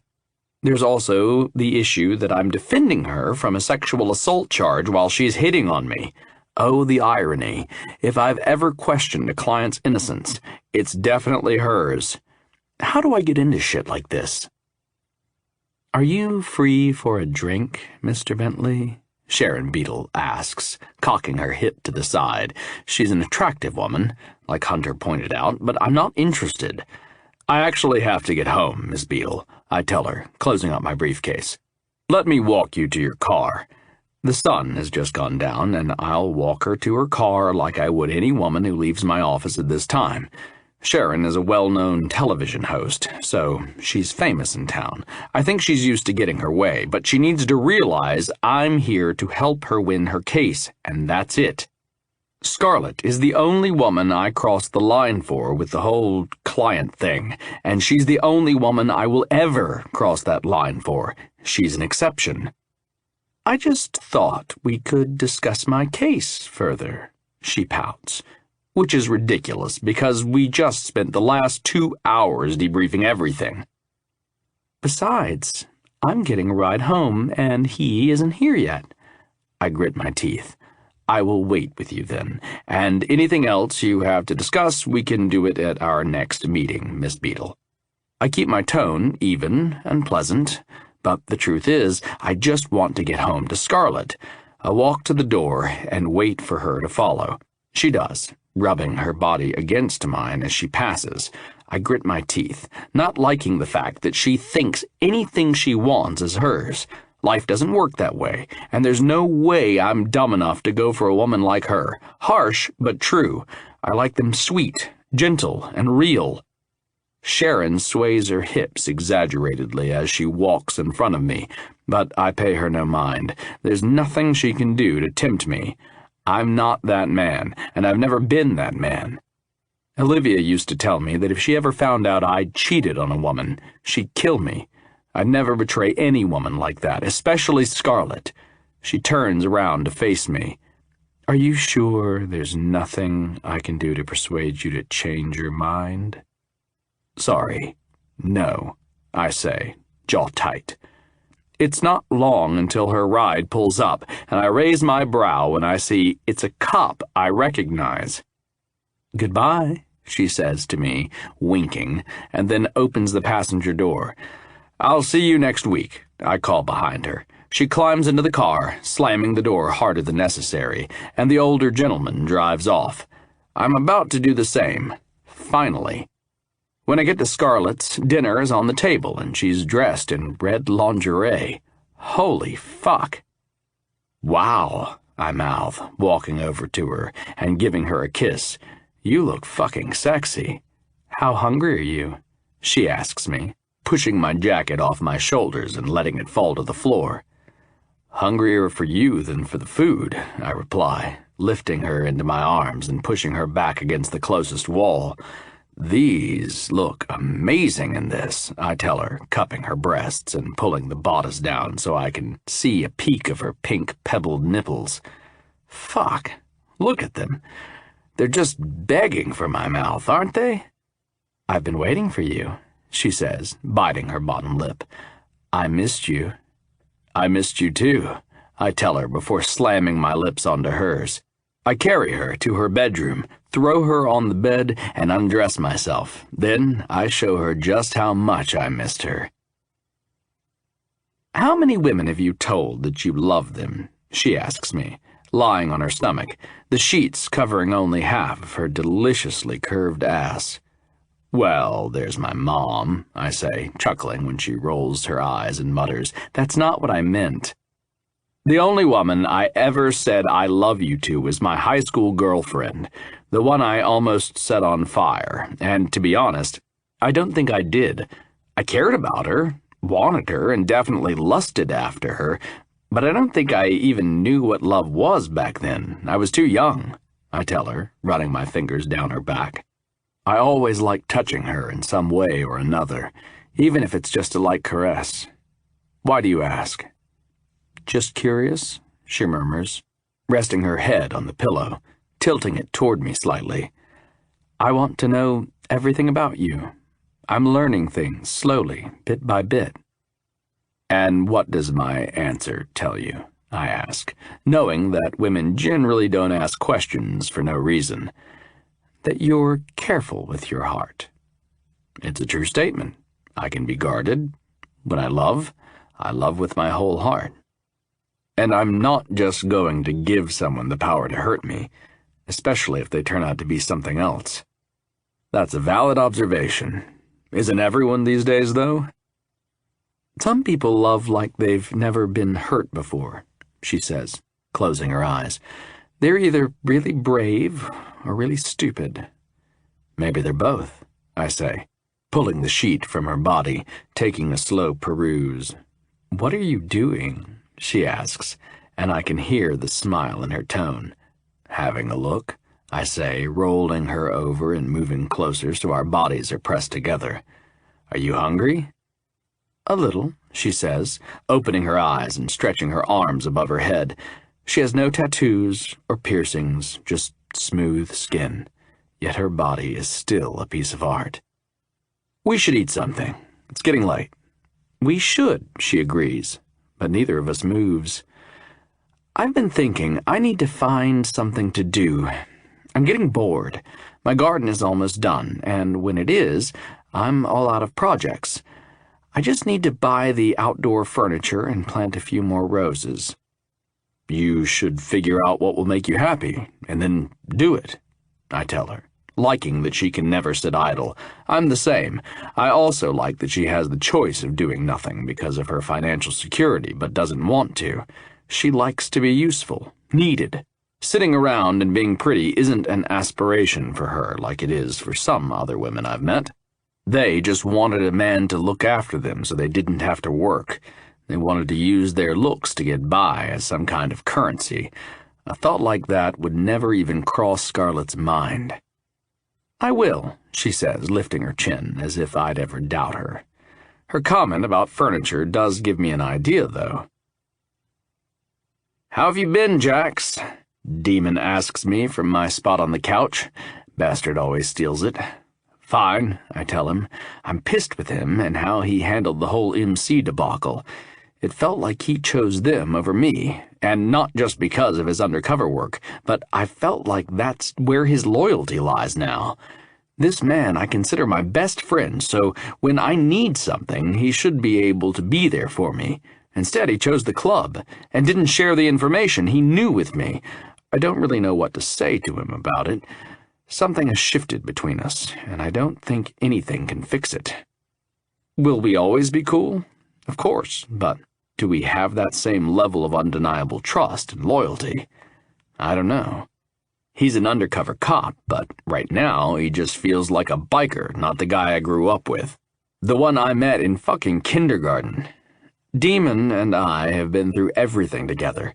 I remember the first time Olivia cried over a boy. She was in the 9th grade, and I was furious. I'd gone to find the boy only to see that Demon had gotten to him first. He's family. I'm sorry about what happened, Jax, he says, running his hand through his hair. Irish is a good man, and that dirty cop deserved to go, all right? I couldn't give you the information you needed, and I'm sorry, but tapping the MC lines? That wasn't cool either. I did what I had to do, Dee, I say, sitting down on the end of the couch. You were doing your job, and I was doing mine. I had to save Scarlett. Irish might be a good man, but he's a guilty one. You're liking him, and Darren's being a dick doesn't absolve him from the crime. An innocent woman shouldn't have to pay for that. You're a police officer, Dee, not a biker. Maybe you're forgetting that if you're siding with them over justice. Whenever I'm feeling lost or unsure, Demon is the person I want to be around. He knows me, but I feel like this undercover stint with the MC is changing him, and I'm not sure how to handle that. I don't think he's sure either. I don't know if he even knows how much this has affected him. He's silent for a few moments, but I know him, and that's when he's at his most dangerous. I know who I am, Jax, he says, standing up and walking over to the window. We're not going to see eye to eye on this, and I know we're living completely different lives right now, but you're still my family, so be angry with me. That's fine. We'll fight it out like we always do. I need to go now. I shouldn't be here in the first place, but I just wanted to see you. Fuck. He's right. At the end of the day, he is my family, no matter what. I stand up and hug him as he passes, and just like every time he leaves my house, he stops to look at the picture of Olivia. Then he leaves without another word. Chapter 24. Scarlett. It takes me a few weeks to find a job, but when I do, I know it's the right one for me. The library was looking for someone to do everything, from checking in books to reading to a group of children, and I thought it'd be something I'd really enjoy. It's only a part-time job, which is good because I don't want to stop volunteering at the shelter. I think by also getting a job, I've kind of decided that I'm staying put for the time being, and I've told my aunt as much. I don't want to leave Jackson, and as long as the two of us are good, I'm not going anywhere he's not. After coming home from my first day, I'm over the moon. The day went really well, and I can't wait to tell Jackson all about it. When I walk past the sliding door to the backyard of my house, I stop and do a double take. Unlocking the door, I slide it open. Oh my God, I mutter as I walk through my beautiful garden. There's furniture here. Beautiful wooden pieces that look handcrafted. Unique pieces, not ones you'd find in just any old furniture store. My garden is now complete, and it looks epic. I pick up the note left on my new bench and open it. Hope you had a wonderful first day at work. Hope you like what I made for you. Jackson. He made these? I had no idea he was so talented. In the carpentry department, anyway. I know he's talented in other areas.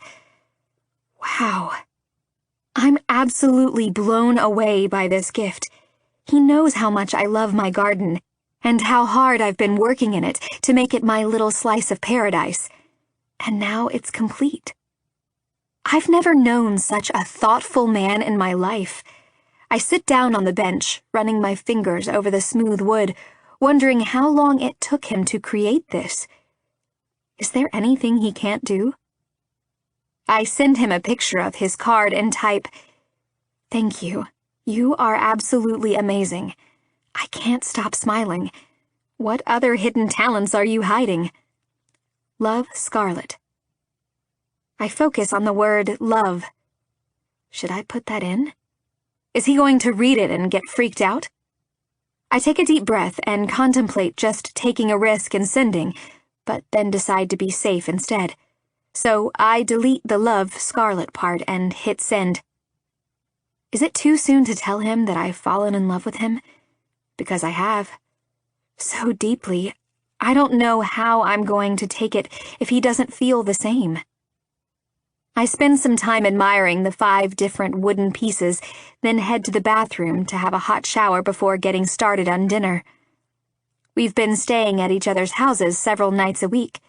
With his work schedule, it's pretty much the only way we get to see each other, which is how I don't know when he found time to create that stunning furniture for me. Sometimes he'll hit the gym before coming here, but usually I'm his first stop. It's weird seeing him on the news next to his famous client because of her high-profile case. Jackson just has me in awe with everything he does. He's smart, funny, good-looking, and I'm sure he's one of the sweetest men to exist. How can I not love him? Once dinner is finished, I make myself a hot cup of tea and sit in my garden, admiring how everything has come together. The garden is like my life. Once barren and a complete mess, it's now beautiful, well taken care of, and flourishing. I can't wait to sit here and read a book during the day, rays of sun hitting my face. I thought I'd find you out here, comes his voice. I jump a little, luckily not spilling any of the tea. I place my hand on my chest, calming myself. I don't think I'll ever be leaving here again, I say, lowering my hand and standing to greet him. Thank you so much for this. You have no idea how much I love it. And I had no idea you could do something like this. His lip twitches. Just a small hobby to pass the time. Happy you like everything, babe. He kisses my forehead and then my lips. Now, tell me about your first day as a sexy librarian. Only if you join me on my one-of-a-kind, absolutely beautiful bench, I say, sitting back down and patting the spot next to me. He sits and mutters, "It'd be awkward if it broke under my weight."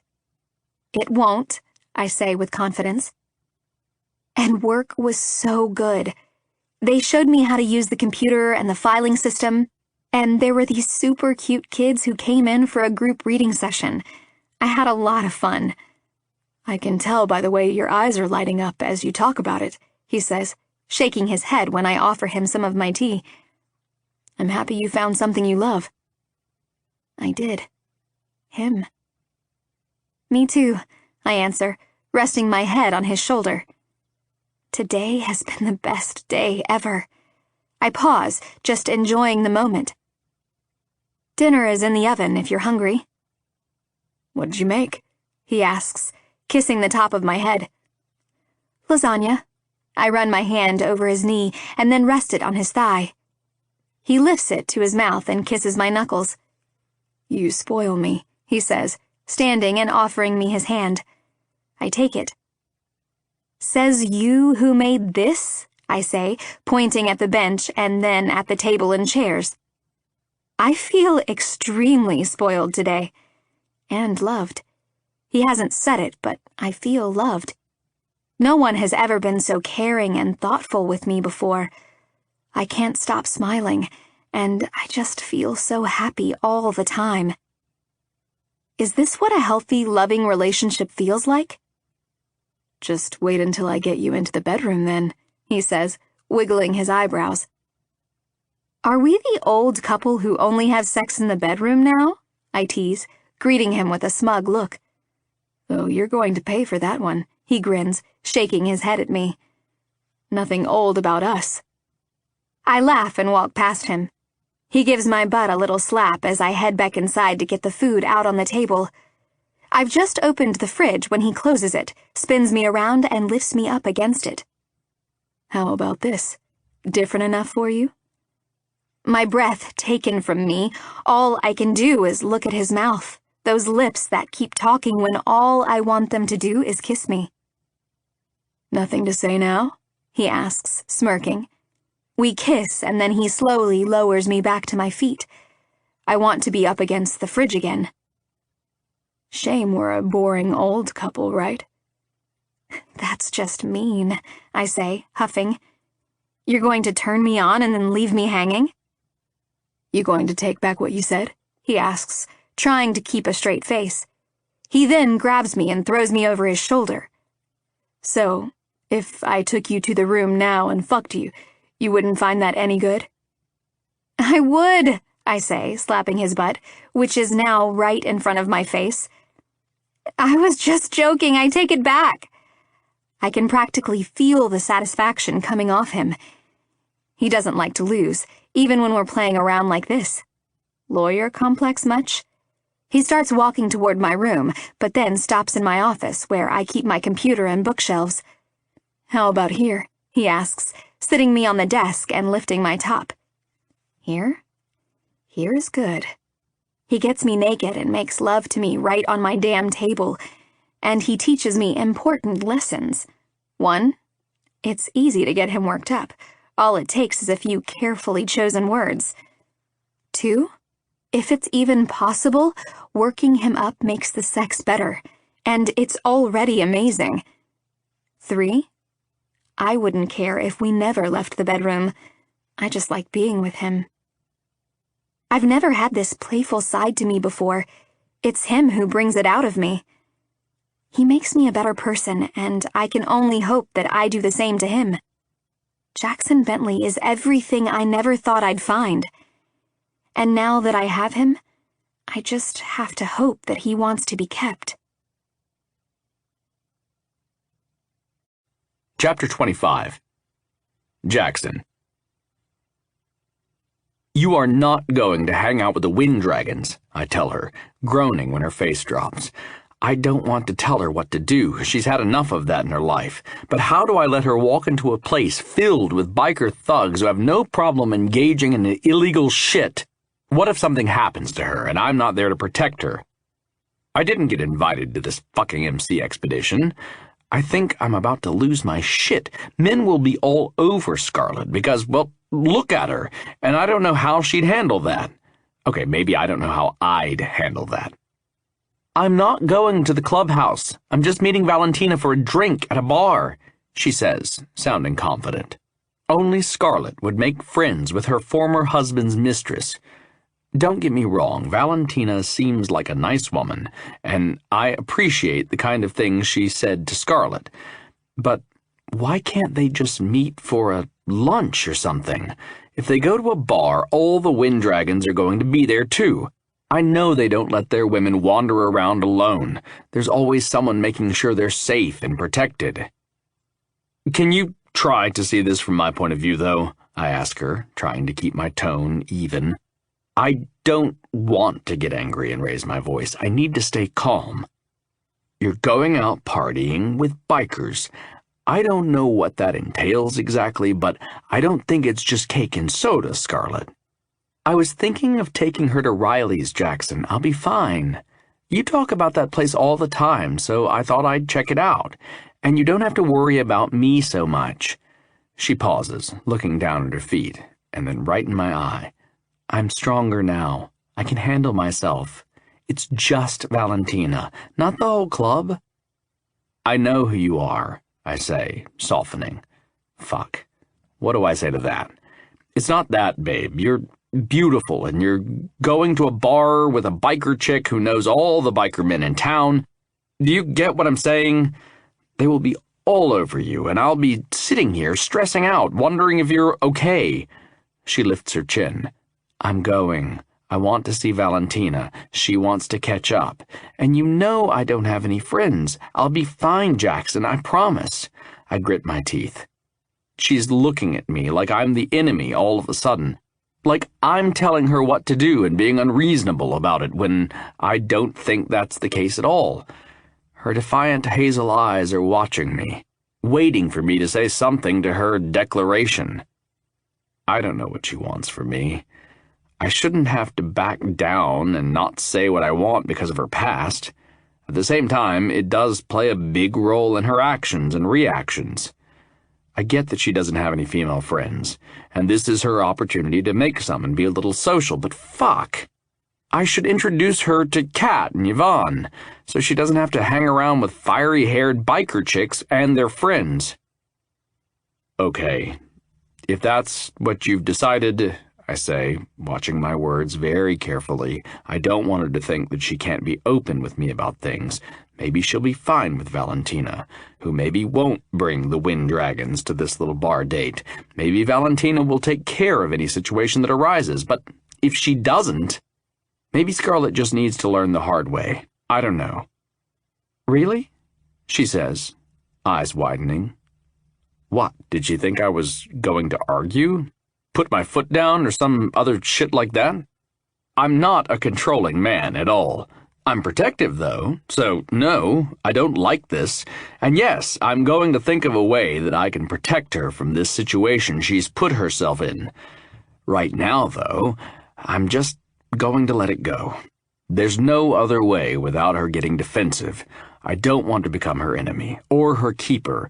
She needs to be a woman who can take care of herself when I'm not around, and maybe these biker chicks will teach her a few things.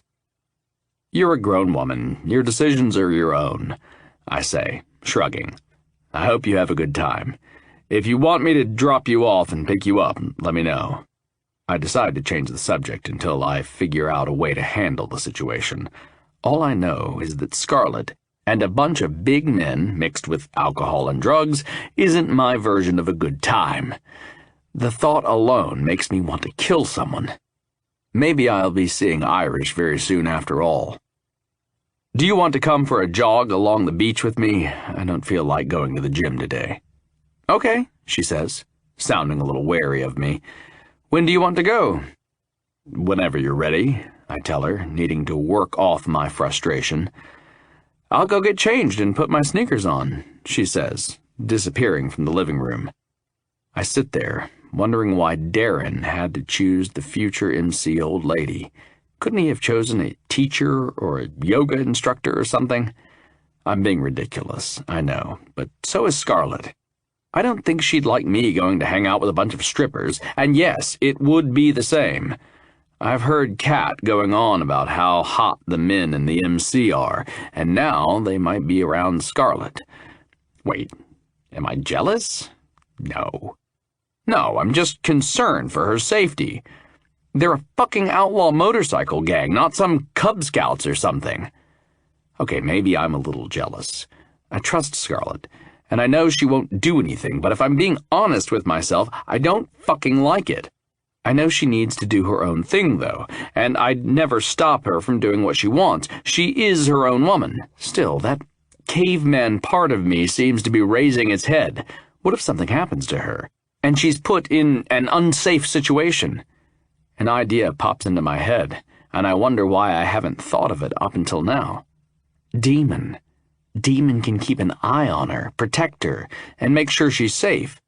I've never been more thankful that my friend is an undercover in a motorcycle gang. Scarlett walks out in yoga pants and a tight top that shows a little of her stomach, and it's hard to stay angry. The shape of her ass and thighs in those pants are making me want to work out my frustrations in another way. When she bends over to retie a shoelace, I grit my teeth and adjust my cock, which is growing harder by the second. I'm ready. I'll just grab us 2 bottles of water, she says, opening the fridge. I'd like her to grab something else right now. She closes the fridge door with a cock of her hip and faces me. Why are you looking at me like that? You just look really sexy right now, I say, standing and wincing as my hard-on doesn't make it easy for me. She closes the space between us and smiles. Does that mean you're not angry at me? No, I say, reaching around her to grab her ass. It means I think you're sexy. Jackson, Scarlett, she rolls her eyes, takes me by the hand and leads me outside to my car. I open the door for her, which she smiles at. Did she think I wouldn't because we had a small argument? Our first one, might I add. I'd open her door for her even if we weren't together. Never mind if I was a little angry at her. Did Darren punish her like that when she did something he didn't like? The thought makes me mutter a curse under my breath before I slide into the driver's side.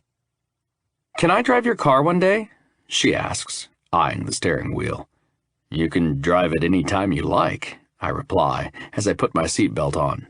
"Really?" she asks, sounding surprised. "It's so expensive, though.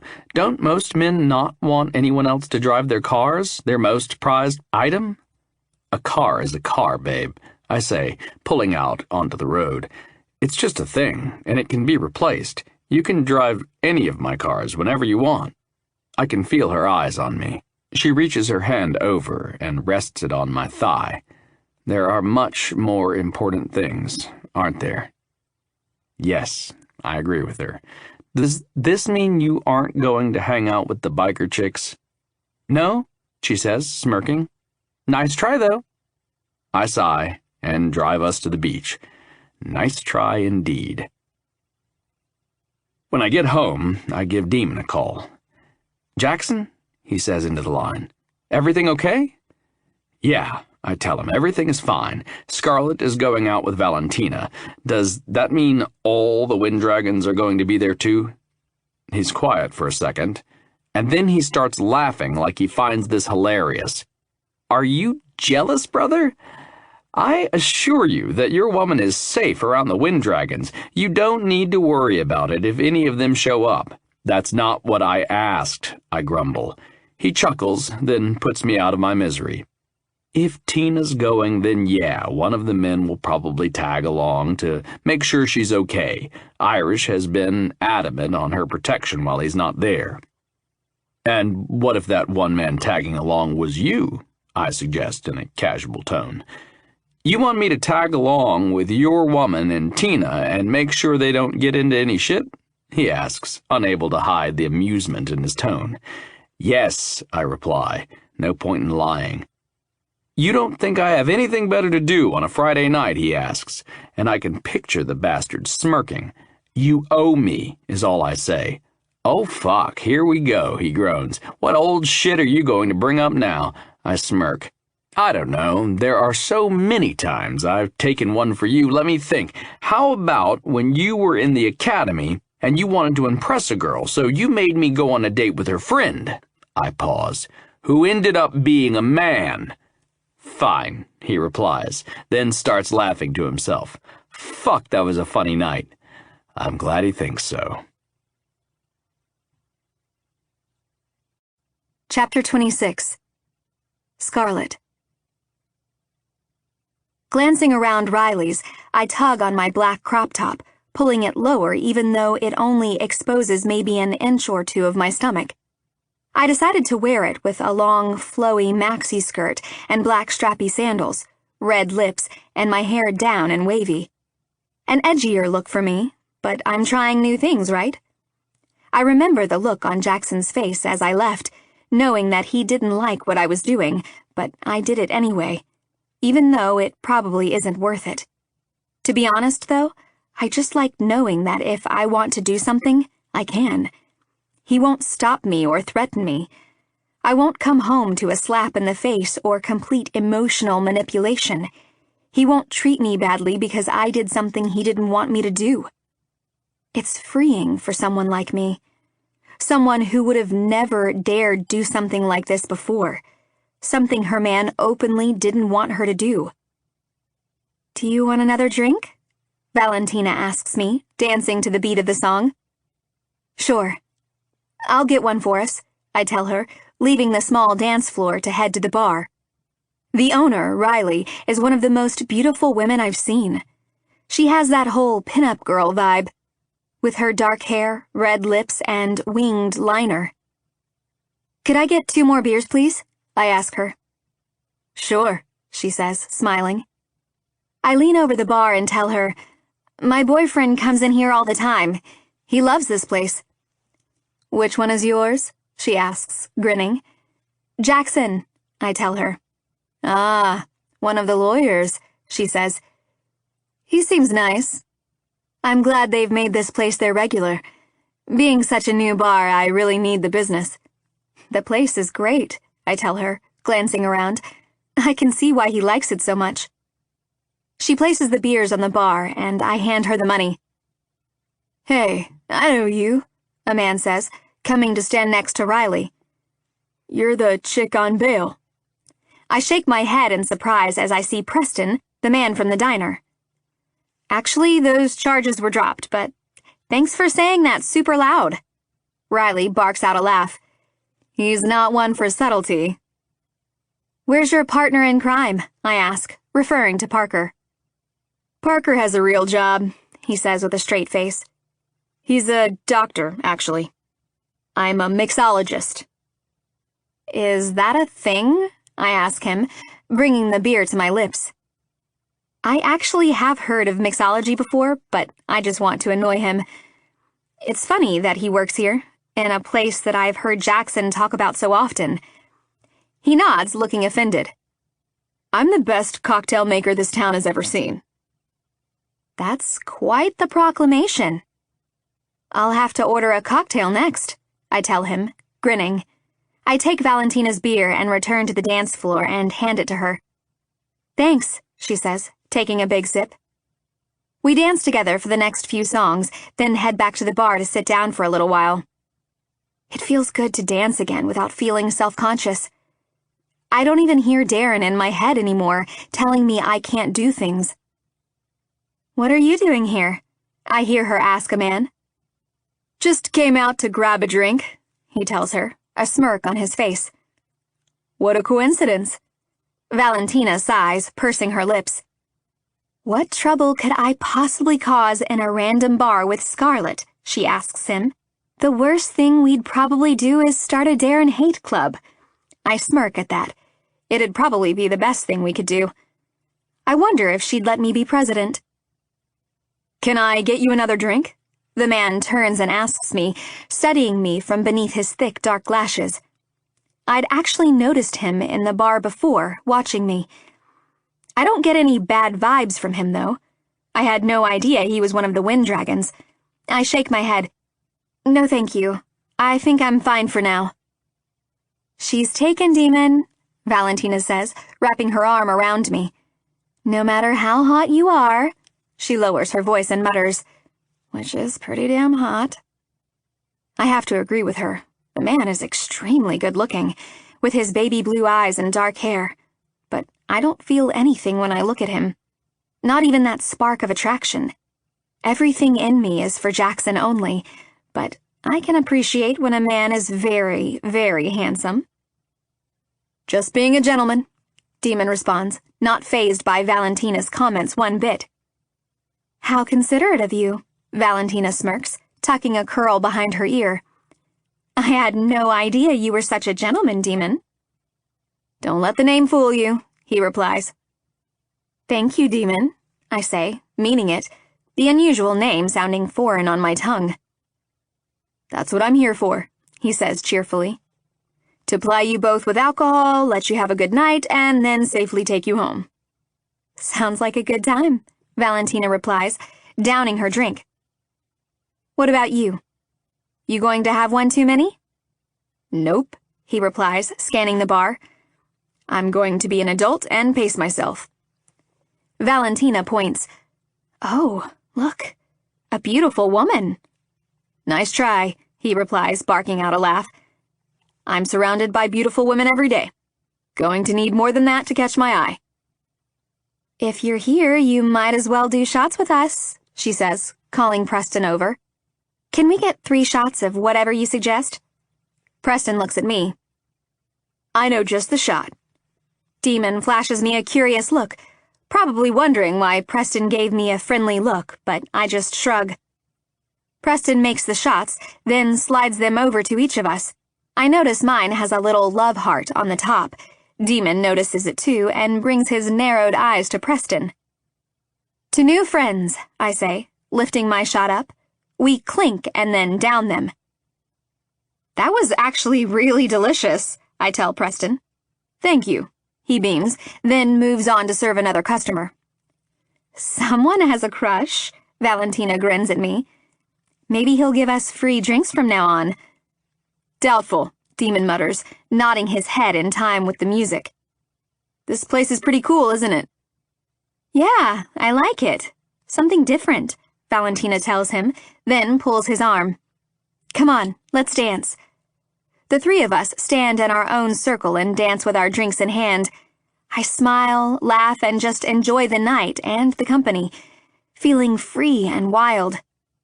I see Demon pulling his phone out and sending a text, tilting his phone so no one can read what he's typing.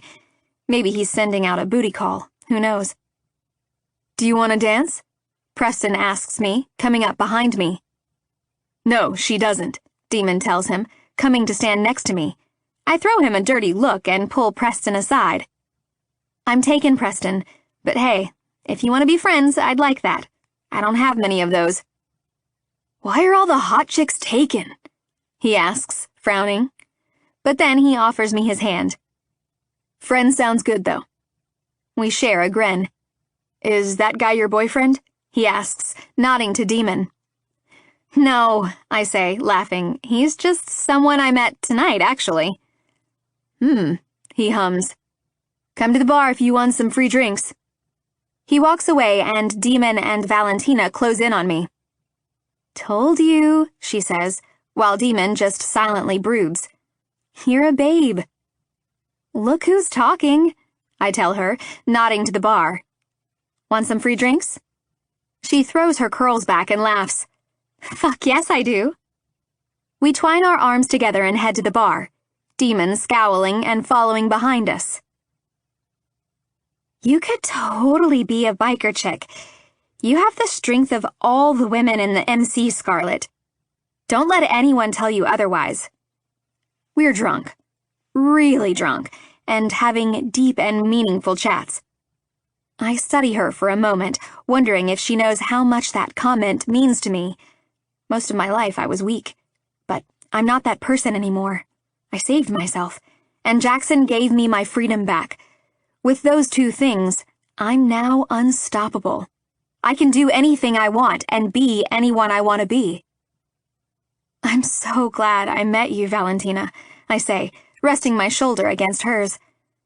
I wish I had known you before, but now works too, she finishes for me, taking a sip of her drink. If you need someone, I'll be here for you, you hear me? You will never be stuck in any situation like that again, ever. I smile into my drink and nod. No, I won't be. But I don't have to even consider something like that again with Jackson in my life. He's the most amazing man I could have ever imagined. Demon makes a sound of amusement, but there's something else in his blue eyes, almost like he agrees with me. What? He is, I tell Demon. He treats me like a princess, except in the bedroom. Does a man get any more perfect than that? Demon starts to choke on his drink, and Valentina starts slapping him on the back. Nope, doesn't get any better than that. I always say, respect me out of bed, but disrespect me in it.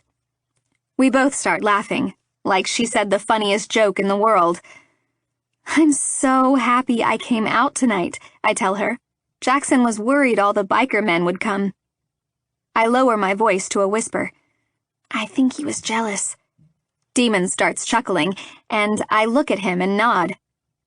I know, like he has anything to worry about. Riley comes up to us and jumps on the bar counter. We're about to close, you three. I see her eyeing Demon, and I don't blame her. He's a very attractive man. I wiggle my eyebrows at her, and she just starts laughing. I like you, Scarlett, she says, then leans closer to me. Do you have any inside gossip on Hunter?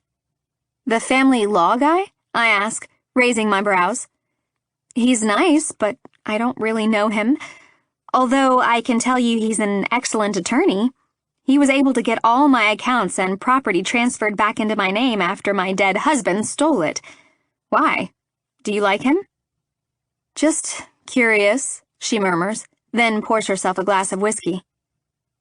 I make a drunk mental note to ask Jackson about Hunter and Riley. I think I'm going to get Jackson to come pick me up now. I haven't been out this late and I try to rack my brain to think of the last time I had a night out. Geez, I can't even remember. So I think I've done well under the circumstances. Thanks again for inviting me out. I had a really good time. We have to do this again, Valentina says, leaning her body against Demon's. I had a good night with you both. I need the distraction sometimes, you know? I do. Trust me, I know how you feel, I tell her. I know Jackson was worried about me coming here, but I'm in one piece with no horror stories to tell, I hiccup. And I'm not that drunk. My words aren't slurring or anything, and anytime you need a distraction, or to get away, you can always come to my house. We'll have a great time. I pull out my phone and send Jackson a quick message telling him that I'm done, and I can take a cab if he's asleep or too tired to come get me. I'll have you over for dinner or something soon. I'd like that. Jackson responds not even a few seconds later. I'm on my way. I'm unable to hide my smile. I hope he's not too tired for what I have in mind next. Chapter 27. Jackson. I park the car out in front of the bar and just get out to find her when I see her walking toward me with Demon and Valentina. She looks hot in her outfit, and as she gets closer I can tell she's a little drunk by the flush in her cheeks and her lopsided smile.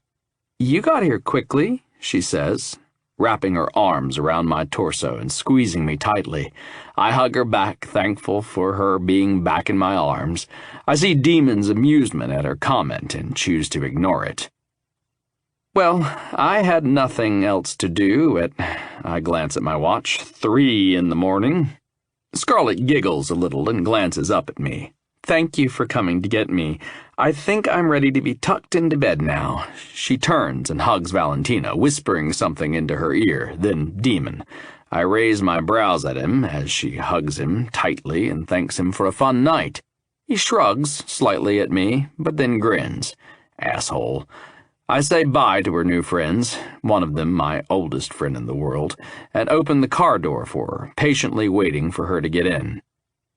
"You're a lucky man," Demon says to me before wrapping his arms around Valentina.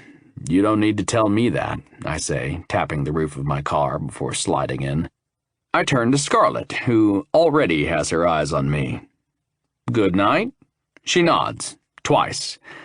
I wasn't so sure at the start. I felt really out of place, and it was a little intimidating, but I'm glad I stuck it out. It ended up being a really good night. I'm glad I went. I need to be pushed out of my comfort zone sometimes, you know? I start the car as I say, "I'm glad you had a good time, in the end." "I did," she assures me, placing her hand on my thigh. I pull out of the parking lot and start taking us back to my place.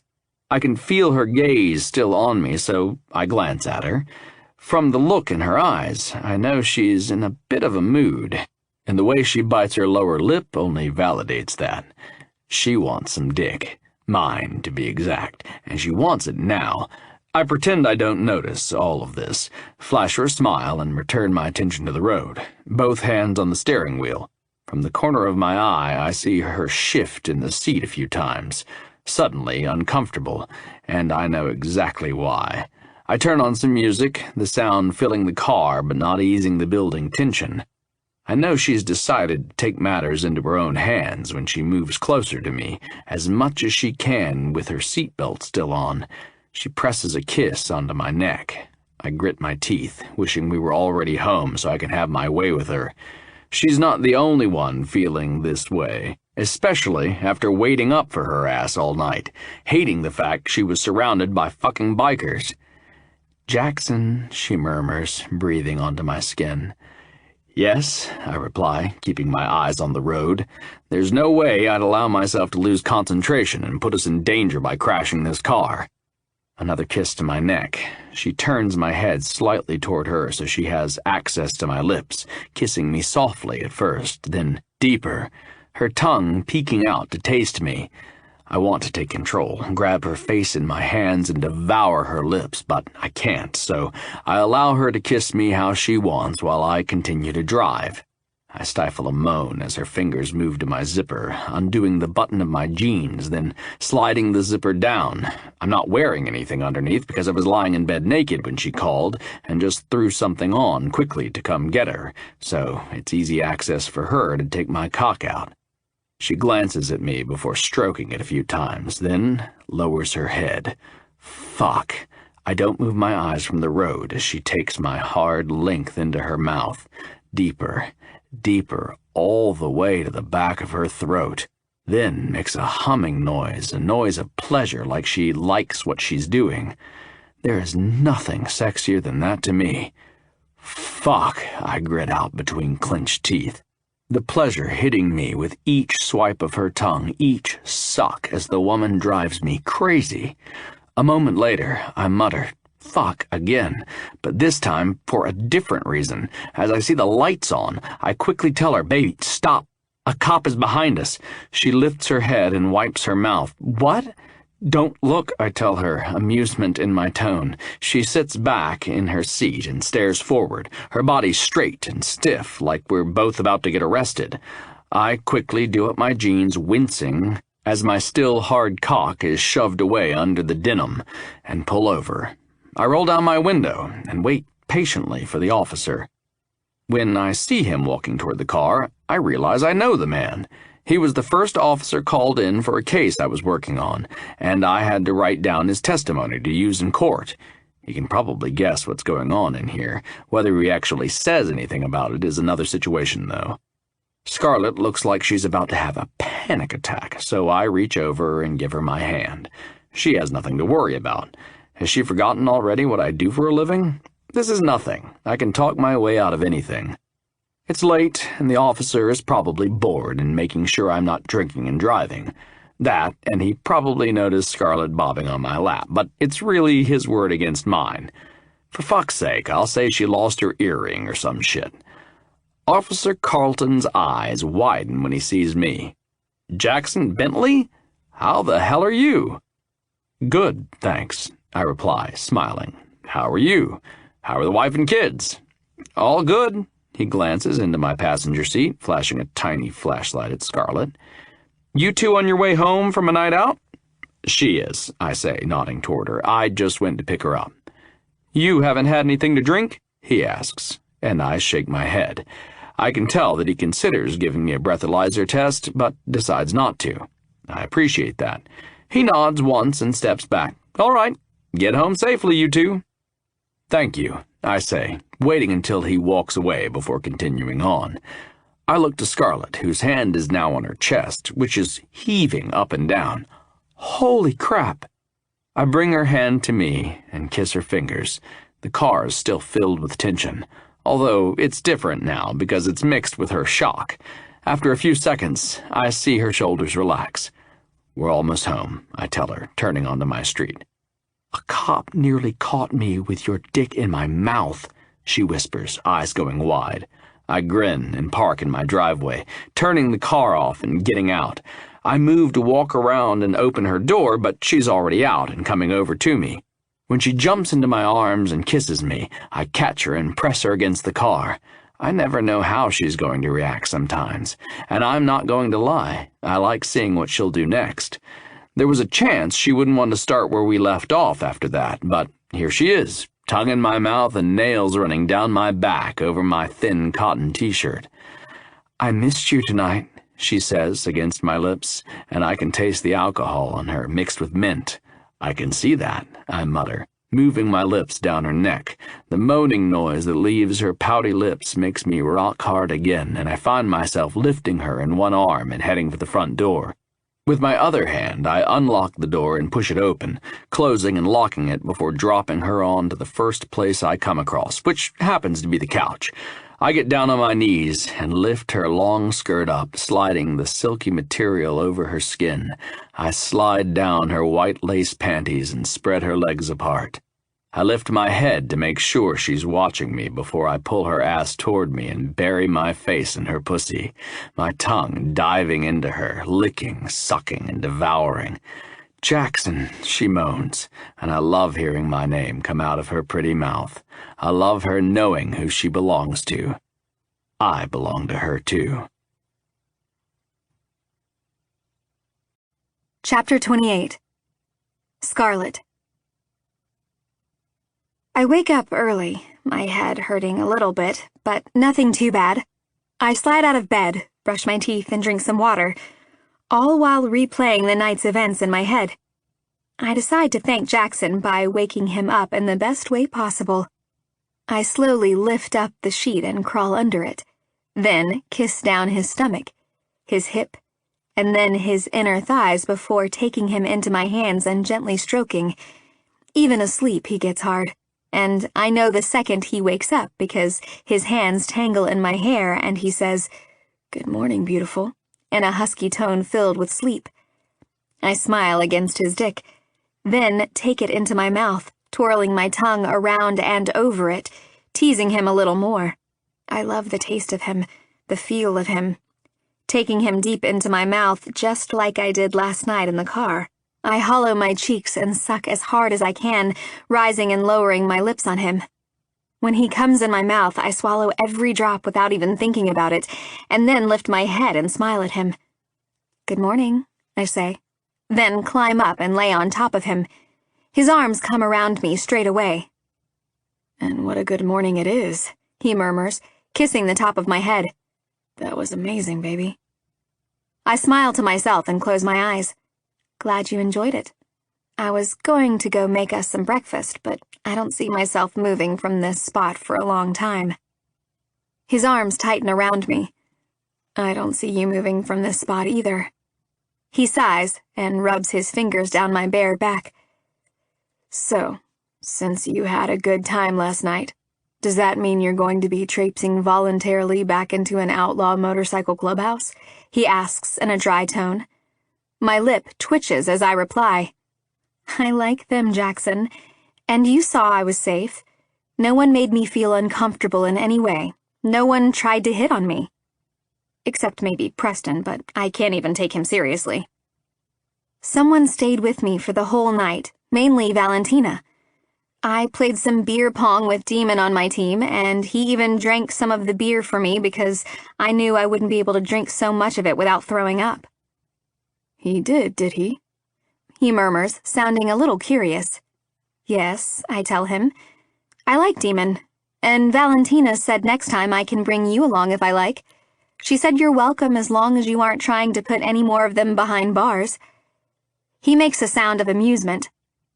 "You had to go and make friends with a bunch of criminals on wheels, didn't you?" "They aren't all criminals," I say, yawning. "Just some of them," he says in a dry tone, then changes the subject. "I have to drop into work later. I have a few things I need to finish up for this case." "The Sharon Beetle case?" I ask, and he makes a sound of agreement. "Yeah, I'll be happy once it's done, but for now," he says, and I can hear the smile in his voice. He rolls me off him gently, and then pins my arms up with him on top of me. "I have some business to take care of." He kisses me, and I forget everything except his name on my lips and his taste in my mouth. "Hey, aren't you the chick who was on the news for killing her cop husband?" the woman asks me, not sounding angry or judgmental, just curious. I stop stacking books and turn to her. "I suppose so. I guess now, though, I'm just a librarian." "Cool," she murmurs, chewing on some gum. "I thought you looked familiar, and the news is the only TV I really watch anymore, so I knew it had to be from that." "Okay," I reply, not sure what to make of this woman. She's dressed in all black with a choker around her neck and red lipstick. She has a chest tattoo that peeks up her neck toward her throat. She's beautiful, but not in the traditional meaning of the word. She clearly has quite a perky personality, too. "Is there anything I can help you with?" "Yeah, I'm looking for these books," she says, handing me a list. I take it from her and scan it, then approach the closest computer to do a quick search. "I'm Gwen, by the way," she says, standing next to me. "And I'm sorry I had to ask you. I forgot to bring my glasses and I can't see the screen." "It's no problem," I say, smiling. That's what I'm here for, Gwen. I'm Scarlett. Or the chick who didn't kill her cop husband, but that's okay. I go and get all the books for her and hand them to her in a pile. There's only one missing. Someone has borrowed it, but it'll be back on Wednesday. That's okay. Thank you, she says, smiling, then walks with the books to a table. She pulls out a notebook and starts to take some notes. I wonder if she's in college, even though she looks to be in her late 20s. It's never too late to pursue a dream. I smile to myself and continue stacking books, then go back to the counter to finish up the office work I have there. With 15 minutes left until close, I'm full of pleasure and surprise when Jackson walks into the library. He's dressed to kill in his business attire, like he always is, today in a black suit with a white shirt. "What are you doing here?" I ask, smiling ear to ear. I move away from the counter and step toward him with my arms open. "I finished work early, so I thought I'd take you to dinner," he says, pulling me into him and wrapping me into his warmth. "Unless you're feeling too tired." I shake my head. "No, I'd love to go to dinner. Just let me finish closing up. I have to wait about 10 minutes before I can shut the doors." "No problem. Take your time," he murmurs, glancing around. When he brings his eyes back to me, there's a glint in there that I recognize instantly. "Oh, no, you don't," I chastise, arching my brow. "I'm at work." He licks his bottom lip and lowers his gaze over my body, which is dressed in a long floral dress and a cardigan. "You look beautiful." "You say that every day," I backtrack, smirking as I get back behind the computer and shut it down. "I can't help that you look beautiful every day," he states, stalking toward me, intent in his gaze. He leans over my desk with his knuckles planted on the table. "Perhaps you shouldn't have sent me that picture this morning, so I'd know what you're wearing under that dress." My lip twitches at that. I was at my house getting ready this morning when I sent him a saucy picture of me in my red silk bra and panties. Hey, if you can't control yourself, that's on you. I sent you a sexy picture, so you think you can stalk your way over to my workplace? Who do you think you are, Jackson Bentley? He smirks, his eyes turning heavy, and reaches over to cup my chin. When he brings his lips to mine, I don't stop him. Instead, I lean forward, falling into the kiss. Apparently, I can't even pretend to put up much of a fight. The kiss soon turns heated, and I pull away and hold my finger up to tell him to stop for a second. Rushing to the door, I lock it and turn the sign to closed, then return to him, this time walking over to his side of the desk. "You're trouble, you know that?" I croon, shaking my head at him. "Only you would do something like this." "Only you would let me," he replies, lifting me up and walking me in his arms to the back corner of the library. When he rests my back against a shelf, I moan and press my breasts against him, wanting more friction. "Be patient," he whispers, kissing the sensitive part where my neck meets my shoulder. I narrow my eyes at him, but they shutter closed as he starts to kiss me again and slides his hand up under my dress, his finger into my panties, and he starts to stroke me, rubbing my clit just how I like it. I start making sounds I hope no one else ever gets to hear, desperate for the release he's about to give me. We didn't see each other last night, and apparently one night without him has made me act like I haven't had sex in months. He's spoiling me. I'm getting used to this. And now, when he's taken it away, I need it. I crave his touch, his body, everything that he is. If this isn't love, I don't know what is. Chapter 29. Jackson. I needed to see her. After dealing with Sharon all evening, who seems to care more about trying to fuck me than her actual case, I couldn't wait to see Scarlett. I left the office and drove straight to the library. I didn't plan for what happened there to happen, but now I'm sitting at dinner and feeling happy, sated, and much more relaxed. "Can you stop smiling?" Scarlett asks, laughing. "You should see your face." "Can I help it if I'm happy?" I say, picking up my chopsticks, and less stressed. "Always happy to help you de-stress," she says, licking a drop of sauce off her lips. "Is the case not going well, then?" I haven't told Scarlett about Sharon and how unprincipled she is because I don't want her to worry, but maybe now might be the time to open up a little and let her know what's been going on. Sharon is a diva. She thinks because she's a television personality and she's famous that no rules apply to her. I start, sighing, feeling a migraine coming on just at the mere thought of the woman. So she's difficult. You think she wouldn't be when it's her case and her money and life you're dealing with? She's unprofessional, I say, slowly, then clearing my throat. It's making my life harder, especially when I'm not interested. Scarlett places her glass of ginger beer down and studies me. Are you trying to tell me gently that your client is hitting on you? I cringe as the words leave her lips. To put it mildly, and she's been accused of sexual assault. You'd think the woman would learn. She purses her lips, then does something I never thought she'd do in this moment. She laughs. So you have to go to work. Try to win the case, but in the meantime you also have to fight her off? She asks, smirking now. I must say, I can't blame the woman, you in those suits. My jaw tightens. Seriously, that's how you're going to react to another woman making it her mission to bed me by objectifying me? Women get objectified every day, it's only fair. She returns, sticking her tongue out at me. Come on, Jackson, you're a good-looking man. You should be used to such attention by now. I'd expect a little, I don't know, jealousy? I admit, lifting my chin. She runs her hands over me whenever she gets the chance, you know, my shoulder, my hand, nothing is off limits. Is that right? She says, laughing even harder now. Nothing is off limits. So, has she touched anything farther south? No, I say, dragging the word out. Why? Would that get a reaction out of you? I sound grumpy, and I don't even bother trying to hide it. Inside, though, I love how secure Scarlett feels.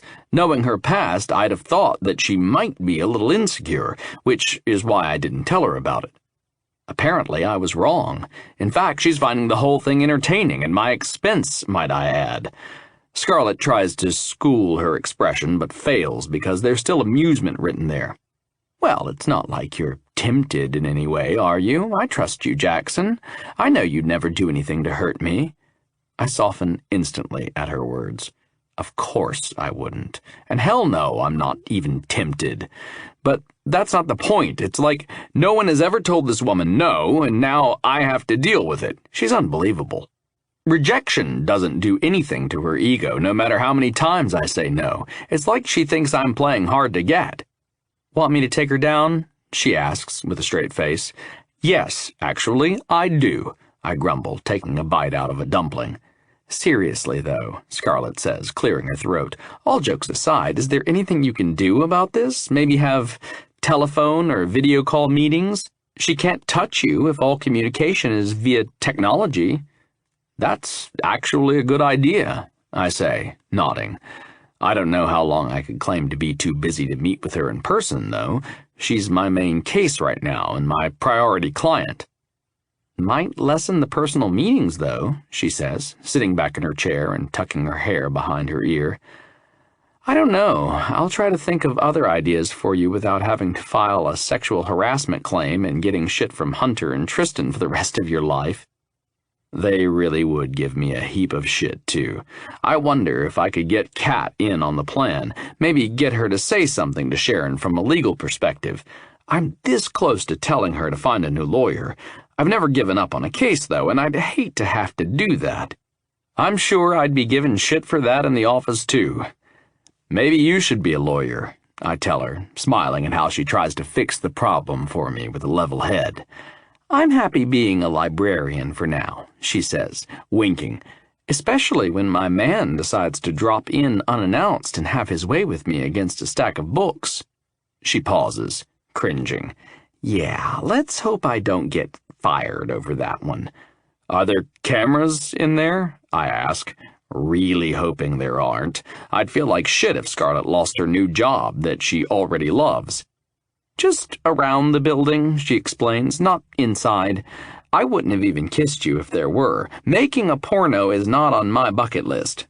What if it's on mine? I tease, laughing when she rolls her eyes at me. Then it's something you won't be ticking off, buddy. We'll see, I mutter, watching her closely. She just arches her brow like, yes, we will. She's so different from when I first met her, now that she feels comfortable and free to be herself. It's been such an amazing thing to watch her grow.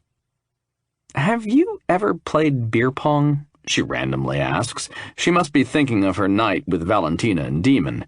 A few times in college, I reply, playing it down. I partied a lot in college. I was one of those typical frat boys, and when I wasn't studying my ass off, I was drinking my ass off. I never even cared about getting into any shit because I'd just call Demon and he'd have my back. What nobody probably knows, even the Wind Dragons MC, is that I'm the one who gave him the nickname Demon back when we were in high school. He broke so many girls' hearts, I used to tell him he was like the devil. He replied by saying that he wasn't that bad. He didn't even mean to hurt any of them, which was true. He's a good-looking man, and women have always swarmed to him. My reply to him was, fine, maybe you're not the devil, more like a demon. And the name stuck. I want to practice so next time I can beat everyone, she says, a scheming look passing over her face. Okay, we can play, I tell her. Why don't we mix things up a little and play strip beer pong? You have a one-track mind, Jackson, she chastises, her tone giving away her lack of annoyance. Are you going to eat that? She asks, pointing to the last dumpling. No, baby, you eat it, I tell her gently. Then watch as she does so. It hits me then, as I consider her, just how crazy I am about the woman sitting opposite me. How crazy in love I am with her.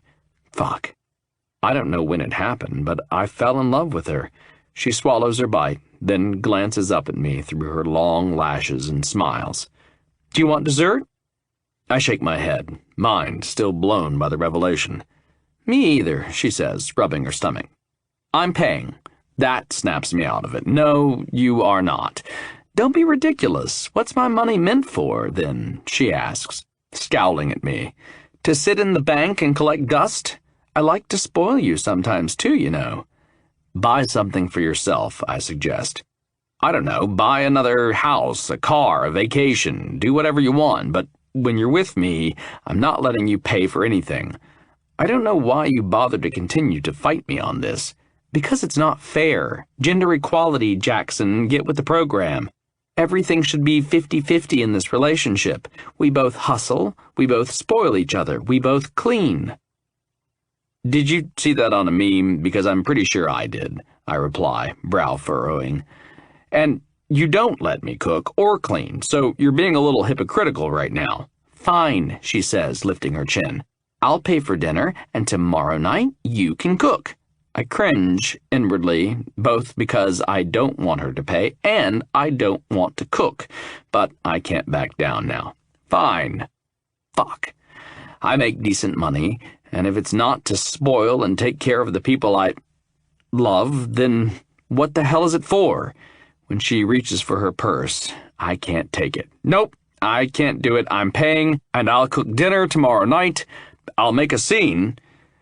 She slides her wallet back in and expels a deep sigh. You are something else, Jackson Bentley. I'm yours, I state simply. That's the bottom line. She has to deal with me, and I have to deal with her, and I'm more than okay with that. Chapter 30. Scarlet. I'm driving to Jackson's when I see a policeman on a motorbike coming up in my rearview mirror. He signals for me to stop, so I turn onto the side of the road and wait for him to approach. I don't think I've done anything wrong. I was driving the speed limit, and I can't think of any other reason he'd have to pull me over. He climbs off his motorcycle and approaches my window, which I quickly wind down. License and registration, please, he demands, glancing at me and then over the car. I grab my purse and take out my driver's license and the papers from the glove box and hand them to him. Scarlet Reyes, he murmurs, and I pick up a hint of distaste in his tone. Instantly, I'm on alert. I don't always trust police because I'm more than aware that there are good ones and bad ones. If this man has it out for me for no reason, there could be a chance he was friends with Darren. Did he recognize my license plate? Maybe he ran it and saw who the car belonged to. Either way, I start to feel uneasy about the situation. It's dark outside. I'm driving straight from work to Jackson's house, and although the road isn't completely deserted, there aren't that many cars driving up and down. Yes, I reply, keeping my tone soft and even. Is something wrong, officer? Many things are wrong, he replies, handing me back my license and papers. Sometimes justice doesn't always prevail, does it, Miss Reyes? I don't know what he expects me to say to that, because justice did prevail. Darren got what he deserved, and I'm now free to live a happy life without him. I decide to stay silent, because no matter what I reply, there'll be no right words. Who knows what Darren said about me to his fellow officers? If this man was friends with Darren, though, he's probably just as dirty as Darren was. Filth sticks together. I make sure to remember the officer's name, Gilmore. He taps on my hood and tells me I'm free to go. I continue on my way, feeling confused, scared, and angry. This whole thing was meant to be over for me, and sure, he didn't actually do anything, but I still shouldn't have to deal with this type of behavior from an officer of the law. I've done nothing wrong. I'm guilty of nothing, and I should be treated like any other civilian. I shouldn't have to deal with some passive-aggressive shit from a cop because of who my late husband was. I don't want to be dealing with the past anymore. Darren crosses my mind less and less these days, and everything in my life is finally at a place I never thought it would be. I wake up and go to bed happy, and I have a love that I never thought I'd find. I never knew men like Jackson even existed outside of movies and books, but here I am. My own heroine, in a story I finally like. I tell myself this is a one-off thing and I should forget it. I won't run into this man again, and who cares if Darren's friends are sour? I won, they lost. Not only did I win, justice won. If they can't see that, then they don't deserve that badge they wield around. I push what happened out of my mind and lift my chin. I'm not going to let anyone ruin my day. When I walk into Jackson's house using the key he gave me last night after we had dinner, I come to a standstill as I take in the scene before me. Candles, dinner, red roses on the center of the table, and a handsome Jackson standing there with a single rose in his hand. Wow, I say, smiling wide. What's the occasion? He grins and closes the space between us, handing me the rose and kissing my lips softly. I love you, he tells me. I wanted to find the right moment to tell you, so I decided to create the right moment instead. I take the rose, shaking my head in disbelief, pure happiness spreading throughout my body. I jump into his arms, wrapping my legs around him. He loves me.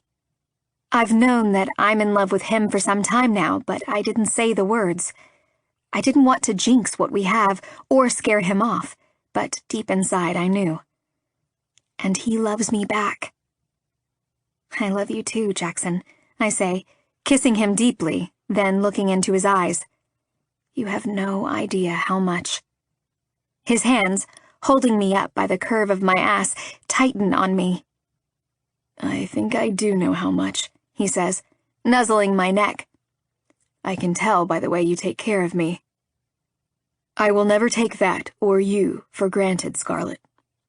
Another kiss, one I smile through. In fact, I don't think I'll stop smiling for the remainder of the night. He lowers me to the floor and I slide down his body, give him another tight hug, then move to the table to see what he's cooked tonight.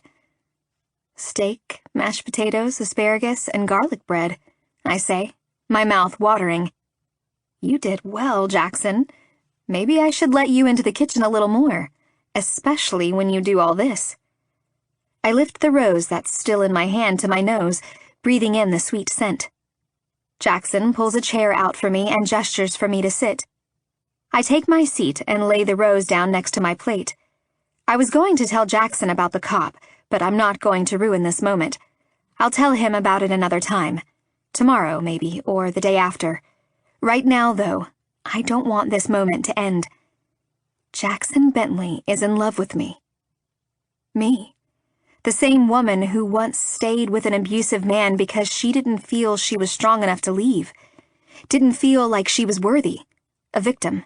A woman who never smiled, and one who didn't think she was beautiful enough to ever attract the attention of another man. It feels like a lifetime ago, and a whole different person. I lift up my glass of red wine and make a toast. To love. To my love, Jackson clarifies, raising his glass, then bringing it to his lips. His love. I'll never tire of hearing those words. I'll never stop loving this man. In nothing but a silk white nightdress, I open the fridge and scan the contents inside of it. Grabbing the milk carton, I close the door with my hip, then scream, the milk dropping to the floor. Jackson runs into the kitchen, switching the light on, looking like he's ready to kill someone, his body tense and bared for some kind of altercation. What the fuck? He grits out, looking at the third person in the room. What are you doing here? I yell. You scared the crap out of me. Did you have to come and stand so close to me in the dark? What the hell is wrong with you? And I pause and study him. Are you bleeding? Yeah, he replies, looking down at his arm, which he's got covered with a ball of what looks like a flannel top to stop the bleeding. I got into a fight and got stabbed. Worry fills me. I'll grab the first aid kit. I rush into the bathroom and grab it. When I walk back into the room, I see Jackson examining Demon's wound. Why is Jackson not angry that there's a wind dragon who apparently broke into his house? And how did Demon even know where we live? What's going on here? I ask, and Jackson immediately straightens and steps back from Demon. I'm missing something here, I know it. Do these two know each other? And if so, how? This makes absolutely no sense. Just seeing how deep the cut is, Jackson says, holding his hand out for me to pass him the kit. I think he's going to need stitches. We might need to go to the hospital. If I could go to the hospital, I wouldn't have come here, Demon points out, shaking his head. I can't go there. The cops are up the MC's ass right now, and I don't need them asking questions as to how this injury came about. And how did it come about? Jackson asks, cleaning the wound and not being too gentle about it. I'm a biker. We get into the occasional fight, Demon replies, not bothering to elaborate or give an actual reason. I know I shouldn't have come here, but your house was close by, and like I said, I can't go to the hospital, okay? Jackson, why are you not surprised that Demon is in your house? I ask, needing answers. Demon glances at me, then at Jackson. I didn't know she'd be here. Her car wasn't out front. It's in the garage, I say, pursing my lips together. Explain, now. I'm about to pass out from blood loss, Scar. Give a man a break, Demon says, wincing as Jackson pokes around his wound. I step closer, trying to see what he's doing to the poor man. The cut looks nasty, quite deep and painful looking. I don't know how he's standing there acting like everything is fine. I decide to grab a glass and pour him some scotch. When I hand it to him, he flashes me a grateful look. You're a keeper, Scar. He downs it, so I pour him another. He downs that too. I'm going to have to stitch it myself, Jackson says, sighing. Let's just fucking hope it doesn't get infected, Demon. Or else you will have to go to the hospital or lose your fucking arm. Demon sends me a pleading look, so I quickly pour him another drink. Jackson heads into his room and comes back with the needle. I pour myself a drink this time. Jackson stitches, and Demon doesn't make a noise, not even a whimper. Once Jackson's done, he examines his work and mutters, A doctor needs to look at this. I can drive you out of town so no one knows who you are. This isn't something to fuck around with. Fine, Demon mutters, but he can't hide the relief in his tone. I wait until they're finished before I start the interrogation, because they have some damn explaining to do. Chapter 31. Jackson. I can't believe he came here when Scarlett was here. Fuck. How are we going to explain this one? She's friends with the MC, and I don't know how she's going to handle this tidbit of information. Demon and I exchange a glance, having a silent conversation that only people who have known each other for years can have. Don't even think about lying to get out of this, Scarlett says, her cute face turning all mean. I know you two know each other. What I want to know is why you pretend that you don't. I don't lie to Scarlett, ever, but the fact that Demon is undercover is a life-and-death situation, and it's not my secret to tell. He stays quiet, so I know he's trusting me, leaving it up to me to explain, but I kind of wish he'd step in with some bullshit lie and save me from having to come up with something. We do know each other, I say, slowly, trying to explain this the best way I can. We knew each other as kids. Now he's a dickhead biker and I'm a criminal lawyer. End of story. Not exactly a lie, right? He obviously trusted you enough to break into your house in the middle of the night for help, she points out, not looking impressed with my answer. She can know anything except that Demon is actually an undercover cop. That's the bit I need to steer her away from. It's not that I don't trust her with the information, but it's something that can put her into danger. I also don't need her getting drunk with the Wind Dragon's women and accidentally letting something slip. I won't gamble with Demon's life, no matter how much I trust and love Scarlett. She doesn't need to know this. I don't want her to feel guilty about having known this, and if it ever comes out, her friends won't like the fact that she knew. They'll see it as a betrayal. I also don't mention that he didn't break in. The bastard has an emergency key. He's one of my closest friends, I admit to her, throwing him a dirty look. But as you can see, we lead very different lives. I don't get to see him much anymore, but that doesn't mean that when he needs me, I'm not there for him, and he knows that. I'll always have his back, and vice versa. She contemplates that for a few moments, and then says, So that's why Demon was at Riley's? You told him to keep an eye on me. Demon tries to stifle his laugh, fails, then winces because it must hurt his arm. Ah, fuck, don't make me laugh, Scar. I asked him to keep an eye on you, not watch you get piss-poor drunk. I grumble, but nod. But yeah, he said he'd make sure you were safe. Oh, come on, don't look at me like that. Any man would have done the same. It's not because I don't trust you, it's because I don't trust men. I don't even like the thought of them looking at you, so I thought I handled it pretty well. She sighs deeply and eyes the two of us. The two of you? I swear. So the Wind Dragons don't know about this little friendship you have going on here. I'm a private person, Demon speaks up, and I'm grateful for it. I keep my life before the MC to myself, and I'd like to keep it that way. Secret is safe with me, Scarlett promises, looking to Demon. Can I get you anything?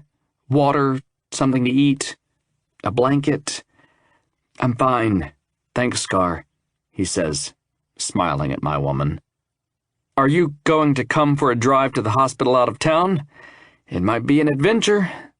A smile spreads on her beautiful face. I wouldn't miss it for the world. I'll pack some snacks. She stands and walks out of the room, and our eyes follow her until she disappears. I'm sorry, brother, he says, puffing, out of breath. I didn't see her car. I should have been more careful. I don't want to get you into any shit with your woman. Don't worry about all that, I say, scowling at him. I'm just worried about you. This can't be good for your case. Fuck, Demon, if anyone finds out the truth, they won't, he says, sounding sure.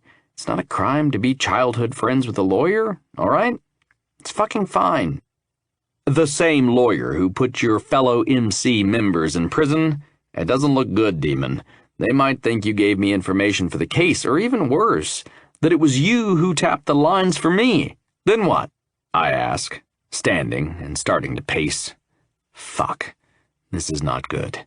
And he didn't even help me do anything. He was loyal to the MC. I had to do everything on my own. I don't want him getting into shit and messing up his undercover work because of this. I don't even know who Demon is loyal to anymore, if I'm being honest. The police force or the MC, but either way, I'm going to be by his side. She won't say anything, Demon tells me. Have you seen how she looks at you? She isn't going to tell anyone anything about this. She's loyal to you. I know she is, I tell him, glancing to make sure she's not there. It's not that, Demon. It's just safer when no one knew about this. Scarlett walks back into the room with a picnic basket filled with God knows what and a smile on her face. Should we get going? If Demon's wound gets infected, we're going to be in for a rough time. She's in this with us, no matter what. Fuck.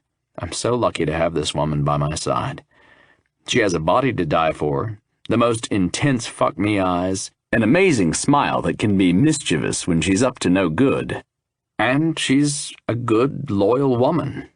Gold mine. Yeah, we should, I tell her. Are you sure you want to come? You can go back to bed and get some rest if you like, Scarlett. I look down at her and realize she's been wearing nothing but a nightdress for this entire time, and I can see the outline of her nipples. And maybe put on some clothes? She looks down, and like me, only just remembering what she's wearing. Yeah, I should probably do that. She puts the basket down on the couch and disappears again. I turn to Demon, who is now wearing a smirk. I liked what she was wearing. Keep going if you want your other arm broken, I tell him, jaw going tight. Are you ready to go? Demon nods, then glances down at his arm. Yeah, and Jackson? Yeah. Thank you. I mean it, he says, blue eyes showing me his gratitude. Can always count on you, brother. I offer him my hand to help him up, and he takes it.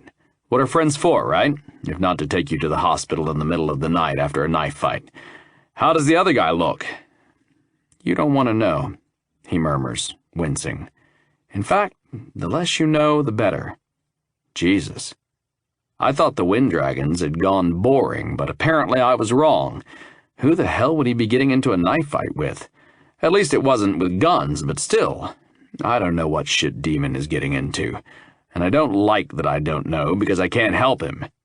I may wear a suit every day, but that doesn't mean I can't fight and take care of shit that needs to be taken care of.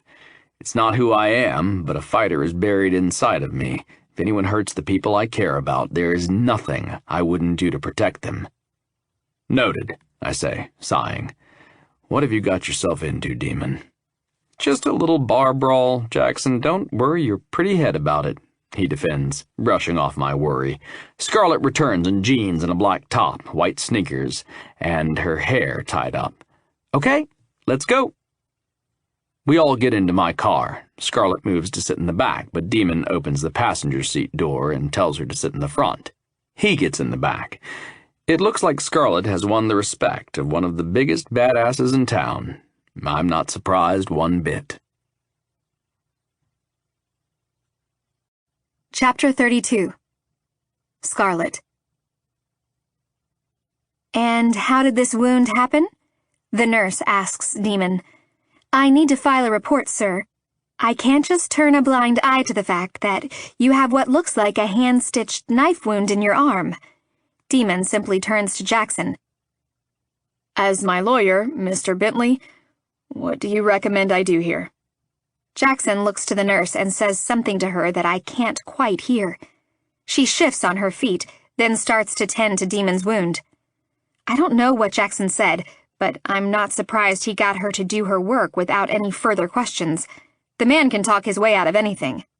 After Demon is all mended and given antibiotics, we head back home. The trip took a few hours altogether, and I'm pretty exhausted now. I'm glad Demon is okay, and even though I don't know what to make of their friendship, their secret is safe with me. I'm surprised that they are friends, to be honest. Demon is a biker, and Jackson seems to have an issue with them. But I trust Jackson no matter what, and I'm not going to pry. I like Demon too. I did from the first moment I met him, even though he was being so friendly to me only because of Jackson. I still can't believe Jackson did that. I don't know whether to be grumpy over it or smile at his sneaky protection. Do you want to crash here? Jackson asks Demon as we walk inside. Get some rest before you head back to the clubhouse? Yeah, I might do that, he replies, if you don't mind. Make yourself at home, like you always do, Jackson says in a dry tone, but I can see how much he enjoys being around his friend. Demon heads to the guest room like he's been here 1,000,000 times before, and I slide back into Jackson's bed. Well, that was an eventful night, I tell Jackson, yawning. And you have to get to work, don't you? Lucky for me, I have the day off. Yeah, I'm going to jump in the shower and head there now, he says, but sits down on the bed and kisses me instead. Although you're making the bed look like the best place to be right now. It is the best place to be, I grin. Can you keep an eye on Demon? He asks, kissing my forehead and standing up. He should be fine, but just in case. Of course, I tell him.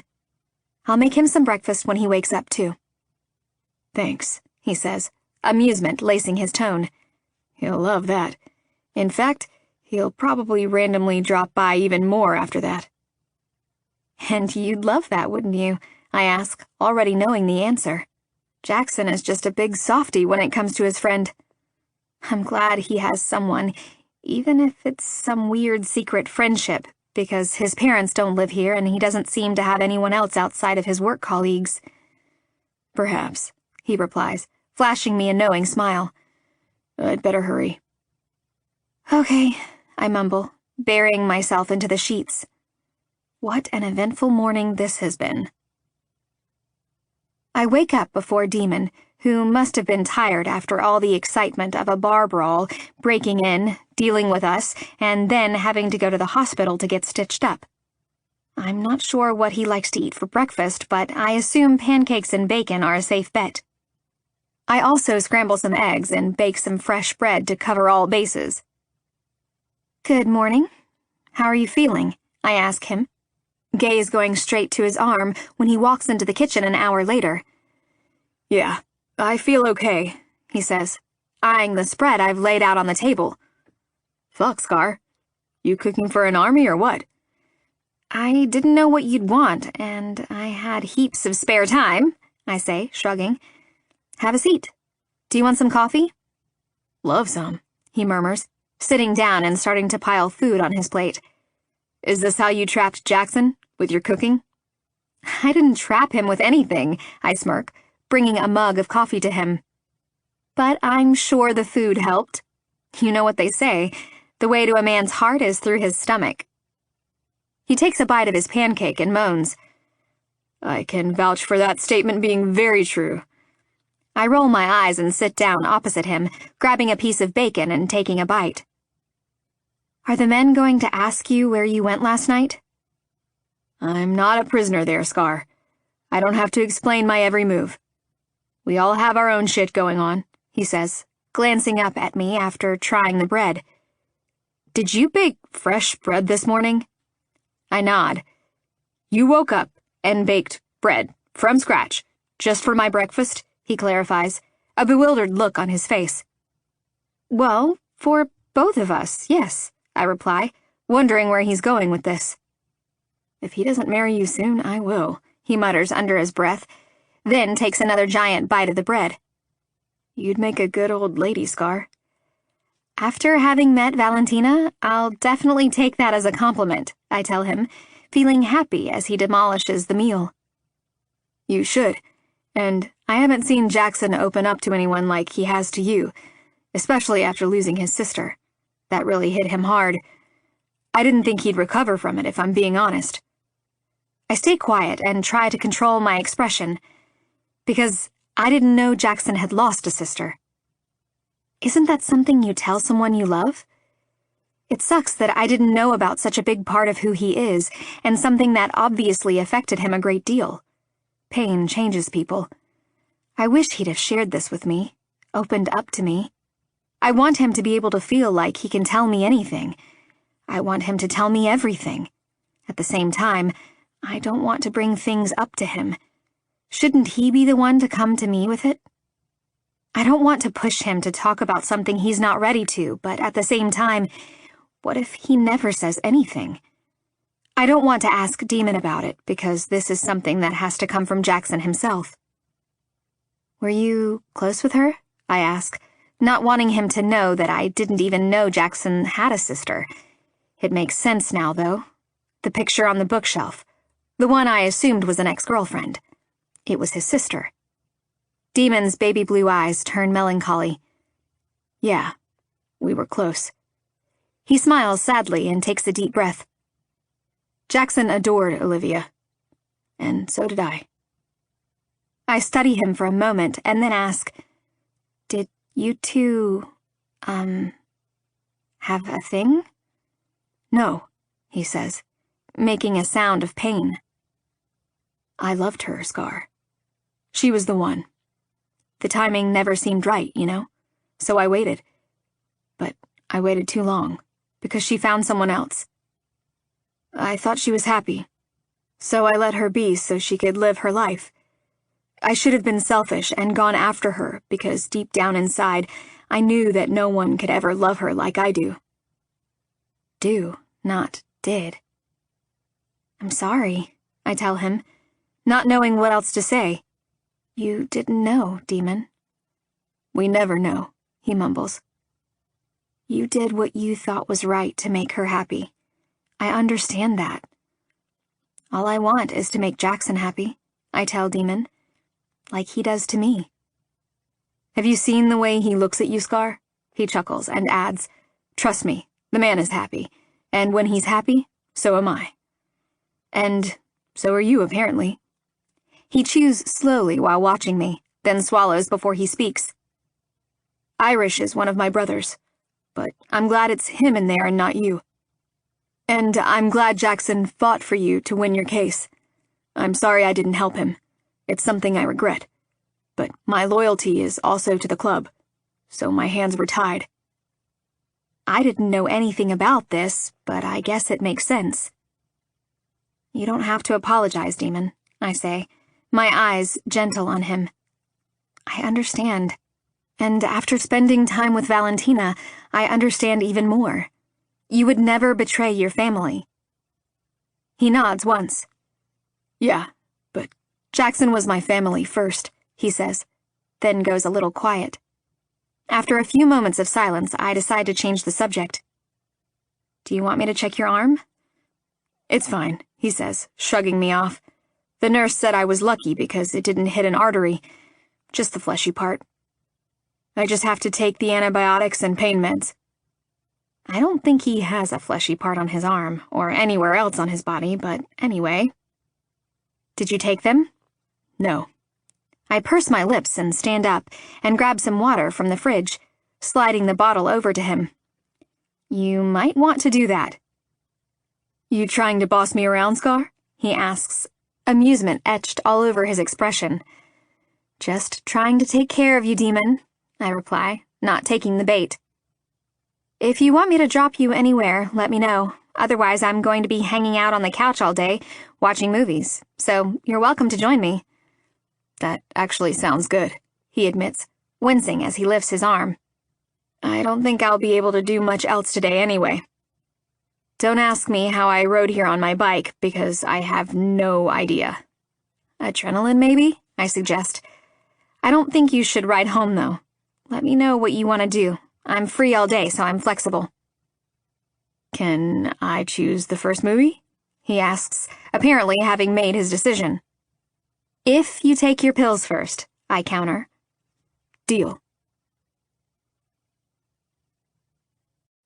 Chapter 33.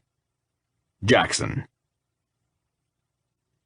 When Scarlett doesn't answer her phone, I rush home as fast as I can. Scarlett! I call out as I open the door and all but run inside. I stop as I enter the living room to see both her and Demon fast asleep, the TV on. Scarlett is lying on the couch and Demon is on the floor, a pillow behind his head and a thick blanket covers his body. Is that what the two of them did all day? I can't stop the grin on my face if I tried.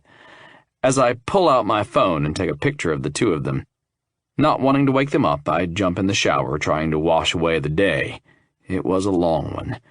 The good news is I won't have to deal with Sharon for much longer. I've been thinking of taking another break. Maybe I'll take Scarlett on a vacation somewhere. It's always work with me. And for once, I'd like to be able to relax and enjoy more time with her. By the time I'm dressed and resurface from my room, Scarlett is still asleep, but I see Demon is at the fridge, grabbing some juice. "Good morning," I say to him in a dry tone. "Looks like you had a productive day." He chuckles and replies, "Your woman keeps cooking, so it's hard not to spend the day in a food coma. Jesus Christ, how are you not triple your size?" "Gym and sex," I reply in a dry tone. "How's the arm?" "Not bad. Scar made me take painkillers," he tells me, closing the fridge. "She can be a real pain in the ass when she needs to be." I grin at that. Considering you fell asleep around her, that tells me everything I need to know. Demon has trust issues. He will never, ever fall asleep around someone he doesn't trust. He rarely gives his back to people. He can be very paranoid, although I guess he does have reason to be that way, especially with his job. He knows better than most that people aren't always what and who they seem to be. Yeah, he mutters under his breath. But I see through him. He likes Scarlett, and I'm glad that he does. What's not to like? She won't let me ride home either. In the morning, my arm was hurting like a bitch, so I agreed, but I'm feeling fine now. I might head home while she's asleep so she doesn't have a panic attack. I softly chuckle and touch his unharmed arm. "It's up to you. I can drive you, or ride your bike back for you if you want to take my car, but then they'll see me." "Yeah," he sighs. "Better I just ride alone. It'll be fine." He pauses and smirks. "I've done worse. Hell, we've done worse." I can't deny that one. I know. I walk him outside, hug him, and then watch as he rides away. I don't know what he's doing, or what he's going to do when his case is over, but I'm worried about the man. When Scarlett rushes outside, when she hears the rumble of his motorcycle, I know she's worried too. "You let him ride? His arm!" I wrap my arm around her and kiss the top of her head. "He's fine, baby. Don't worry about him." "I can't help but worry about him," she admits, shifting on her feet. "Even if it was just a flesh wound." "Is that what he told you?" I ask, not sure whether to laugh or cringe. "Wait, what?" she growls, turning her face to me, her eyes narrowing. "He told me he cut the fleshy part of his arm so it wasn't a big deal." "Yeah, that's not what happened at all. The knife hit an artery and he'd lost a lot of blood." "It's fine, Scarlett," I say, hiding my amusement at her reaction. "You'd think Demon was her grown kid or something. He'll be fine. Come on, let's go inside. Is there any food left over? I'm hungry." She nods. "There's some in the oven." Demon sends me a message a little later saying he's back at the clubhouse and that he's fine. I show it to Scarlett, hoping she can stop worrying about him. "Any other friends going to drop by in the middle of the night at any point?" she asks, as she lays in bed, kissing my rough cheek. "Nope. I have no other friends," I tell her, "unless Tristan or Hunter get into a bar fight at some point." "Are they fighters?" she asks, arching her brow. "I imagine them fighting in courts instead of with their fists." "Hey, don't underestimate us lawyers," I say, rolling her onto her back and pinning her arms above her head. "We're sneaky, and we don't like to lose."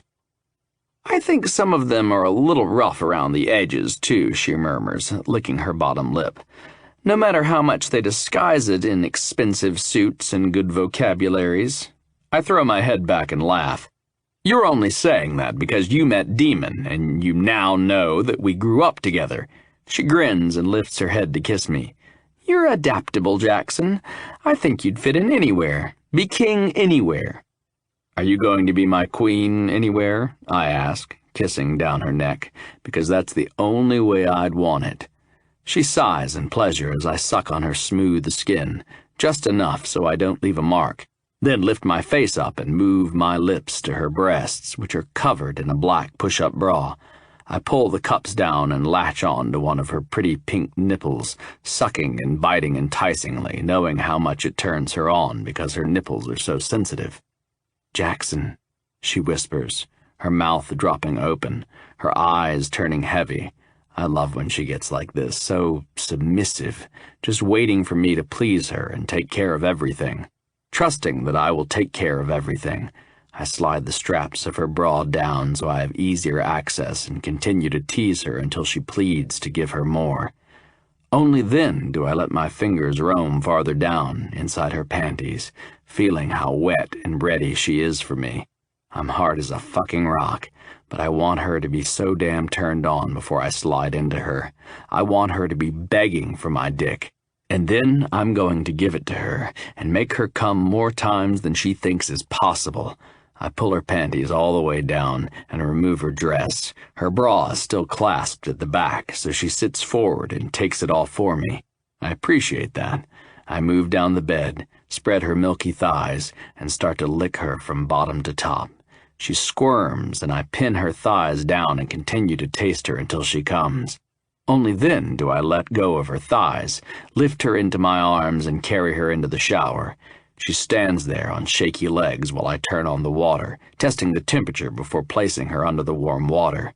I take off my clothes, then join her, pressing her against the tiles and kissing her until neither of us knows who is who.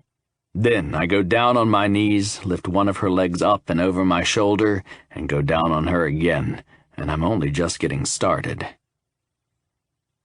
"You never take time off work," Tristan says, surprise written all over his face. "I don't think you've ever taken time off since I've known you, except when Olivia—" He trails off, then clears his throat. "I tried to take time off after Olivia died, but that didn't last long. Who are you, and what have you done with Jackson?" "Leave the man alone," Kat pipes in, winking at me. "He never had anyone to go on vacation with before. Now he does. I think it's cute." Not amused, I sigh at the two of them and shake my head. Thank you to the peanut gallery. I was actually thinking of surprising Scarlett with a trip somewhere. And you're right, Tristan.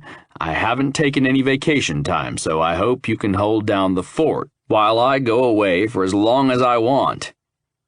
I haven't taken on any new cases, and I won't until I know what I'm doing. A break is needed, and spoiling my woman is necessary. I just hope the library will let her take some time off too, or this will all be for nothing. "Hawaii," Kat suggests, her eyes sparkling with excitement. "Or how about Greece? Croatia is meant to be absolutely beautiful." "I'll have a look," I tell her, offering her a smile. "Thanks for the ideas." Hunter sticks his head in and glances around. "We having a meeting without inviting me?" "Just all making comments on Jackson's latest life decisions," Tristan says, smirking at me. "What, did he finally sleep with Sharon?" Hunter teases, earning a dirty look from me. "Because otherwise, I can take one for the team." "You're a pig," Kat says to him, but without any heat. If anything, she sounds amused by it. "And by the look of things, she only has eyes for one criminal lawyer, the unattainable Mr. Jackson Bentley." Oh, how I'm not going to miss these daily unwelcome meetings in my office. "That's because she hasn't seen how ripped I am under this shirt," Hunter says with confidence. He starts flexing, and Kat starts laughing, which makes Tristan scowl and mutter, "Okay, that's enough, show off." Callum walks into my office next and glances around at everyone. "Are we having a secret meeting that I'm not invited to? Not cool, guys. It's because I'm the youngest here, isn't it?" "Yes, that's exactly why," Kat tells him. "Have you told Jackson your plans?" "What plans?" I ask him with curiosity. "I've decided to apply to be a law clerk for a judge," he says to me. "It won't start until after I graduate law school, but I thought it might be a good career path."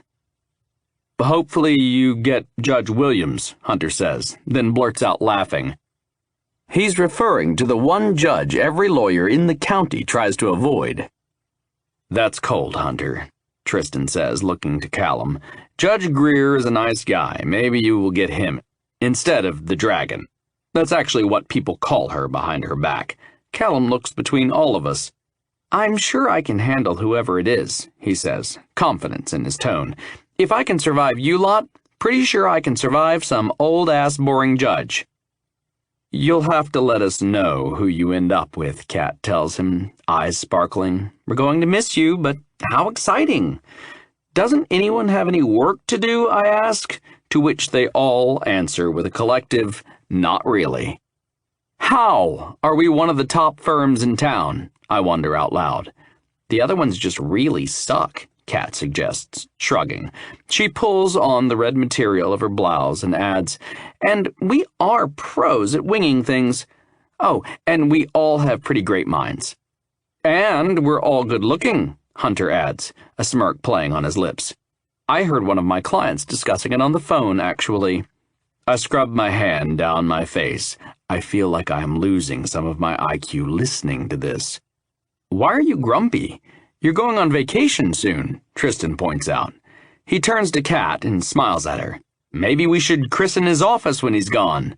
I point at him. I'm locking my office up, thank you very much. Jesus, where else have you christened? And when do you find the time? Someone is always here.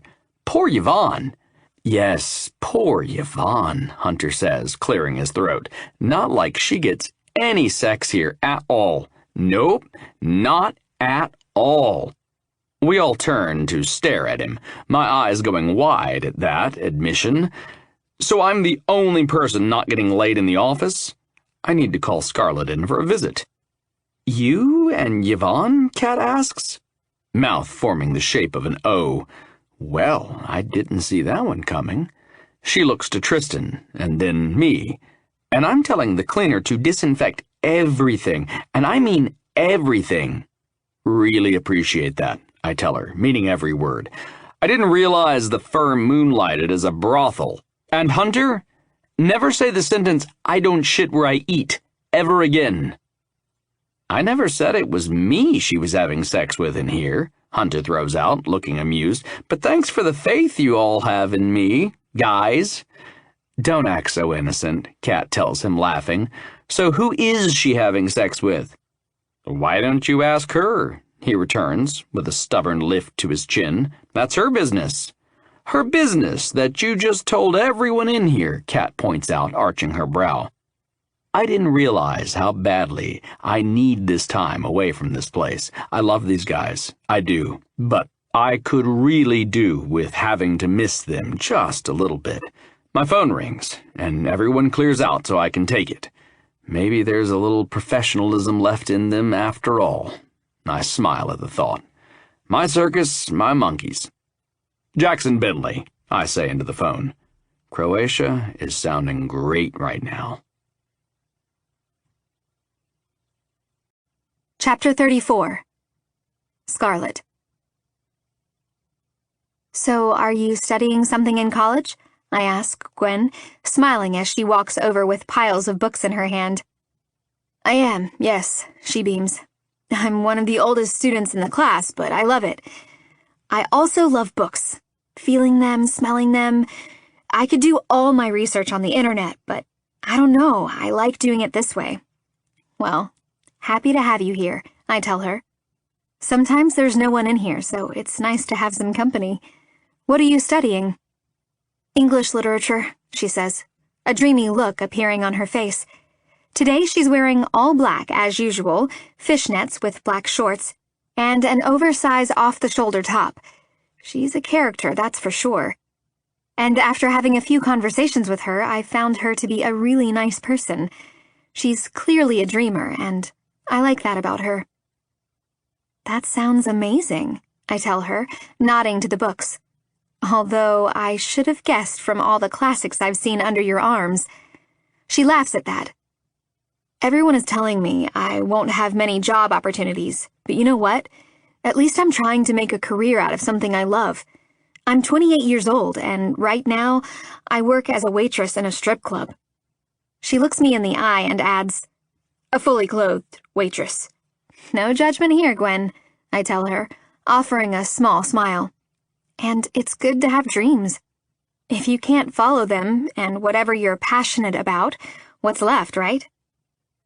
Love, she replies, ducking her head. I suppose. I wouldn't know much about that either. It's out there and will find you when you least suspect it, I tell her. Hey, what are you doing this weekend? Do you want to hang out? So, now in conjunction with being friends with an old lady in the Wind Dragons, you've made friends with a stripper? Jackson summarizes after listening to the story about my day at work. She's not a stripper, I tell him, rolling my eyes. She works at Toxic as a waitress. There's a difference. Have you ever been to Toxic before? He asks, tone laced with amusement. I haven't, and he knows I haven't.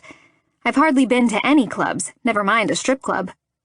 I can picture it in my head, though, and I imagine women dancing topless on poles while Gwen walks around serving drinks. I think the better question is, have you? I fire back at him, tightening my lips. I flick my hair over to the side so I can see him clearly, tilting my head toward him. He's driving, so all I get is his profile and a quirk of his lips. I have, he admits, checking my reaction before looking back at the road. A few times, actually. Why? Do you want to go? Why did you go there so much? I ask. Curious, not angry. What he did before he met me is his business. And although I like to annoy him and play around, I don't actually get angry or hurt about his past. I don't know. I remember taking Demon there once when he got caught up on some chick. He was moping, he explains, trying to remember his times there. Once was for a guy's night out. I don't really remember. It was so long ago. I wonder if that chick was actually Olivia. I think it most likely was. Fair enough, I reply. Gwen is actually just a waitress, though, and she's in college. She's super smart. I think you'd like her. I think you make friends with anyone who is unique, he tells me. If you like her, then I'm sure I'll like her too. As long as she's good to you. I smile at him. You haven't told me where we're going yet. Just out to grab something to eat, he says, reaching his hand over to my upper thigh. Today was a long-ass day. I'm exhausted. I'll give you a massage when we get home, I tell him, reaching over to massage the back of his neck. Anything else I can do to help you relax, let me know. He works so damn hard every single day, and he's still always in a good mood when he comes home to me. He's just a genuinely good, hard-working man. I'm such a lucky woman, and I'm never going to take that for granted, ever. You're doing it right now, he says, hand tightening on my thigh. When we arrive at the restaurant, Jackson pulls out my chair and waits for me to sit down before taking his own. He waits until we both order before he slides me an envelope. What's this? I ask, curiosity and excitement filling me. He doesn't say anything, just smiles. What have you done now, Jackson? I ask, shaking my head at him. I rip open the envelope and pull out its contents. I read over the piece of paper that says Jackson and I are going on a trip around Europe. Holy crap! You didn't, I mutter, eyes going wide as saucers. Are you serious? We're going on a vacation together? I glance down at the paper. For a month? Yeah, he says, looking a little unsure. I mean, if you want to, and if you can get off work. If I want to? Are you kidding me? And I can work something out at the library. There's no way I'm going to miss this. I get out of my seat to hug him, wrapping my arms around him, not caring if people are looking or not. Thank you so much. You have no idea how excited I am, and how much I love you. You have no idea how badly I want to take you away and have you all to myself. All while we travel and see part of the world together, he says, giving me a soft kiss. New experiences with you. I can't wait. I sit back down and beam at him. I did not expect something like this. And I know he's a workaholic and hardly takes any time off, so this is a huge deal. I've always wanted to go to Italy, I tell him, unable to stop smiling. I know, he says, grinning. I remember you telling me that. Our eyes hold. He remembers everything I say. I don't know how this happened, how I found Jackson and how he became mine, or how I was the lucky one he picked, but I am. And, damn, it feels good. I don't even know what to say right now, I admit, my cheeks starting to hurt from smiling. I'm so happy. You don't have to say anything. The look on your face tells me everything I need to know, he says, thanking the waitress as she brings us our drinks. Thank you, I also tell her, then give my attention back to Jackson. You know, I don't care where you take me. It could have been the next town over and I would have been happy. I'm just really excited to get away with you. The next town over, he repeats, chuckling to himself. You may need to raise your standards, Scarlett. I roll my eyes at him. What? Should I become more demanding? Only be happy when you do something extravagant like this? I'm just happy to spend time with you, Jackson, and if that's a crime, then sue me. He smirks at my choice of words. You going to say sue me to a lawyer? I believe I just did, I reply with an arched brow. What are you going to do about it? Tie you up and punish you, he replies instantly, gray eyes sparkling. Doesn't sound like much punishment to me, I say, lifting the glass of water to my lips. I think you're going to have to come up with something better, Jackson. Or are you losing your touch? Maybe love has made you soft. He glances down at his crotch. Love has definitely not made me soft, Scarlett. I cover my mouth with my hand as I laugh, trying to stifle it. You are not hard right now. Actually, I am, he says in a low growl. Lift your leg up and see for yourself. No, I say instantly, but then consider it. I bring my leg up and gently rub my foot along his dick, which is indeed hard. I smirk. What made you hard? Was it the tying up part? I would have never thought I could talk so openly about things like this, yet here I am in the middle of a restaurant asking him what exactly turned him on enough to make him rock hard in a public place where we can't do anything about said hard-on. I'm always hard when I'm around you. You know this, he says, then scowls. And that's not helping. Stop flicking your hair and being cute and shit. I lower my hand. I'm not doing it as foreplay. My hair keeps falling on my face. Looks like foreplay to me, he mutters grumpily, but I don't miss the twitch of his lips. I really hope I ordered the better meal this time. You didn't, I say, leaning back in my chair and studying him. You went for your safe option, which is steak, but I took a gamble on something different, so it's going to be something exciting. When you gamble, it's a hit or miss, so either I'll be eyeing your plate, or you'll be wishing you opted for the safe option, he says, reaching over and taking my hand. Don't worry, baby. I'll share my food with you when your salmon fettuccine doesn't work out as planned. Well, there you go. Either way, I win then, I tell him, smiling widely. I can't believe we're going to Europe together. I shake my head in disbelief. He smiles and squeezes my hand. I'm glad you're happy, baby. He's right. I shouldn't have gambled on the salmon, but lucky for me, he shares his steak and he doesn't even throw it back in my face. Now that's love. You look stunning, he tells me, eyeing the flash of leg through the slit of my maxi dress. Thank you, I reply, glancing down at the paisley floral print. I wasn't sure what to wear tonight, and I really want to make a good impression. We're having dinner with all of Jackson's colleagues, Hunter, Kat, Tristan, Yvonne, and Callum, and if I'm being honest, I'm a little nervous. He walks me through the restaurant with his palm on my lower back, which relaxes me slightly. He stops at a table where 2 people are seated. The woman sees us first and smiles. She's beautiful, with dark hair and eyes. She has a petite build and is wearing a pretty red dress. Scarlett, this is Kat and Tristan, Jackson introduces. I thought we were late, but I guess the others are even later. They're all coming together, Kat tells Jackson, standing and offering me her hand.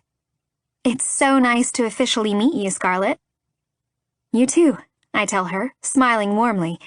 And I just wanted to say thank you for all the work you did on my case. I know it was a team effort.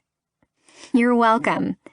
I'm glad it all worked out, Kat replies, then glances up at Tristan.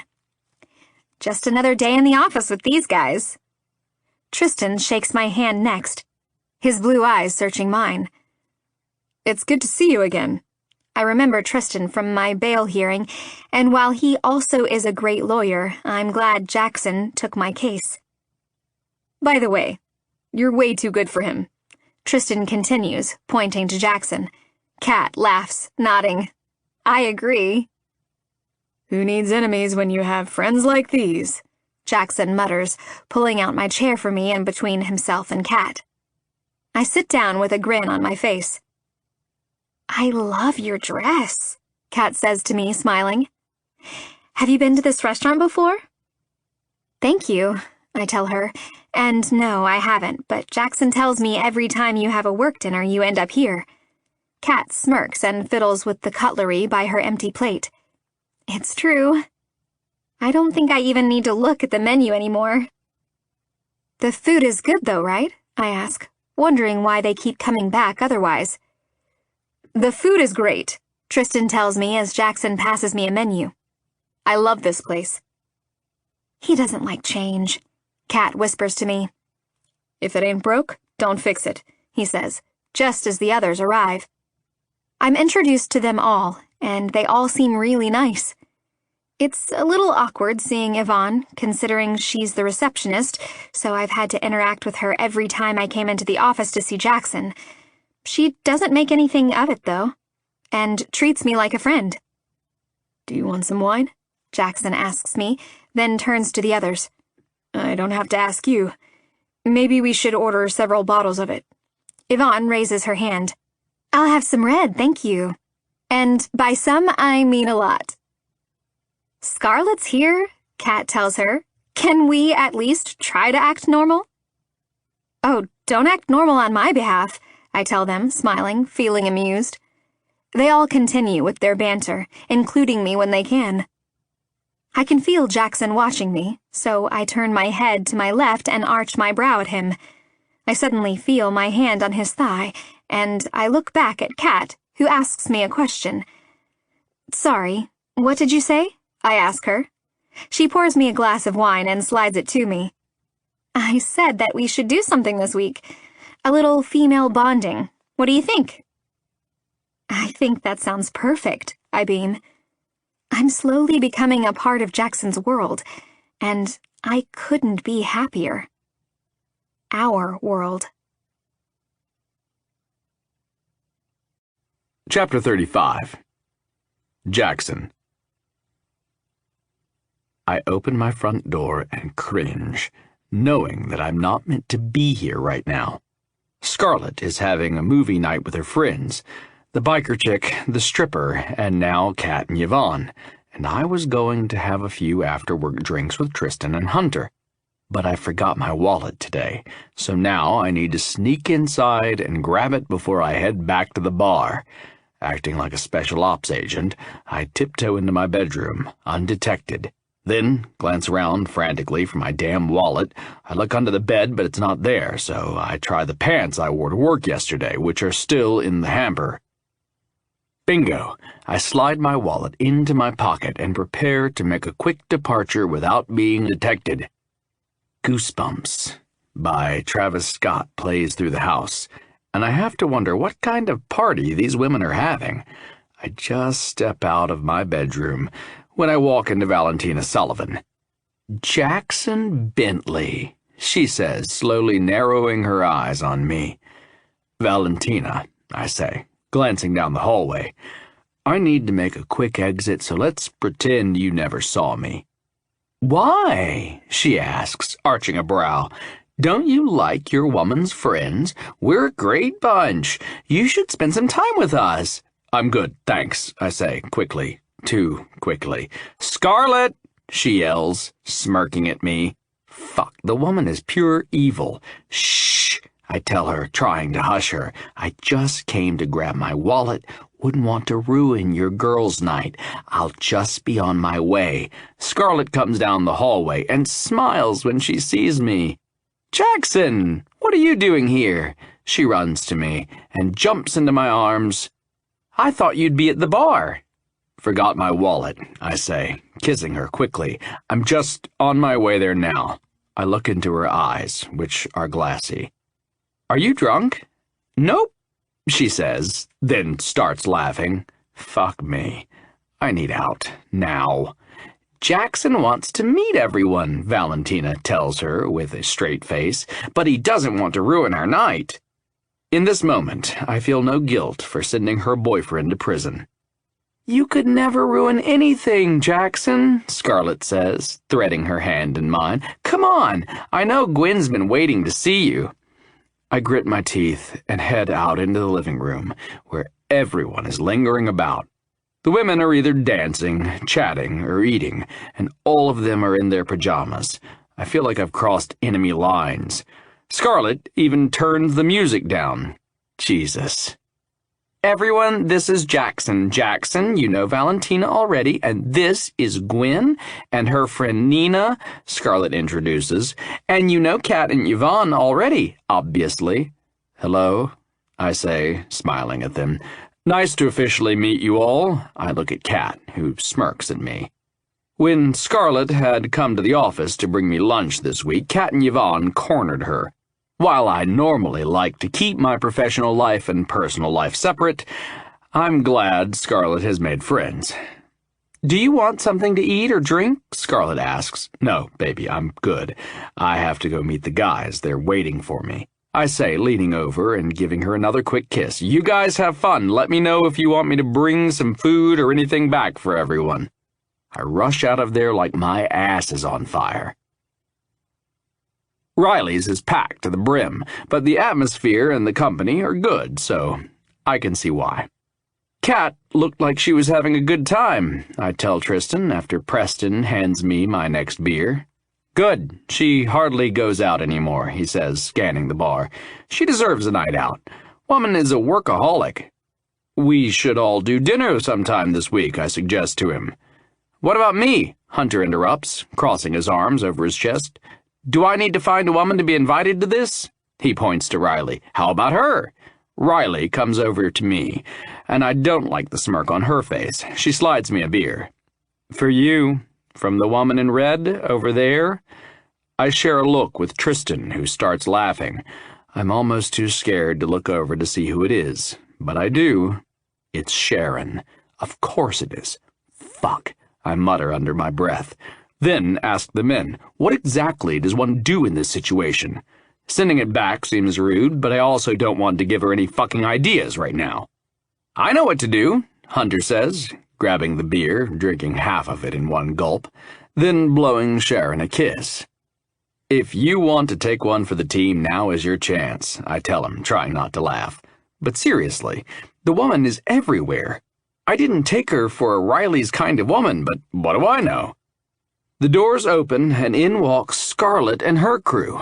Here comes trouble, Tristan mutters, and I can hear the smile in his voice. Kat runs up to him and pulls her into his arms. Scarlett approaches me with a smile playing on her pink lips, wrapping her arms around my neck. Hello, handsome, she says, letting go of me and turning to her girls. I'm going to order us some drinks. Who is this? Sharon asks, approaching, acting like a jealous girlfriend. Scarlett, this is my client, Sharon Beadle. Sharon, this is my girlfriend, Scarlett, I introduce, inwardly cringing. I see, Sharon coos, taking Scarlett in from head to toe. Scarlett steps closer to me and takes my hand into hers. Nice to meet you, Sharon. However, I need to steal Jackson now.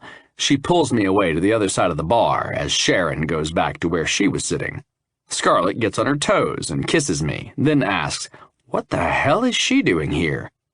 Maybe she has a tracker on me. I grumble, kissing her lips. You look amazing tonight. Thank you, she says, smiling. I need to go get my drink.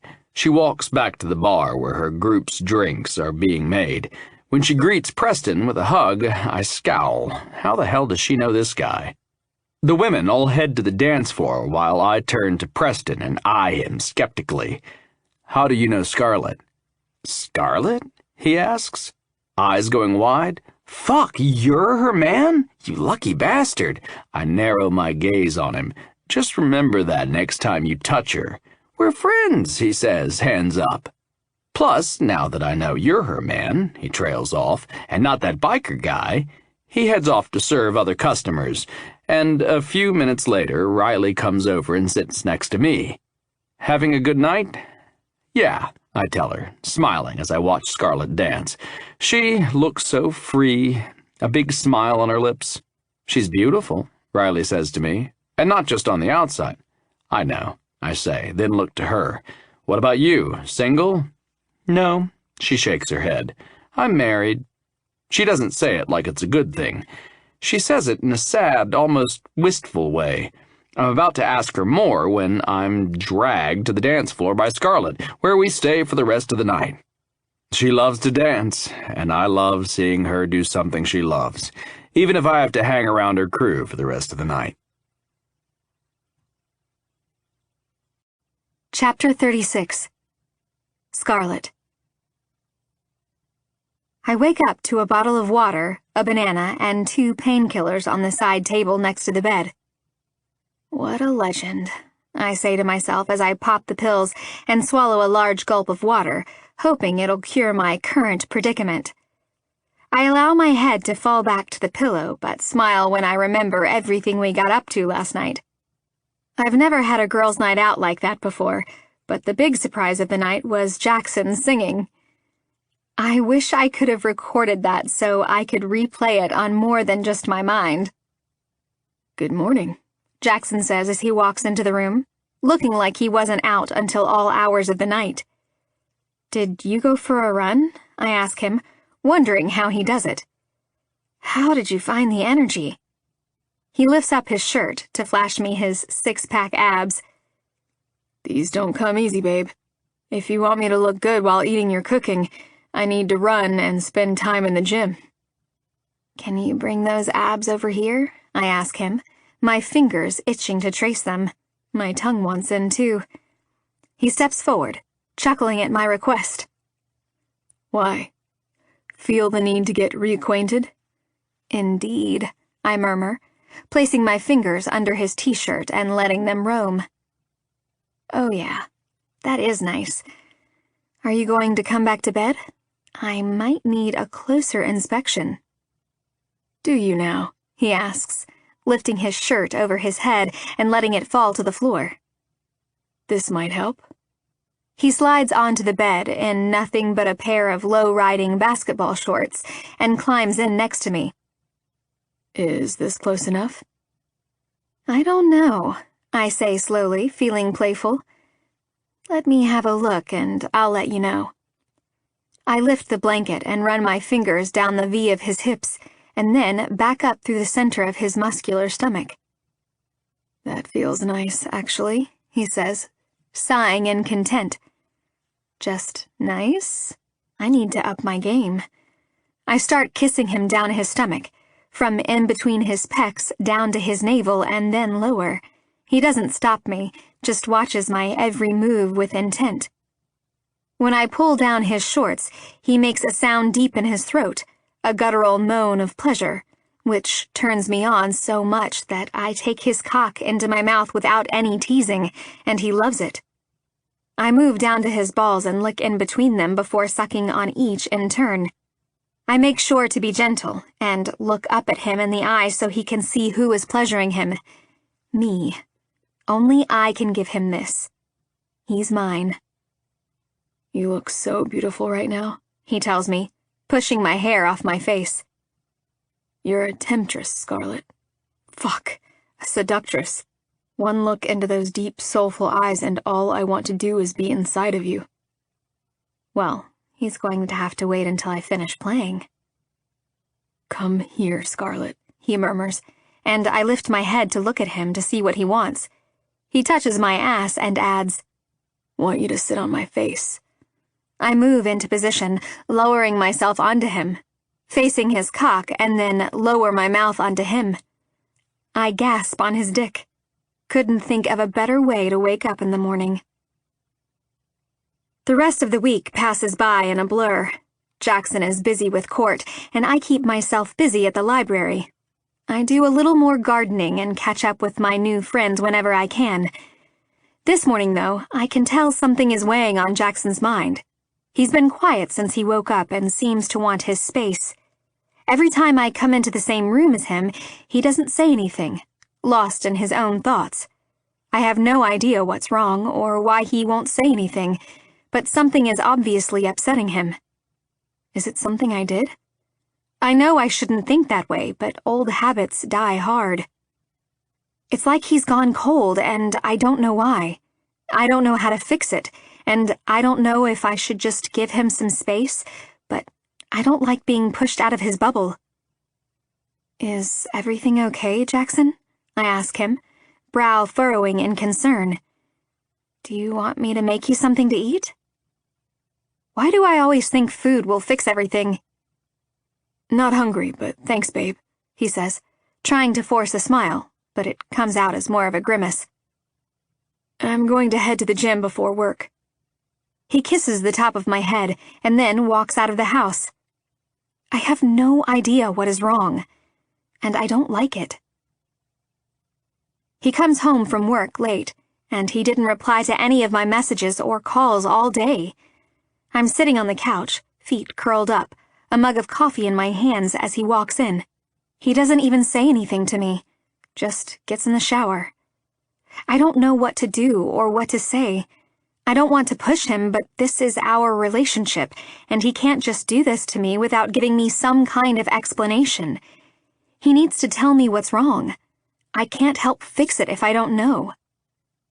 I put down my coffee and go sit on his bed, wanting to talk to him when he comes out of the shower. He appears a few minutes later, towel wrapped low on his hips. "Jackson?" I start. He lifts his head and looks me in the eye. He looks sad. I wish he would tell me why. Will you tell me what's wrong? I don't want you to shut me out, and something is clearly wrong. I keep my tone soft and even. I don't want him to think I'm attacking him, and I don't want him to get defensive or push me away even further.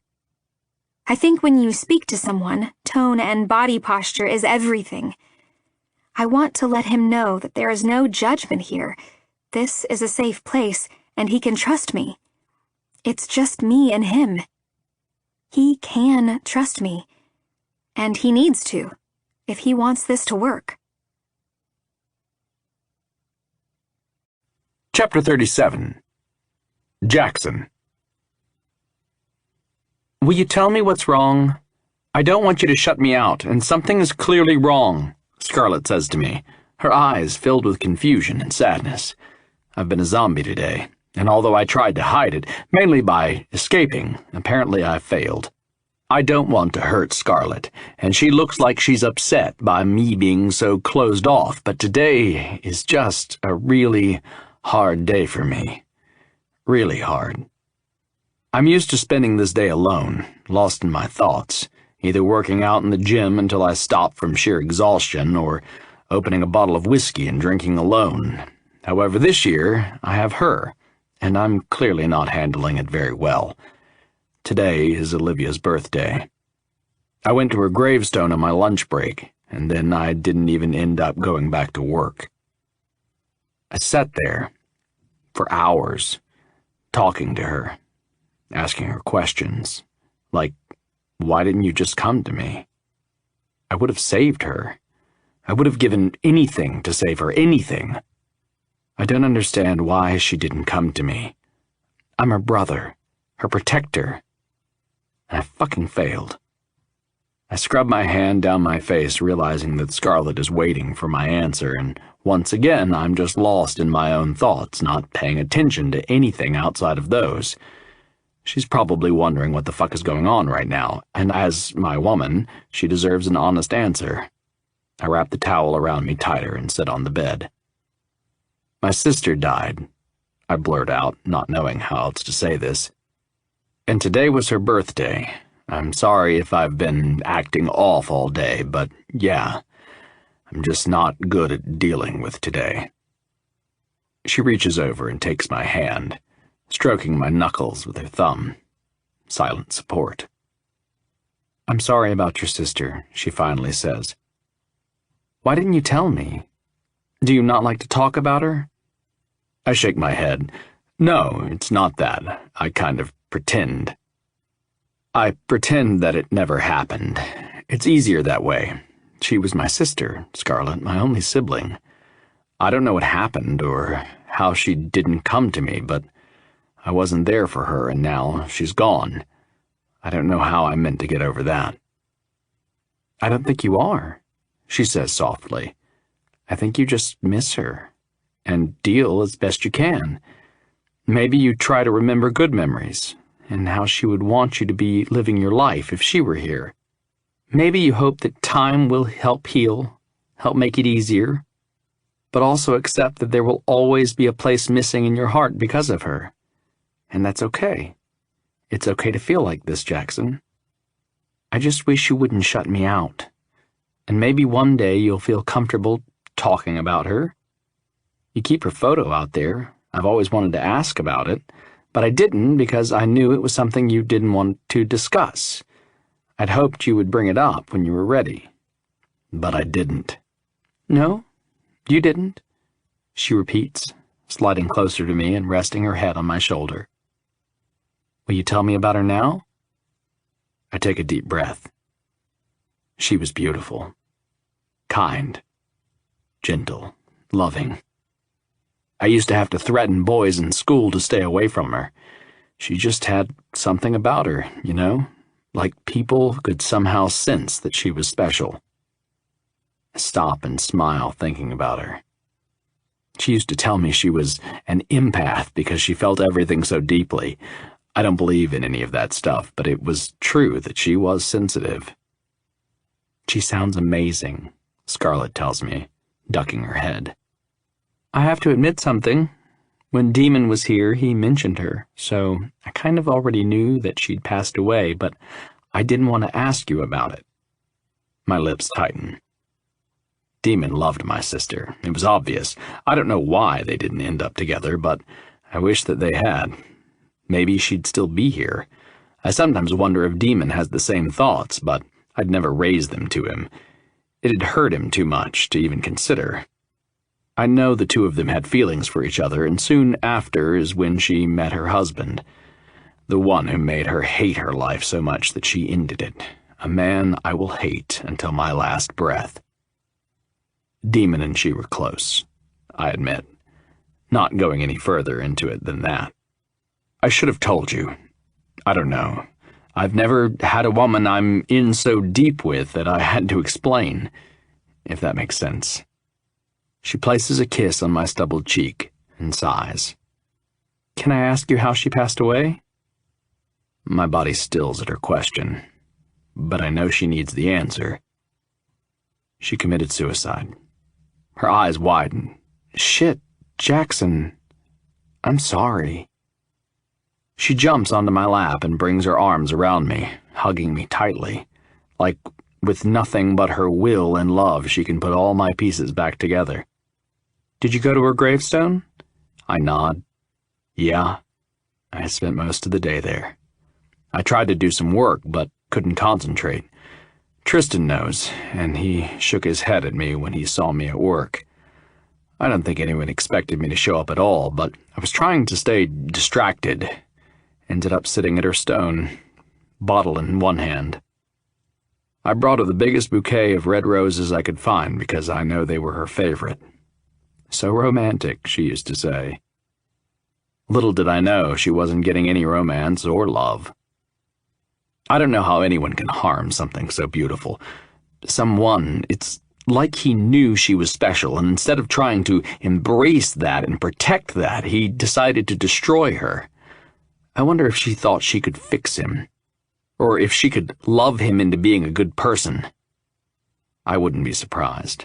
Olivia thought kindness and love were the cure to all evil. "If you want to go back, I'll go with you," she says, clearing her throat. "If you want me to, of course. If you prefer to go alone, that's okay too." "I usually go every month," I tell her. "Next month, I'll take you with me." I don't know if she knows just how big of a deal this is. I've never taken anyone to Olivia's gravestone. I've never even told anyone I go there once a month. I keep it all to myself. This is me really letting her in. Not just in a little, but all the way. Soul deep. "Okay," she whispers, glancing up at me. "Come on, let's get into bed. Maybe you can share some funny stories about you and her growing up. I'd like to hear them." She gets off my lap and climbs into bed. So I do the same. And then we talk. Bodies pressed together. My mind no longer closed off.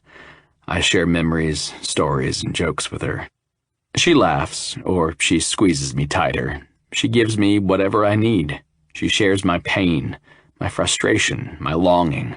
She shares the burden, so that when I'm done, I feel lighter, freer, safer, less guilty, like everything will be fine and it's okay to remember my sister and talk about her. Remember the good times. I don't want those memories to fade. I want to remember her smile and her laugh, that scent she always wore, the look in her eyes as she'd watch me, like she adored me, like I could do no wrong in her eyes. I would have died to protect her, but instead, she died trying to be strong on her own. I look up at the ceiling and think, I hope you're happy now, Olivia. You were too good for this world anyway. Chapter 38. Scarlet. "What the hell are you doing here?" I ask Demon when I find him sitting in my library, browsing through a magazine, his feet up on a chair. "Making yourself comfortable, I see." "Just having a bit of a read. Thought I'd see what all the fuss is about." I glance down at the magazine and scowl when all I see are pictures of half-naked women. "Seriously? Did you bring your own dirty magazine to the library?" "Are you calling naked women dirty, Scar?" "I like to think of it as an art form," he says, keeping his face straight. "I had no idea you were so judgmental." I roll my eyes and sit down next to him. "Is everything okay?" He closes the magazine and nods once, slowly. "Yeah, it's fine. I called Jackson, but he didn't answer. Guess I was just wondering how he was yesterday." "It was a rough day," I admit, exhaling deeply. "He seemed a little better this morning, though. How are you holding up?" "I spent yesterday drunk," he admits, looking down at his hands. "So the reality of everything is only hitting me today, and, yeah, it's fucked. I'm glad Jackson had you to be there for him." "And who do you have to be there for you?" I ask softly, wondering if the real reason he came here was because he needed someone to talk to. "She wasn't my sister," he says, playing it off. "But yeah, it's hard to deal with, you know? I grew up with her. Jackson loved his sister so much. And for her to take her own life because she was being abused at home by her husband, something the two of us could have stopped had we known. Yeah, it's a hard pill to swallow." Olivia was being abused? Jackson never mentioned that. "I can imagine," I say, studying Demon. "I'm about to go on my lunch break. Do you want to grab something to eat?" He nods and stands, leaving his magazine on the table. I pick it up and pass it to him, and he grins and takes it. "You sure you don't want to have a look?" "I'm sure," I tell him in a dry tone. Jackson's sister was being abused. I don't know if it was mentally or physically, but it's similar to my own past. I feel for everything the poor woman must have been put through, especially to be so broken and feel so helpless that she took her own life. What did he do to her? Why didn't she turn to Jackson, or even Demon? Two strong men who could have handled the situation and saved her. Olivia had options, so why did she take the way out that she did? A thought crosses my mind, and I wish it didn't. But once it's there, it stays, and it grows. My situation was exactly like Olivia's. Is that why Jackson went out of his way to help me? Is that why he believed me? Was he trying to save me because he couldn't save her? In some twisted way, is that what drew him to me? My weakness? I walk outside with Demon, my eyes closing as the sunlight hits my face. Do you think that Jackson helped me because of what happened with his sister? Demon's eyes lock on me. I don't know, Scar. What do you mean, exactly? I mean that the moment I told him what Darren had done to me is the moment he decided to take a chance on me, and only now am I figuring out why. I admit, wrapping my arms around myself. Does it matter why he did it, though? He asks, placing his hand on my back and leading me down the road toward the restaurants.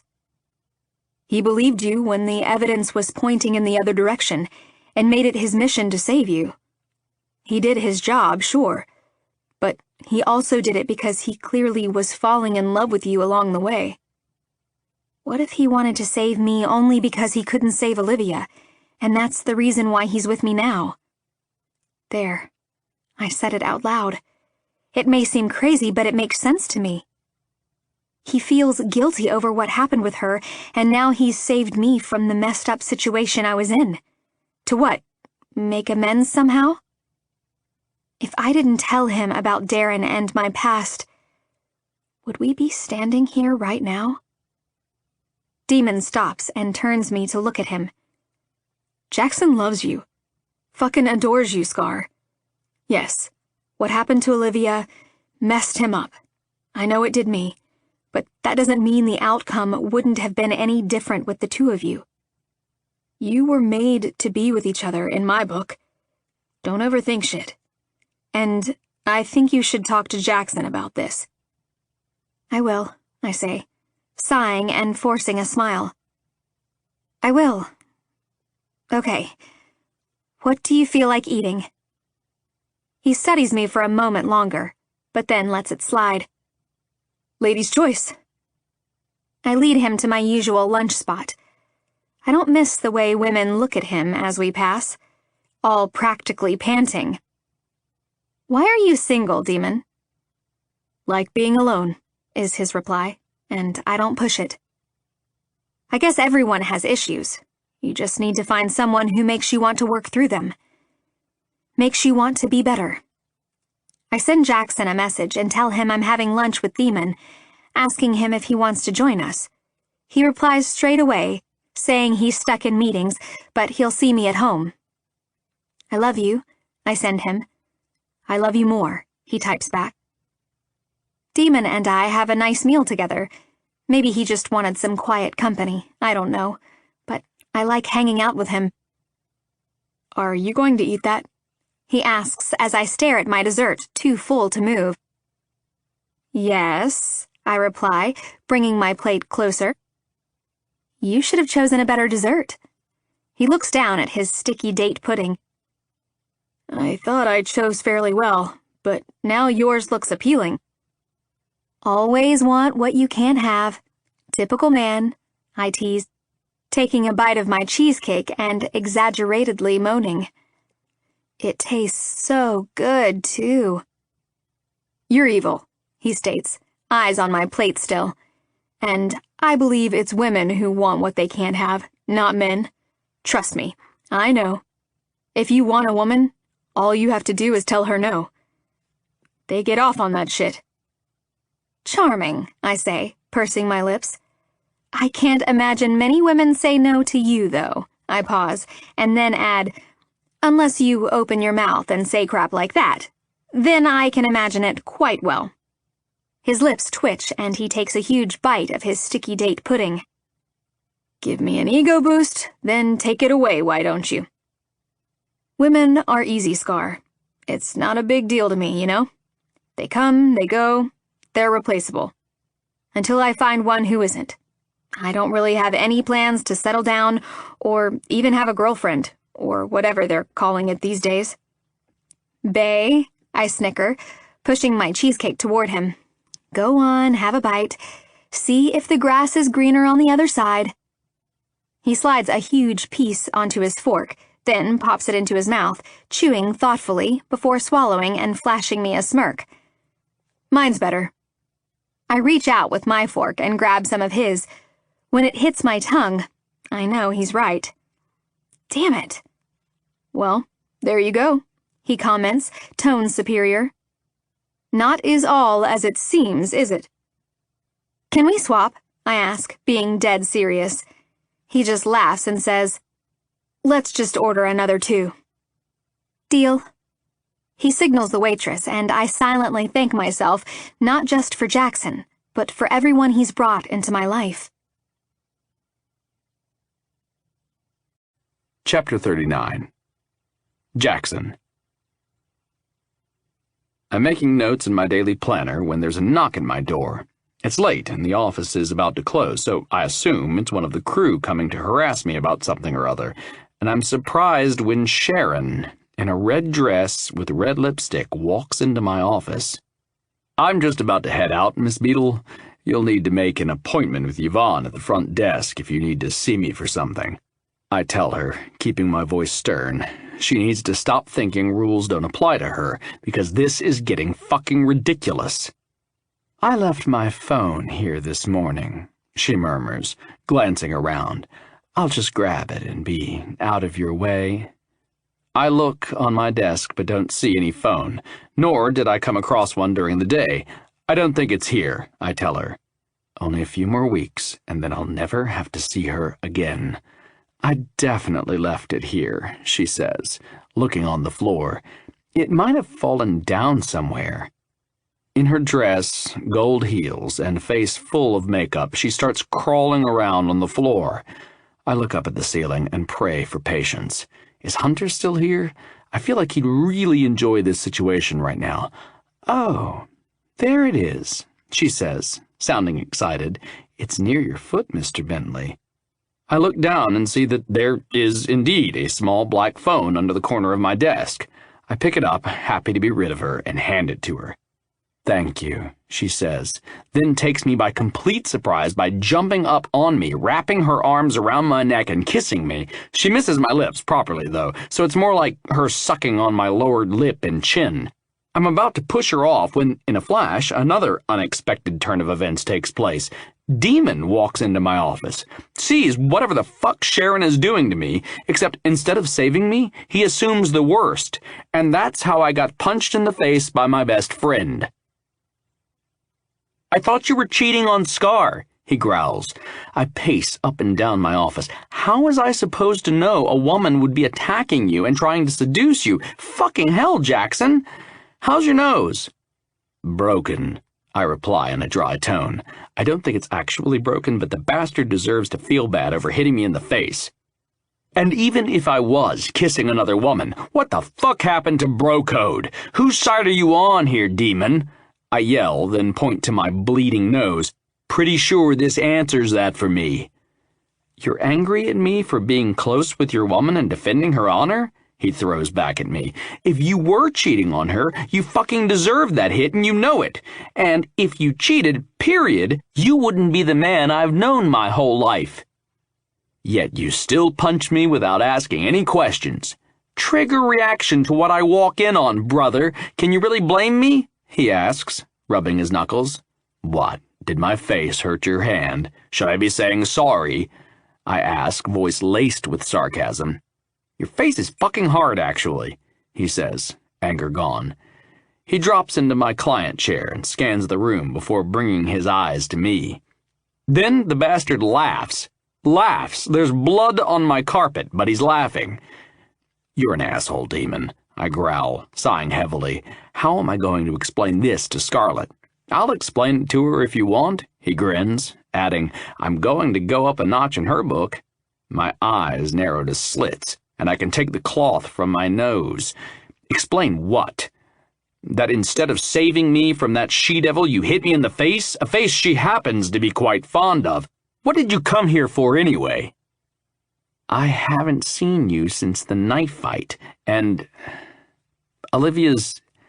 And I just wanted to see how you're doing is all. I don't think it's safe to keep going to your house, so I thought I'd quickly drop by here. A biker in a lawyer's office is probably a pretty common sight, eh? He says, with his expression blank.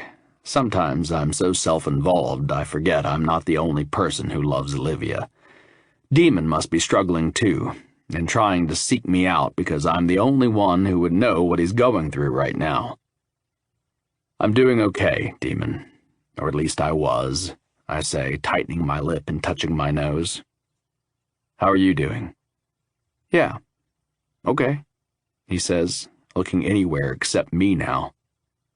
I went to her stone and saw your roses. I added some of my own. She's the most spoiled person there now. I closed my eyes and reopened them. It'll never get easier, will it? No, he replies instantly, sounding miserable. But that doesn't mean we don't push through like we always do, right? I nod. Something like that. It's just so hard not to think about the what-ifs. I think that's the part that kills me. It didn't have to be like this. I know, he whispers, voice cracking. Trust me, brother, I know. She could have been here with us right now, yelling at us for fighting, then tending to your face. Her touch would have been soft, no matter how angry she was, I add, remembering all the time she helped us tend to cuts, wounds, and bruises after getting into fights or doing some other dumb shit. The good die young, he murmurs, and boy was she good. He loved her. I know it. He knows it. And Olivia loved him too.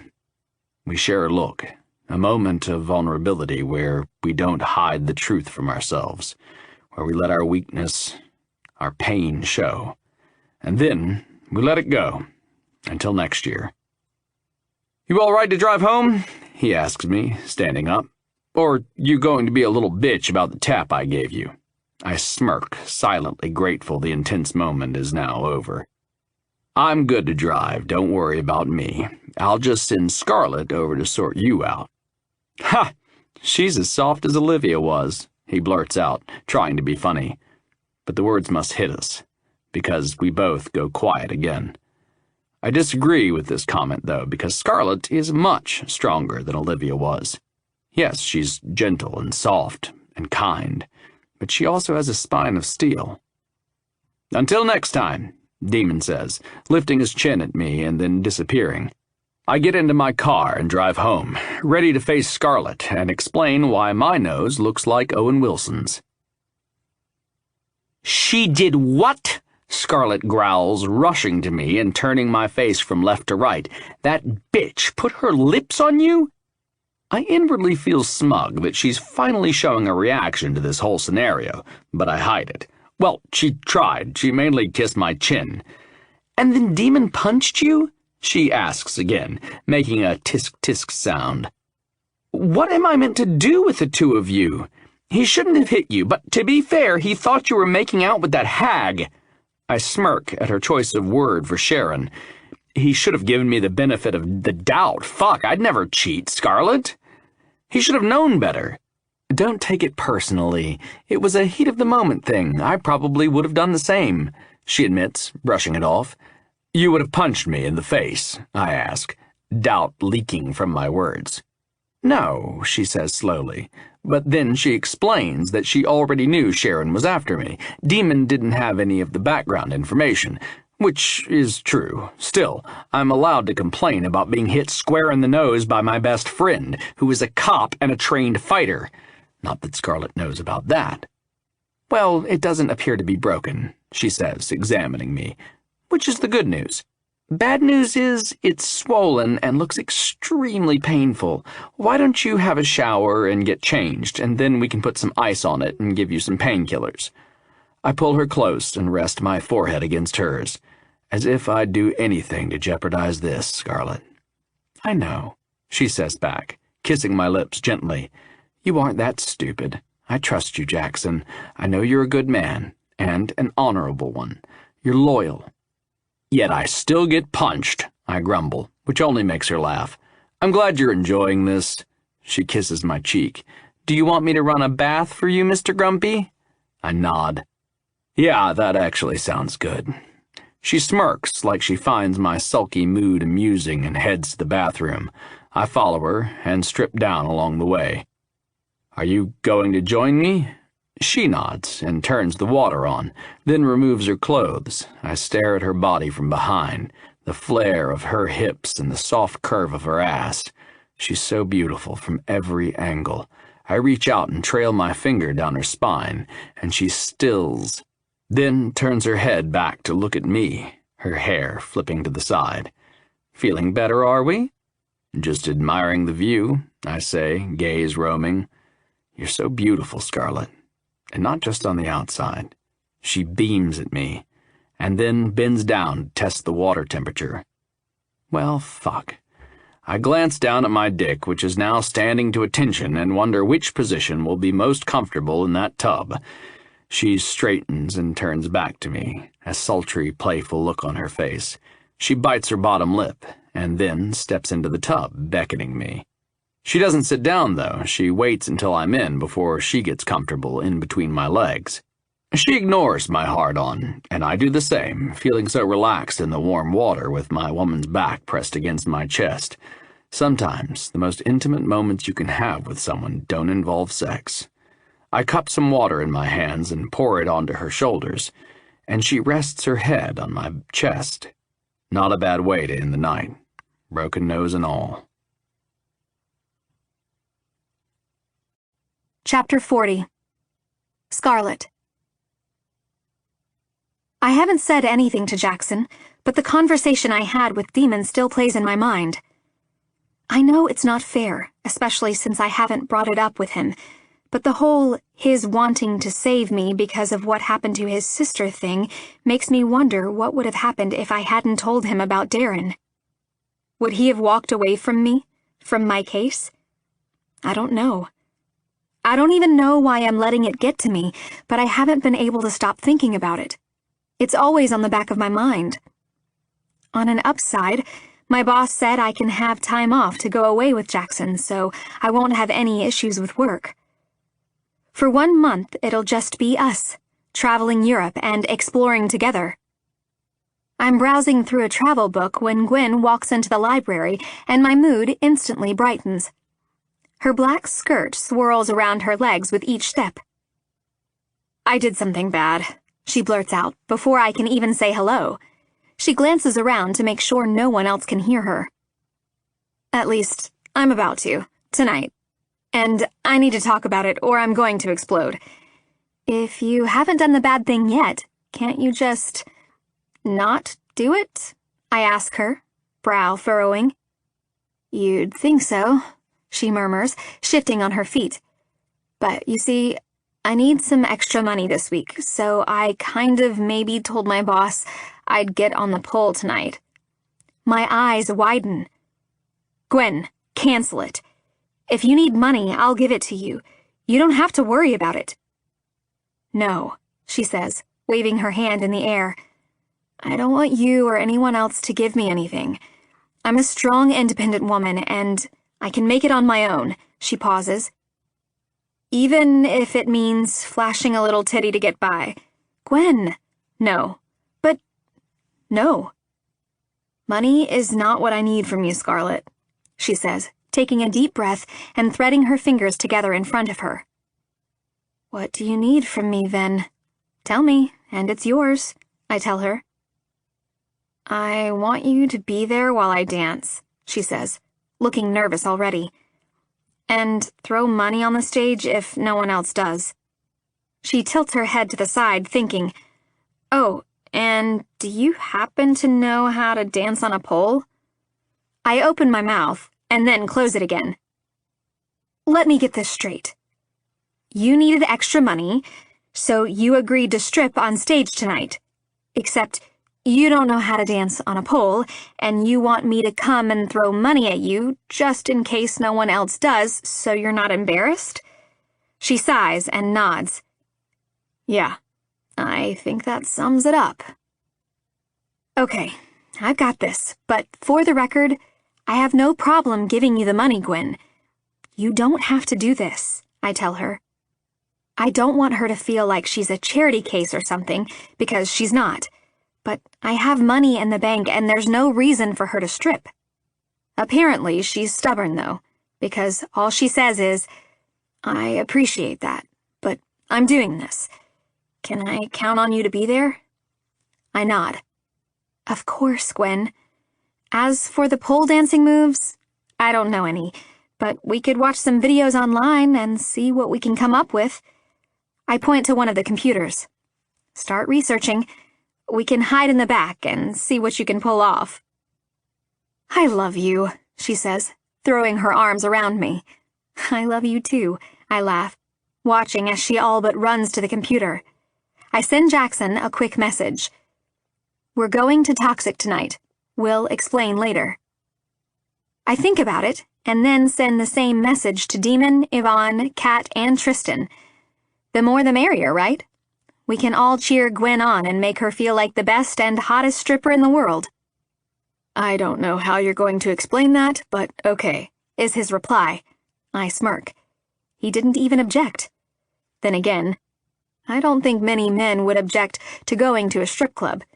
He's probably celebrating at the news. Kat replies with an, okay, what time? And Yvonne replies with a, sure, why not? I love my friends. When I get Demon's message, I can't help but laugh out loud. I was going to go there anyway. I'll save us a VIP booth. You're so much more fun than Jackson. I like a woman who can appreciate some good boobs. He's such an idiot.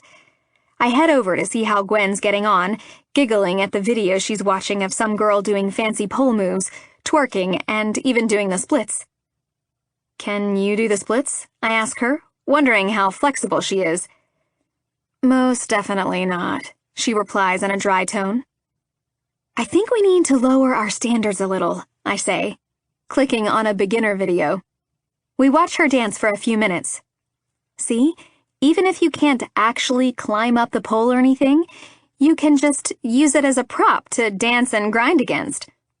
Can you do any of those moves? Yeah, those I can do, she states, tapping her fingers on the desk. I just can't lift myself up on the pole or anything. I have no upper body strength. I point to the screen. Then this is definitely your goal. There's a lot of bending over and ass shaking on it, and I don't know how she's going to do all of that in front of an audience. She won't let me give her any money, but maybe I can make it so tonight she makes enough money that she won't have to do this again, at least for some time. If I have anything to say about it, she's going to make thousands tonight. I try once more for her to let me help her without my having to make up a scheme, but she declines. Crap. She's so stubborn. I'm going to be the best customer Toxic has ever seen. So, we're going to a strip club to support your friend, the one who you denied was a stripper? Jackson asks, looking a mixture of extremely confused, amused, and resigned. Yeah, I say, shrugging. How was I meant to know she'd decide to actually strip? Because she works in a strip club? He points out, glancing at his watch. And you invited Demon and the girls. Jesus, all of this on a work night. I don't remember my weeks ever being this eventful before you came into my life, Scarlett. You're welcome, I tell him. Hunter wanted to come too, so he's going to meet us there, he says, turning to me. Are you sure your friend wants everyone you know to come see her naked? Isn't that weird? I don't think I want to see her naked, if I'm being honest. Not because she's not attractive, but because she's your friend, and I'm going to have to see her and talk to her like I've never seen her boobs before. You're overthinking this, I tell him, pointing to the building in front of us. Is that it? Whoa, it's pretty big. Yeah, that's it, he replies, sounding like he can't believe he's coming here with me. Do men not come here with their girlfriends? I ask, wondering why he's being so weird about it. Surely people do this all of the time. I don't know. Maybe we should ask one of the strippers. I grin as I get out of the car and send everyone a quick message saying we're here. Demon quickly comes out front and walks over to us. I have to say, this is not a place I ever thought I'd be meeting the two of you. I take Jackson's hand and smile at him. Makes it more fun, don't you think? Jackson glances down at me and shakes his head, lips kicking up at the corners. You are something else, Scarlet. You sure you want to do this? Yeah, of course. It's a group event, I reply, nodding to the entrance. Lead the way. When we walk through without having IDs checked or having to pay, I look to Demon and question. Didn't you know?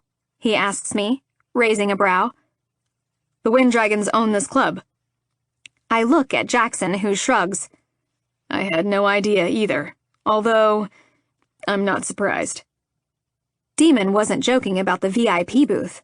Tristan, Kat, and Yvonne arrived together. Thanks for coming out, guys, I tell them, giving them a hug in turn. You crazy. I've always wanted to come here, Kat says, glancing up at the empty stage. I once had a dream that I booked the place for the night just so I could get up there and give Tristan a private dance. My eyes widen. That's hot. Really fucking hot, Tristan adds, kissing her quickly. I know, she says, sitting down in between Tristan and Yvonne. Yvonne looks between Demon and Tristan. Need to make sure I can see your hands at all times, boys. Kat starts laughing at that. That's so wrong. I eye Jackson. This is going to be an interesting experience, isn't it? He wraps his arm around me and places a soft kiss on the side of my neck. You brought me here, babe. Otherwise, we'd be in bed fucking right now. So, this one is on you. A shiver goes up my spine at his words. And when we go home after this, all wound up, we can do just that. He smiles at me with his eyes. You gonna get turned on by this? Watching my friend? No, I say, brow furrowing. That's just messed up. Lots of other women here, Scarlet, not just Gwen, he says, glancing around at all the different podiums at different elevated heights. You never know. He'd like that, I'm sure. I really didn't think this one out. No wonder Yvonne made that hand comment. A woman is introduced over the microphone as Lemon and comes on stage to dance. We all watch, and I find myself kind of enthralled by her seductive moves. In fact, I can't seem to look away. There are a few more dancers who come on before Gwen does, but when she does, she's introduced as Temptress, and I can see why. She looks absolutely amazing. She's wearing a black bodysuit with glittery dynamite fishnet stockings and bright red lips. She has her hair down and curly, bed hair, and she looks phenomenal. Wow, I say out loud, then look to Jackson. How amazing does she look? Lip Service by Masho Montano plays, and I absolutely love this song. I open my purse and pull out all the $10 bills I changed earlier and hand a heap of them to Jackson. Let's do this. Let's make it rain, Kat says, throwing money on stage. Random men do the same from other sides of the podium, clearly loving her. When she dances, it's hypnotic. She might not be able to do any fancy pole work, but the woman clearly has a sensual quality to her that makes her the perfect candidate to be up there. She sways her hips, then bends over with the pole behind her and does some ass shaking. We all cheer. Everyone throws money onto the stage, more than any of the other women got, and I can't help but feel excited for her. When her time is up, we all applaud when she exits the stage. She was so good, Kat says, clapping. How hot is she? Encore! Yvonne yells out, laughing when Demon stands up to give Gwen a standing ovation. Hunter arrives just as Gwen is walking off and curses loudly. Fuck, I missed her. He sits down next to Jackson and stares up at the stage longingly. How did she do? She was... I trail off and smile widely. I had no idea she could move like that. She was amazing. I'm so proud of her. Never thought I'd be saying that, but I am. She did what she needed and wanted to do, and she nailed it. She was flawless. I'm so impressed by her. We all get up to leave, and I go to meet Gwen out the back.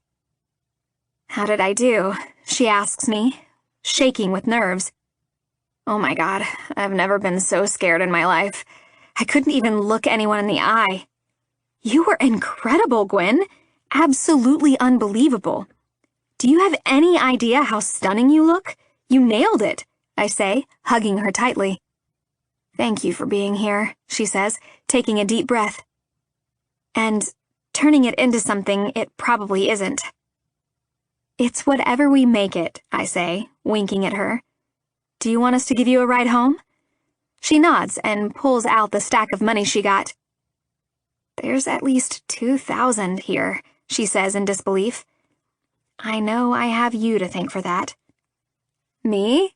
The men were loving you, I say, leading her to the door. You made this, Gwen. You deserve every cent of it. Jackson is waiting at the door and flashes Gwen a smile. You did great, Gwen. She smiles and ducks her head. Yeah, let's just pretend that never happened. Jackson nods once, looking relieved. Deal. We get into the car and drop Gwen off before heading home ourselves. What a night. Chapter 41. Jackson. There is no camera footage showing my client making inappropriate advances, I tell the judge. It's Mr. Dyson's word against hers. I don't see why we're wasting any more of the court's time when it's clear the prosecution doesn't have any hard evidence of his claims, Your Honor. Miss Beadle is known for making unwanted advances on her coworkers, the prosecutor argues. This is not the first time she's been accused. It's just the first time someone has taken such claims to criminal court. Again, I say, putting my hands in front of me, I'd like to see the evidence of these claims. I hate the fact that Sharon probably did make untoward advances on this poor man. Sometimes my fucking job sucks. Your Honor, due to the prosecution's lack of evidence, I'd like to motion the court to dismiss all charges against Miss Beadle. I walk out of the courtroom, thrill filling me as my client walks away with the charges dropped. With no real evidence, it was a he said, she said case, and not only that, now I'll never have to see Miss Sharon Beadle ever again. Thank fuck for that. Tonight is the cause for celebration. I walk Sharon to her car. Good luck, Miss Beadle, I tell her, nodding at her, then making a clean exit to my own car. She's not happy. The judge agreed to drop the charges, but he mandated that she attend a sexual harassment in the workplace class, and she doesn't want to do it. Still, she should be happy we didn't go to trial. It's clear she has a problem with thinking any man is available to her. If she were a man, she wouldn't be getting off so lightly. Mr. Bentley, wait, she calls out, running to me and grabbing my arm. Are you sure you can't get me out of the classes? I gently push her hands off me. I'm sure this was the best outcome. Well, the best outcome would be that I walk out of here with the issue over and done with, not having to attend some stupid class. You could have tried harder, especially after that kiss we shared, she says, clearly trying to push me to the point of needing my own criminal lawyer when I kill her myself. You kissed me, I tell her, and it was unreciprocated. And very unprofessional on your behalf, Miss Beadle, especially considering the fact that you needed me to defend you because of a sexual assault claim. She puts on a sad face. I'm sorry. It just seems that I've stumbled across some feelings for you. I know it was unprofessional, but I'm not your client anymore, so maybe... I cut her off. I'm taken, Miss Beadle, and very much in love with my girlfriend. I'm sure there'll be plenty of men interested, but I'm afraid I'm not one of them. I say goodbye once more and get into my car, grabbing onto the steering wheel, in a tight grip, knuckles going white.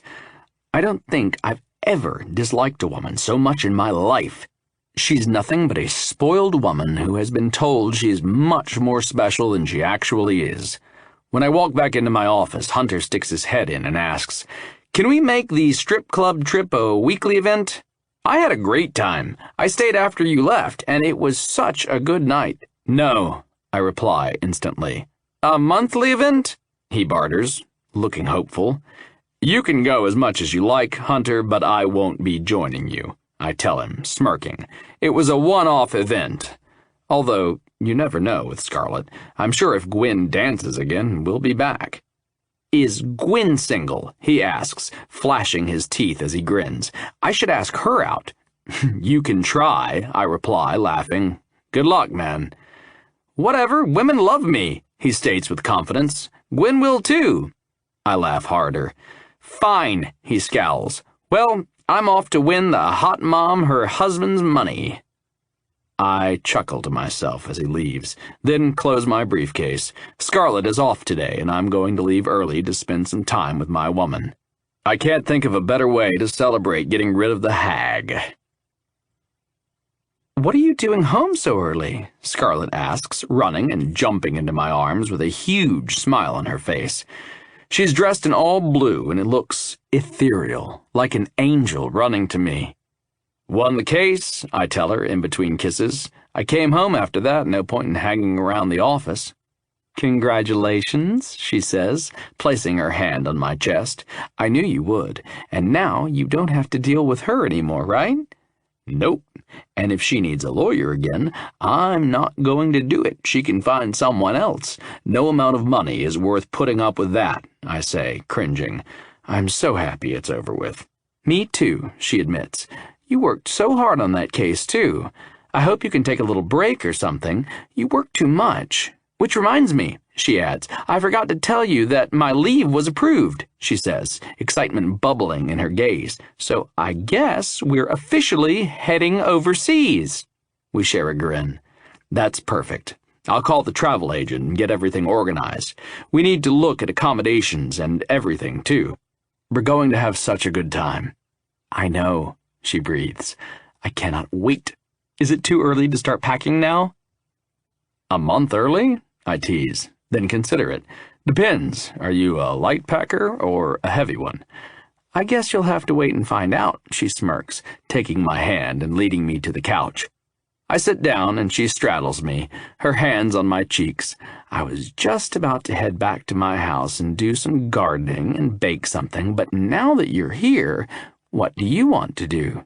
I kiss her lips, then say against them, "I was kind of hoping we could go out and celebrate." "Of course we can.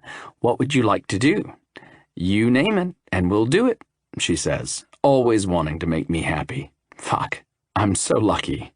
I've found a truly warm, supportive woman. She never nags me or makes my day more stressful, and I make sure to do the same for her, to be there for her in any way she needs me. A relationship is definitely a two-way street, and one that requires effort on both sides. I know it's not always going to be easy, but she's just so easy to love that everything comes naturally. Nothing about us is forced, and nothing about how I feel for her was rushed. We happened because we're meant to be together, because no one can love her like I can, and no one can be to me what she is. "How about a day at the beach?" I suggest. "It's been a while since I've surfed or gone swimming." "That sounds perfect," she replies, sliding off me. "I'll get ready. Should I pack some food, like a picnic or something?" "That sounds nice, but we can get something if you don't want to," I tell her. She waves her hand in the air. "It's no problem. It'll only take me a few minutes to sort out. I'll make us a fruit platter, cheese, crackers, cold cuts, and wine." She gives me a smile, then rushes off to get everything done. I shake my head, then head to my room to get changed. A day in the water is just what the doctor ordered. My mouth drops open when Scarlett walks out in a rustic orange triangle bikini. "That's what you're wearing?" I ask, completely distracted by the sight before me. "Yeah, why?" she asks, looking down at herself. She runs her hand down her stomach. "Does it look okay?" She spins around, and I see that while the bottom isn't a G-string, it also shows a lot of cheek.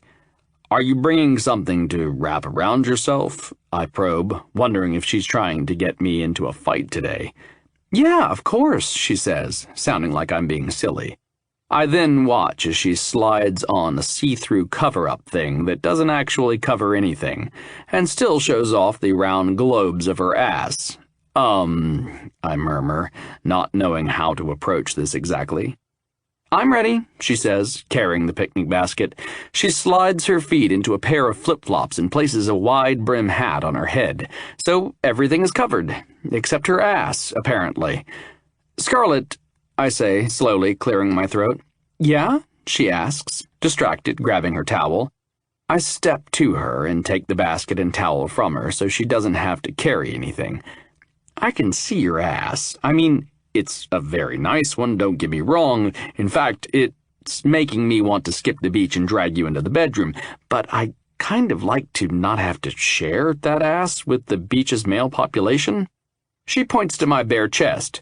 So you get to flash your six-pack to all the women, but I can't show a little curve of booty? Women are going to be looking at me, I try to defend. Her expression remains unimpressed, like she doesn't believe that one bit. No one is going to look at me either. Fine, I sigh, placing my hand on the small of her back. You walk in front. Why? She asks, looking suspicious. Because I hate to see you go, but I like to watch you leave, I tease, giving her ass a little playful slap. Jackson, she laughs, stepping in front of me and exaggeratedly swinging her hips.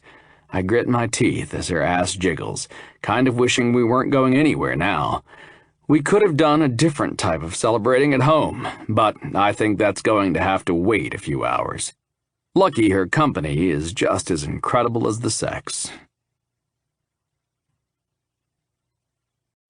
Chapter 42. Scarlett.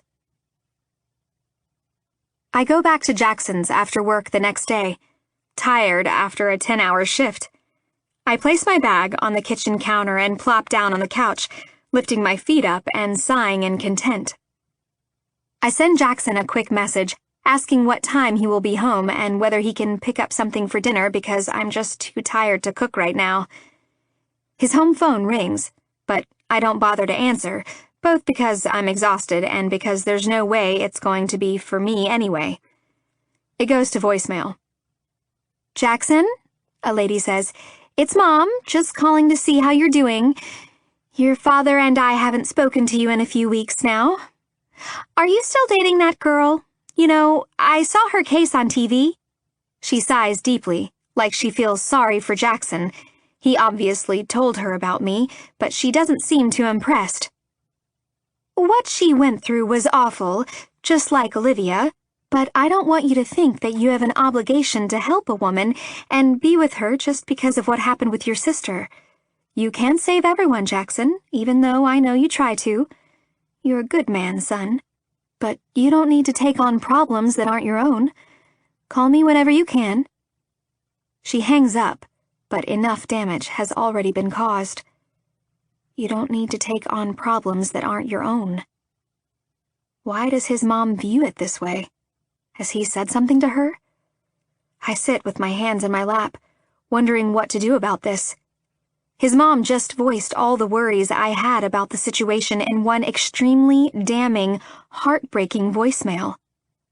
I never spoke to Jackson about how I felt after finding out that his sister killed herself because she was the victim of domestic violence, that our stories were similar but with different endings. I kept it to myself. I started to bury it, and now it's risen to the surface again. His mom is right. Jackson is a good man. I don't see myself as a problem, though. Yeah, I have a messed up past, but who doesn't? It doesn't mean I'm not a good woman, or that I have so much baggage that no one should ever want me again. Obligation. Wow, that hurts. And it hurts because it taps into my biggest fear, which is that Jackson felt as though he had to save me because he couldn't save his sister. Things that happen in your life shape how you think about things and how you act. And how do I know that his scars from what happened and his guilt aren't the reasons he decided to stay in my life? What if he's with me because he feels he has to be? Because I needed saving? Because I was weak? Because he sees his sister in me? I stand up and start to pace, my sore feet no longer the most painful thing on my body. I decide to get some fresh air, maybe go on a drive and get some food, anything to get out of the house and clear my head. I need to talk to one of my girls. The first one who comes to my mind is Valentina because she, too, has been through the same thing. She'll understand where I'm coming from and how I feel. I send her a message. Are you free? I need to chat to someone about something. Coffee? A few seconds later, she replies, Always free when a friend needs me. Name the place and time and I'll be there. I type back, I'm leaving now. Cafe on the corner of Cedar Road. Getting in the car now. God, she's such a good friend. I'm walking to my car, keys in hand, when I feel a thump and everything goes black.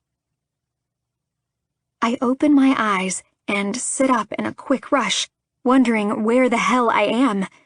What happened? Horror fills me as I look around the room, not sure what to expect. I rub the back of my head and the lump there, wincing as it starts to pound. I'm scared, but I try not to be. It will be okay, I tell myself. Be strong. What would one of the old ladies do? They'd fight with every ounce of energy they had in them. They'd try to outsmart whoever has brought me here, and then they'd kick their ass. I don't think I'm capable of much ass-kicking, but fighting to save myself and not giving up, that I can do. That I've done before. I look around for anything I can use as a weapon, but the room has nothing but a bed. It's not a dingy room. In fact, it looks like an expensive hotel minus any furnishings. I have no idea who could have brought me here or why, but I need to figure this out. I walk around the room, then try to open the door. Of course, it's locked, so I try to jam it a bit, then try to kick it down with no luck. Having already made a ruckus, I decide to go all out and start banging on the door and yelling. At this point, I have nothing to lose. They've already planned whatever they want with me, and I doubt that's going to change if I play nice. Let me out! I yell, trying to contain my panic. Darren once locked me inside our bedroom for 2 whole days. I had water from the ensuite bathroom and some snacks I had had in my handbag, but he didn't open the door in those 2 days, and he didn't bother to give me any food. This feels like that, but worse. Better the devil you know. I knew where I stood with Darren, and although he was awful and cruel, I didn't have to worry about being killed. Hurt, yes. Killed, no. These people may want to kill me, or rape me, I don't know. Jackson is going to be so worried about me. Valentina, too. I searched for my phone, but it was obviously taken from me. I've got nothing but the clothes on my back and a bed to make do. Shit. I take deep breaths, trying to calm myself down. I need to think. I look to the window and realize I haven't tried that yet. When I open the curtains, though, I see just how high up I am. This room must be on the top floor of a very large house. There's no way I could jump or even climb down. I could maybe throw something out or yell and hope someone hears me. When I try to open the glass, though, I find that it's locked, and the window is heavily tinted. No one from the outside will be able to see me. This person clearly thought of everything, and fear fills me as I think of all the possible outcomes for this situation. I run back to the door and return to banging on it. I don't know what to do, but I'm not just going to sit on that fucking bed and wait to die. Suddenly the door opens and there's a gun in my face, pointed right at me. Crap. Don't move, she tells me, voice low and lethal, or I will blow your brains out. I swallow hard. Jackson, I need you. Chapter 43. Jackson. My phone keeps ringing, but it's an unsaved number, so I ignore it. All I want is to get home to Scarlett, because she must be hungry.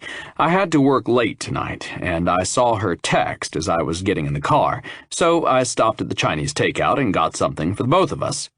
When my phone rings once more, I sigh and pick it up. "Jackson Bentley," I say into the line. The next words spoken send chills up my spine. "Jackson, please tell me that Scarlett is with you." "No, she's not," I say quickly, fear and worry consuming me. "I'm on my way home from work now. Who is this? Where is she?" "It's Valentina," she says, sounding worried. "Scarlett was meant to meet me for coffee about an hour ago, and she never showed up. I have a feeling something's not right. Can you check if she's at your house and call me back?" It's not like Scarlett to not show up anywhere. She's always punctual, and this definitely doesn't sound like her. "I'm almost home. I'll call you back." I speed the rest of the way home, park, and rush to the front door. Her car is here, so when I spot it, I hope she's only on the couch waiting for me with a smile. When I enter the house, though, she's nowhere to be seen. I start calling her name and search every room. When I come up empty, I call her phone. It's off. I call Valentina back. "She's not here," I say in a panic. "Fuck.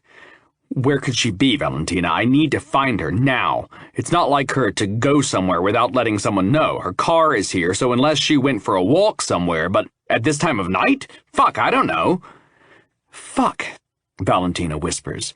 "I'm coming there with the men right now. We need to find her and make sure she's okay. Stay there, Jackson. I'll be there in 10. She hangs up, and I walk out the front of the house, looking down the street, wondering if she'd gone for a spontaneous walk and maybe lost her phone. If she did, though, she would have been home in under an hour. No one walks longer than that. And if she lost her phone, or dropped it and it broke, she'd come straight home. So this makes no sense. I hear the rumbles of the bikes before I see them. 2 bikes. I tell you what, these men work fast, and the gratitude I feel for them showing up to help search for my woman will never be unappreciated. I see Demon get off his bike first, Valentina on the back, and he comes rushing over to me. "Any sign of her, brother?" he asks me. "No," I say, shaking my head. "Tell me everything," he demands, in full cop mode. "She messaged me asking me to bring dinner. Valentina said she planned to meet up with her for coffee but never showed, and she's nowhere to be found. Her car is here, Demon, so I don't know where she could have gone." "Fuck," he grits out. The other man climbs off his bike and comes to stand next to Demon.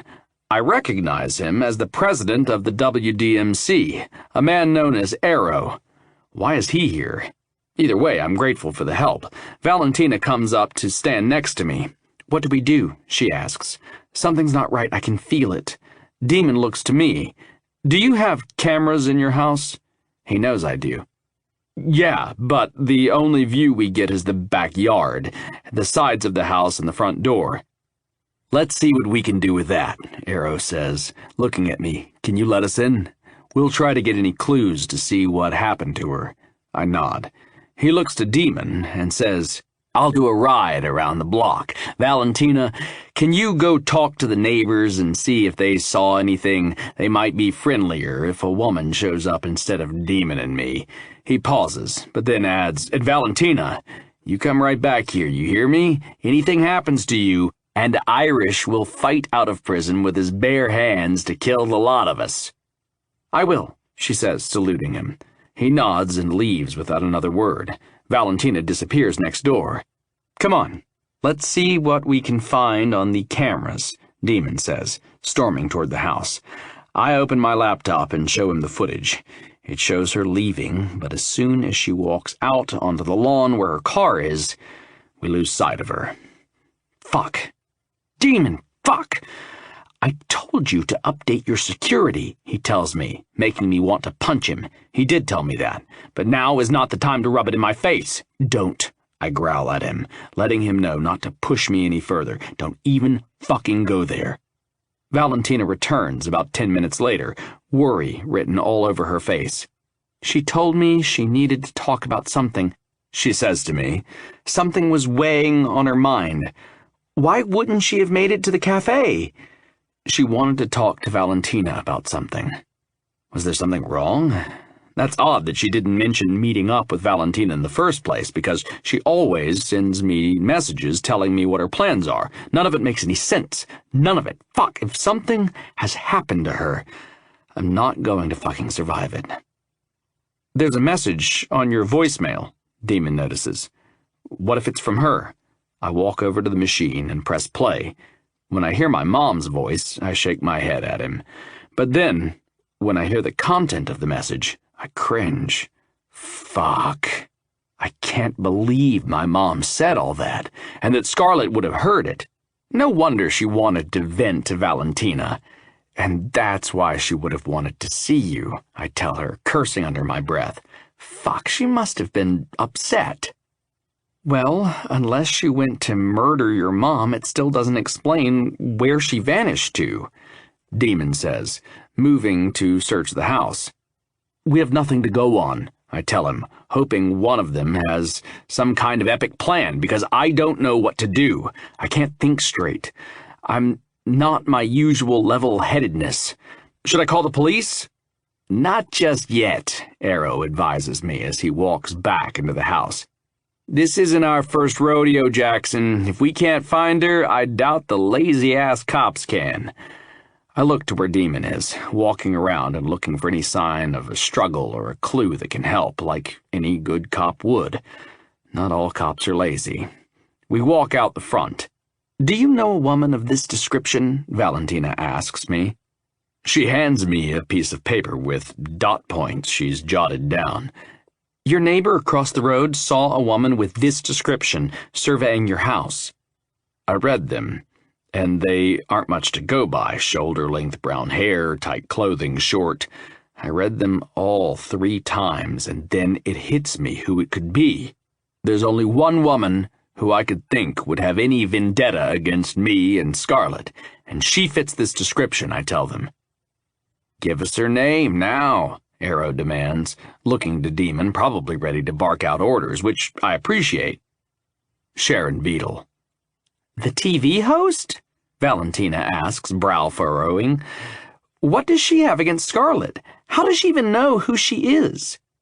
I give them a quick rundown of my connection to Sharon, and tell them how I think she's psychotic. I also let them know that it very well might not be her, but that's all we can go on right now, because I can't think of anyone else who would be searching around my house like that. Demon nods, because he saw her the night he punched me in the face. Makes sense. We're going to the TV bitch to see if she has Scarlett or not, Arrow orders. I'm staying here in case she comes back, Valentina announces, and Arrow nods. I'll call one of the men and tell them to come here and look after you. Only open the door if it's one of them. We don't know what we're dealing with here yet, Arrow warns. Arrow makes a phone call, then turns to us. We have 2 addresses for her. We're going to have to split up. I'll go with Jackson, Demon says quickly. You okay in your own men?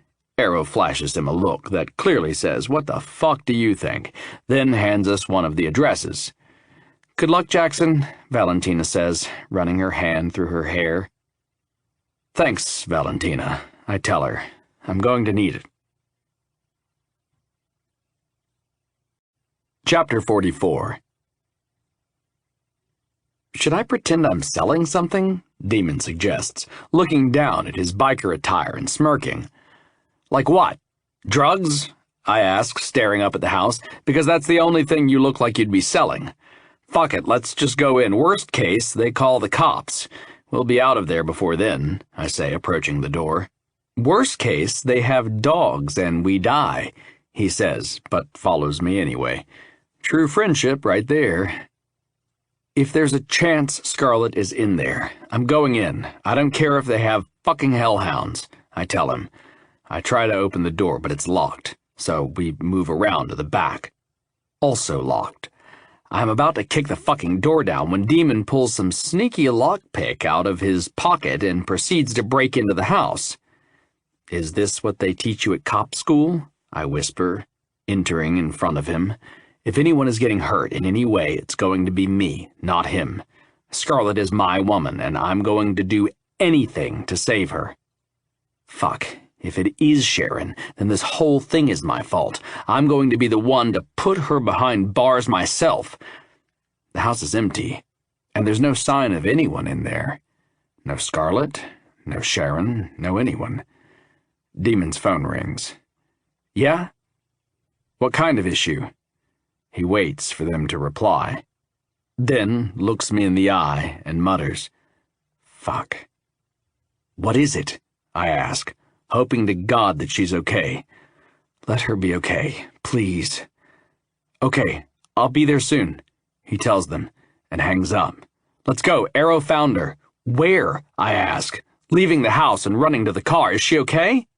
He gets into the driver's seat of my car and turns to me. "She's in Sharon's other property. He hasn't actually seen her, but the men heard Sharon and a man talking about it. They tapped their line." Fuck, they work fast, I say again. So fucking thankful that Scarlett brought these men into my life. So why hasn't he gone in and gotten her? Demon cringes and sighs. The man Sharon was talking to is a cop. It's become a little trickier now, but she's alive. A cop? I grit out between clenched teeth. One of Darren's buddies, or is it something else? We don't know yet. Arrow's staked out.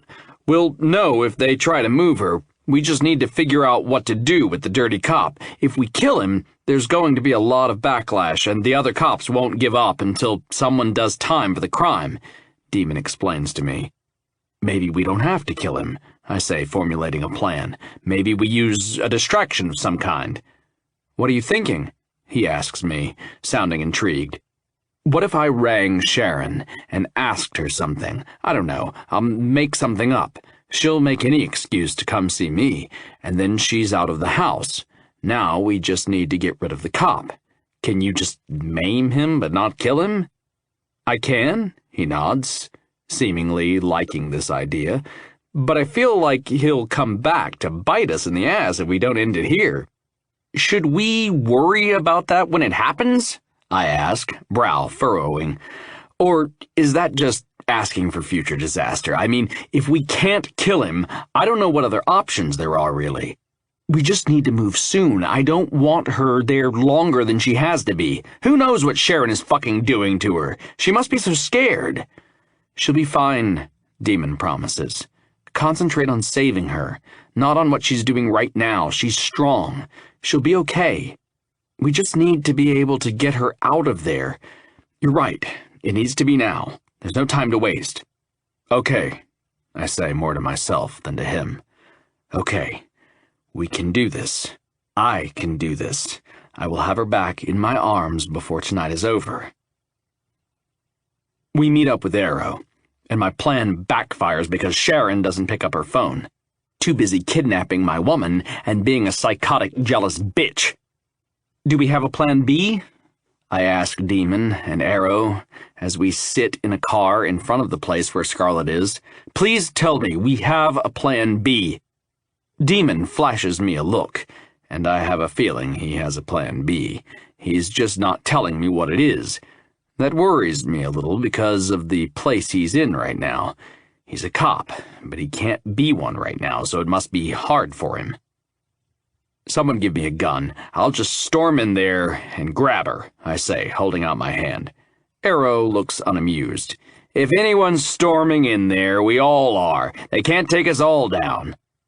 That's the plan. Just raid the place, force and weapon tactics? Demon asks, sounding like he thinks we should be coming up with something better. Anyone have a better idea? Arrow asks us. No one says anything. Load the guns, he says, then turns to me. We'll storm in and hold everyone hostage. You get your woman. I nod. Thank you, Arrow. Don't thank me yet, he murmurs, then gets out of the car with Demon and opens the trunk to take out the weapons. Do you even know how to use a gun? Arrow asks me as he slides back in and hands me one. Just because I'm a lawyer doesn't mean I don't know how to use a weapon, I tell him, shaking my head. I'm more than just a man who knows how to look good in a suit. Just checking, he says, smirking. You never know with you business types.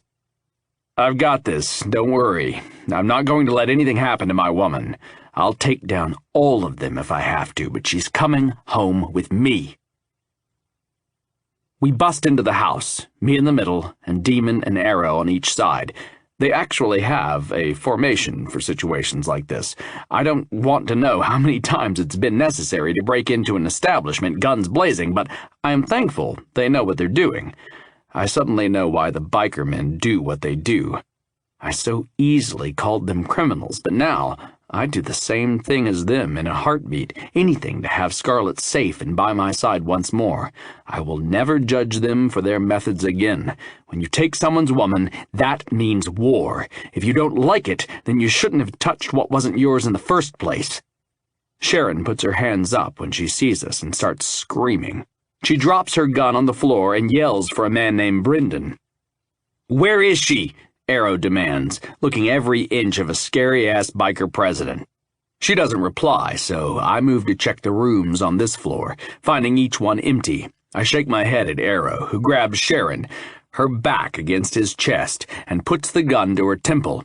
"Tell us where she is, or I will blow your fucking brains out, lady," he growls, and Sharon starts to cry. When she points upstairs, I'm about to run up there, but Demon stops me. "We don't know who else is up there." He leads the way, and I follow behind, facing the other way with my gun, our backs together so no one can get at us from any angle. Maybe in another life, I would have made a good cop, or a good biker. "Put your hands up!" Demon yells at the man standing there in front of a door. He's in uniform. The bastard. His name tag has Gilmore on it. I don't know who this guy thinks he is, but I will kill him if he doesn't let Scarlet go. If she's been hurt, I'll kill him anyway. "You'll all go to prison for this," he says in a calm tone, reaching for his gun. Demon takes one shot, hitting him in the leg. Gilmore collapses to the ground, crying out in pain. "Slide your gun to me, or I'll take out your other leg," I tell him, pointing my gun to his other knee. He slides his weapon over, and Demon grabs it. I move to the door, unblocking it and opening it. What I see has my heart galloping in my fucking chest. Scarlet is lying on the bed, knocked out. I rush over and feel her pulse. She's alive, but when I shake her, she doesn't wake up. I think they've drugged her. I call out to Demon, picking her up in my arms and carrying her out. She's alive, but she won't wake up. "Take her downstairs," Demon tells me. "I'll handle this cop." "Okay," I say, but I linger for a moment. What is he going to do? If anyone needs to be committing a crime, it should be me, not him. I don't want Demon getting into any trouble. Demon growls at me. "I've got this. Go, brother." I don't miss the slip of him calling me by that name, but I ignore it and head down the stairs, where Arrow still has a gun to Sharon's head. "What did you give her?" I ask the bitch. "She's out cold." "It's just a sedative. She'll be fine. It wasn't my idea, Jackson. It was Brendan's. He wanted her dead. I don't know why. Please, don't let him kill me," she pleads.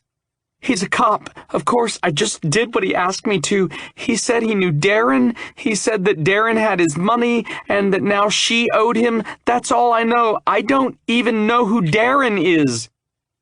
And there we have it. This Gilmore guy is a friend of Darren's. It always comes back to money, doesn't it? If Sharon is telling the truth and this wasn't her plan, that must be it. Sharon is just a pawn, probably because she was sleeping with Gilmore. There's no other reason for anyone hating Scarlet. Darren is fucking things up from the grave, that stupid bastard. I ought to move Scarlet away so she never has to deal with one of his crooked cop friends again. I hold her tight against me and thank my lucky stars she's back where she belongs. Chapter 45. "If it's more than a sedative, Sharon, you're going to regret your life choices," Arrow throws at her. The man is the scariest out of the whole MC, according to Demon, and I wouldn't want to be in her place right now. "It's just a sedative, I promise," she tells us. She wouldn't stop yelling. Being kidnapped might make someone do that, he tells her gruffly, unamused. I don't know what the rest of the plan is. We never really spoke about what would happen now. We can't just leave them here, right? The cops would be at all our doors within the hour. I'm sure that Gilmore bastard will concoct some kind of story and try to put us all behind bars, with me and Faye on our side, though. Good luck to him. 3 gunshots are fired upstairs, and Arrow and I share a look. Fuck. Did Demon kill the cop? I thought we were trying to avoid that. Oh God, Brendan! Sharon cries, plump tears dripping down her cheeks. Why did you kill him? I love him! Fuck me. When I hear some scuffling above, I feel like something isn't quite right. Arrow, I say, warning in my tone. He's got Sharon, and I have Scarlet in my arms, so I'm not sure which one of us can go check, but one of us needs to. Sit there, he tells Sharon, pushing her onto the couch, then turns to me. Watch her. I need to see what the fuck is going on up there. Sharon decides to get up and tries to run, but Arrow quickly grabs her. Fuck! I'll go, I tell him. Give me Scarlet, he tells me. I reluctantly hand her over and watch as he throws her over his shoulder, then turns the gun back on Sharon. I run up the stairs, pointing my gun in front of me, wondering what the fuck is happening up here. What I see makes me still. No. Fucking no. No. I drop to my knees. I just drop, unable to hold my own weight, unable to function. No!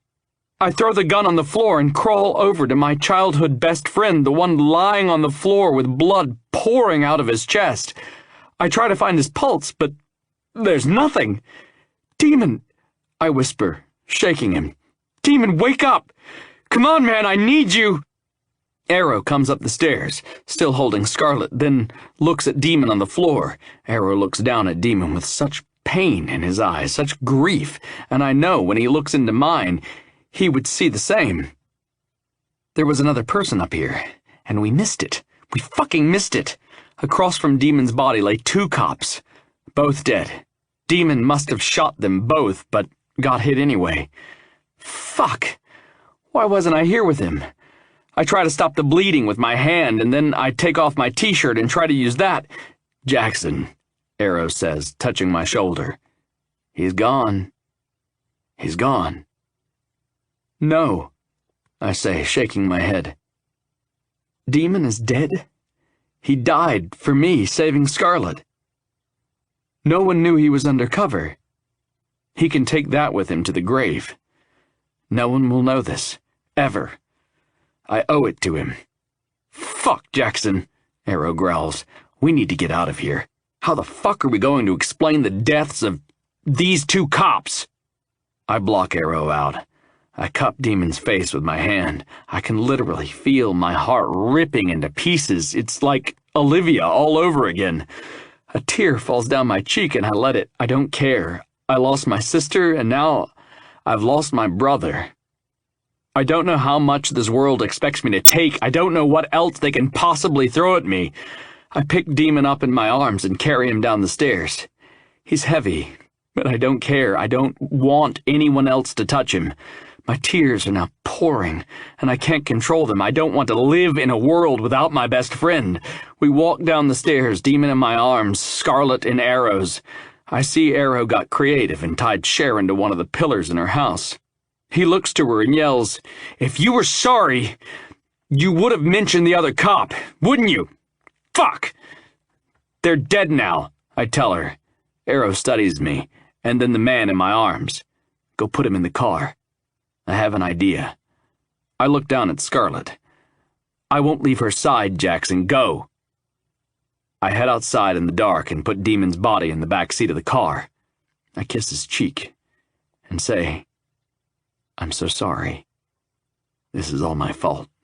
I'm so sorry, Demon. I love you like my brother. I would rather have died instead of you.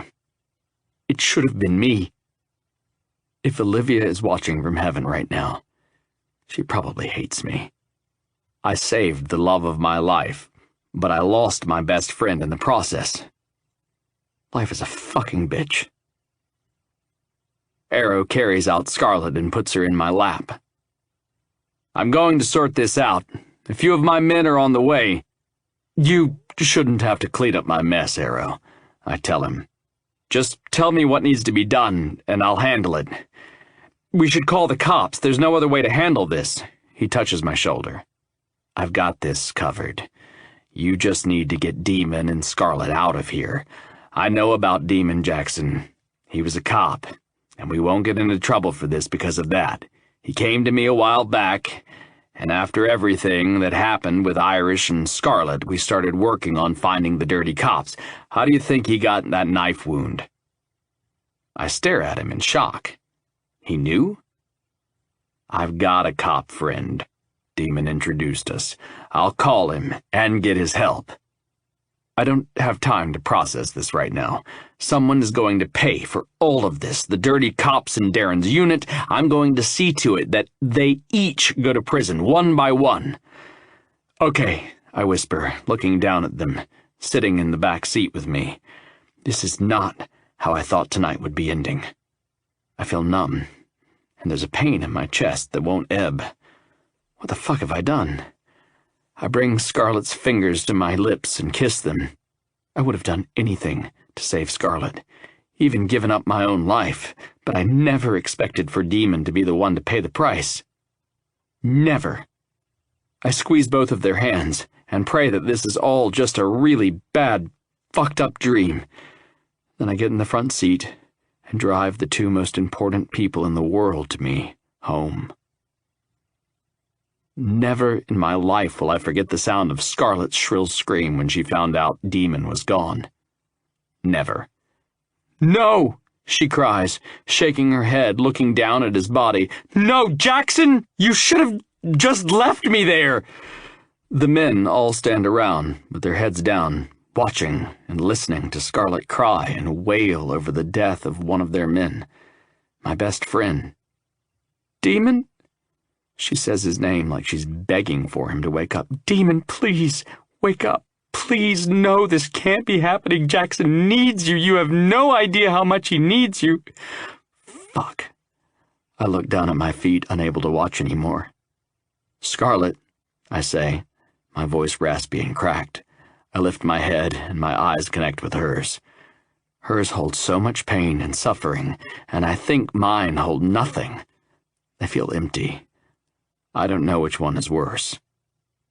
Jackson, she says, glancing down at Demon once more, then removing her hand from his shirt. She runs over to me, and I hold her, console her. I rock her back and forth, and I tell her everything will be fine. I lie, because I don't know if everything will be fine. Chapter 46. Scarlet. I sit in the bathtub, just staring at nothing. I can't believe it. I knew that cop Gilmore was dirty, but I didn't think he'd hate me so much to want to kidnap me. And Sharon? What the hell? I don't even know what to think. And Demon. I can't even think about him without sobbing. He didn't deserve to die. I flash back to us eating dessert together, us sharing and then ordering more. His smile, the way he loved Jackson. The very first time I met him, when he was sent to keep an eye on me, but the two of us kind of bonded. I felt comfortable around him. I trusted him. Even before I knew how close he was with Jackson. Demon was a good man. And now because of me, he's gone. The person Jackson loves most in the world is gone, and it's because of me. Because of my insecurities. I never should have left the house. I never should have questioned Jackson's intentions and reasons for loving me. I just should have accepted them. Now look what has happened. That bullet was never meant for him. The Grim Reaper took the wrong man. Another amazing soul taken from us. Jackson isn't handling it well. I saw the look in his eye. He struggled losing his sister. It's not fair he has to lose a best friend too. How much is one man meant to take? The water turns cold, but I don't bother to add more warmth to it. There's no warmth in this house tonight. There are only sad memories and ghosts of what could have been. There's only heartbreak and sadness. Mourning. I close my eyes and silently start to cry. Demon. I whisper his name to myself. They aren't going to be okay without you. The irony of his name hits me, because there's no way that man is anything but an angel. And now he's in heaven. I force myself out of the bathtub and wrap a towel around me. I'm about to walk to the kitchen in my towel when I hear the men talking. I paid someone to take care of it, Arrow says. A hitman. There's no blood on our hands. Just on mine, Jackson says, but he doesn't sound sad about it, just that he's stating a fact. Arrow ignores his comment. On any of our hands. The place has been cleaned up, and it's like we were never there at all. Keep your head down, Jackson. I know you're hurting, but you need to be smart about this, or his life would have been in vain. I sit down on the bed and let the water droplets drip down my leg without wiping them away. It looks like my body is seeping tears, crying with me, feeling my pain. I don't know how we're going to come back from this. I don't know how I'm going to make Jackson happy again. Why can't we just catch a break? I tell myself to stop feeling sorry for myself, because it isn't going to help anything. I throw my towel on the floor and climb into bed. I get under the sheets and I just lie there. I don't want to ever move again. Sleep doesn't come for me. And neither does Jackson, because he doesn't come to bed all night. I don't know what he's doing out there, and if he wants company or not. I just do not know how to handle this. I go to sleep and wake up with a damp pillow. The old ladies come around with flowers and food, and they all try to cheer me up. I appreciate them dropping by, but their hugs make me emotional and I start to cry. When some of them start to cry too, I realize they're hurt too. They knew Demon a lot longer than me. He was more theirs than he was mine, so I try to comfort them in return. I'm so sorry, I tell them. It's not your fault, Scarlet, Faye tells me, stroking my hair. Don't blame yourself. You did nothing wrong. It was those fuckers who took you. They did this. I can't believe he's gone. You should see Jackson. He's walking around like a zombie, and I don't know what to do, Faye. How do I fix this? I ask, breaking down in front of her. You can't fix this, honey. He needs to get to a better place, and that'll take some time. This is not an easy thing for anyone, but even more so for him. You just need to be patient. Let him know you're there for him, that you have his back, but don't be overbearing. People grieve in different ways, so find out which way is his and adapt to that, she says, speaking to me in a gentle voice. I miss him already. I don't know if I mean Demon or Jackson, or both. I want things to go back to how they were before our world was turned upside down. I want Jackson here, smiling. I want Demon popping by at random moments, smile on his face. So do we, babe. So do we, she murmurs, glancing around at the other women. This is going to be a hard time for everyone, and we need to all stick together, okay? That's what a family does. Yeah, we lost one, and what an amazing man he was. But he wouldn't want us to be miserable forever. He's probably looking down on us now and giving us shit for all this crying. My lip twitches at that. He never really took anything seriously, did he? No, Faye says, smirking. I remember when I first met him. We used to check him out because we all thought he was good-looking, even though we'd never admit it to our men. Jackson walks in while Valentina is talking about the time Demon and she had a food fight, and he sees us sitting there. His expression softens, and then he comes to join us. He sits down in front of me and pulls my legs onto his lap. "Will you tell me that story from the start?" he asks her. Valentina nods, eyes filled with emotion as she starts again. Sometimes you just have to start again, even when you don't want to. "Do you know what makes me feel a little better?" Jackson says when we're lying in bed that night. He reaches for me out of nowhere, and I flinch a little, just by reflex. He must feel it because he stills and waits a moment before continuing to run his hand up my arm. "You okay?" "Yeah," I say, taking a deep breath. "I'm fine. Sorry, you just caught me off guard." "Don't say sorry," he murmurs, bringing my fingers to his lips and placing a kiss there. "What makes you feel better?" I ask him, wanting him to continue with the story, happy that he's opening up to me. "The idea that Demon and Olivia are together up there. They were always meant to be together, you know? But it didn't work out for them. And now they're finally reunited." "That's a really nice thought, Jackson," I say, resting my head on his chest. "I just wanted to say that I'm here for you, any way I can be. If you want space, I'll give it to you, or if you want me with you all the time, I'll be there. I'm so sorry this happened, and I don't know how we're going to get to a point where it doesn't physically hurt to think about him. But if anyone can do it, it's us." "Thank you, baby," he murmurs, kissing the top of my head. "I just need some time.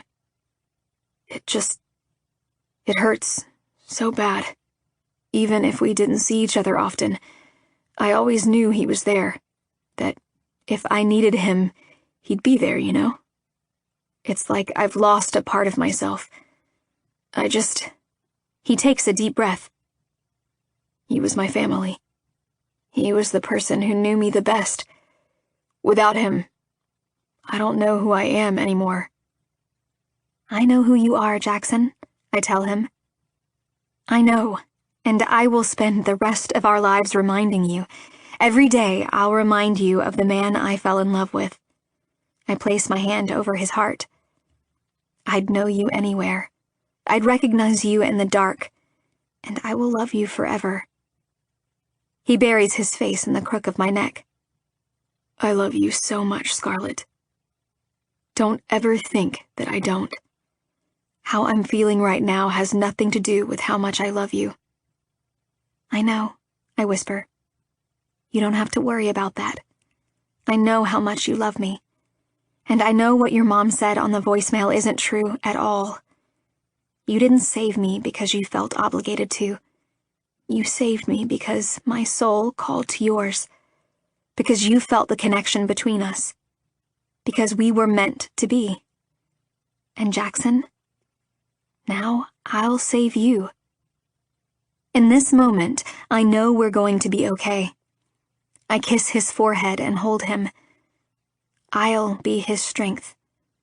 I'll be anything he needs me to be. Epilogue. 6 months later. "I think that's all the recent news," I tell the stone. "Everyone is doing well. We all miss you, of course, and that's never going to change. But at least I'm not crying myself to sleep every night anymore," I sigh and admit. I do cry sometimes still. Like the other day I found that stupid dirty magazine that I know you left in my library. I brought it home. Anyone who sees it is going to think I'm a creep. But I'm not. I'm just sentimental for a creep, if that makes sense. I smile and imagine him laughing at me right now. "Anyway, I bought you some of that sticky date pudding you like.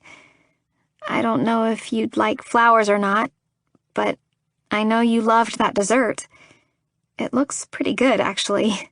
Maybe I should just eat it. Does this make me a shit person? Because I'm really considering eating it. It's not like you can eat it, right? I'm sure you would have wanted me to. Scarlett? Jackson sighs, but I see the amusement on his expression. I think Demon has had enough of your pudding talk. Doubtful. The man loved pudding, I huff, reaching out and touching his stone. I love you, Demon, and if you had a less psychotic name, I'd name any future sons after you. His real name is Arlo, Jackson decides to point out. Arlo? I kind of like that. Why didn't they put his real name on the headstone? If we have a son, can we name him that? I ask Jackson, who nods in return. I'd love that, he admits, putting his hand on the stone. And I know he would too. Arlo Demon Bentley, I say out loud, and Jackson chuckles. It has a certain ring to it, doesn't it? I nod. It does. I stand up and let Jackson have a few minutes alone with Demon. In the meantime, I head to Olivia's stone and drop off some fresh flowers. I hope you and Demon are together, I tell her. And I hope you'd approve of me and your brother, because I don't think any other woman could possibly love him as much as I do. I blow her a kiss and then head to the car to wait for Jackson, eating Demon's sticky date pudding as I wait. It tastes delicious, even more so because it was his. Jackson slides into the car and I offer him a bite. He opens his mouth and I slip it inside. Shit, that's good, he murmurs, eyes going wide. No wonder he liked it so much. I know, right? It's delicious, I say with my mouth full. Jackson chuckles and reverses out of the parking lot. Where to next? Wherever the open road takes us, I say. So, home? He asks, smirking.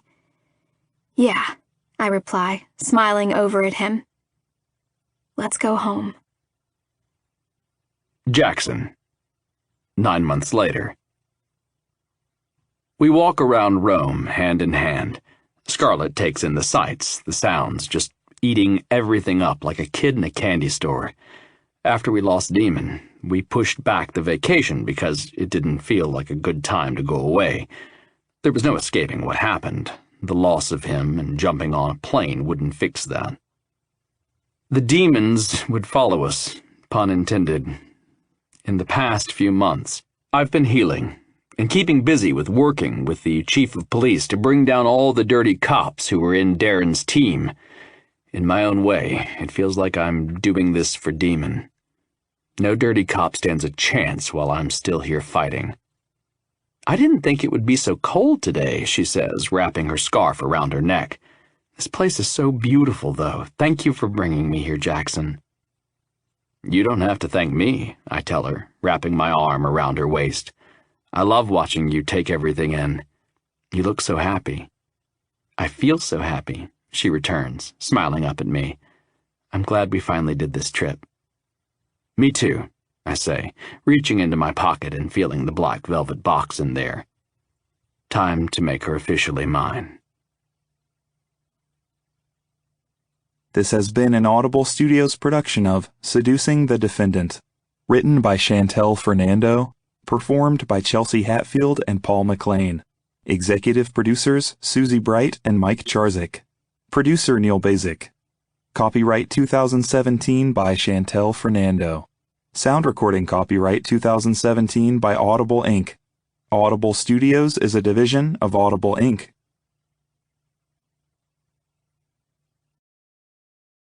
Audible hopes you have enjoyed this program.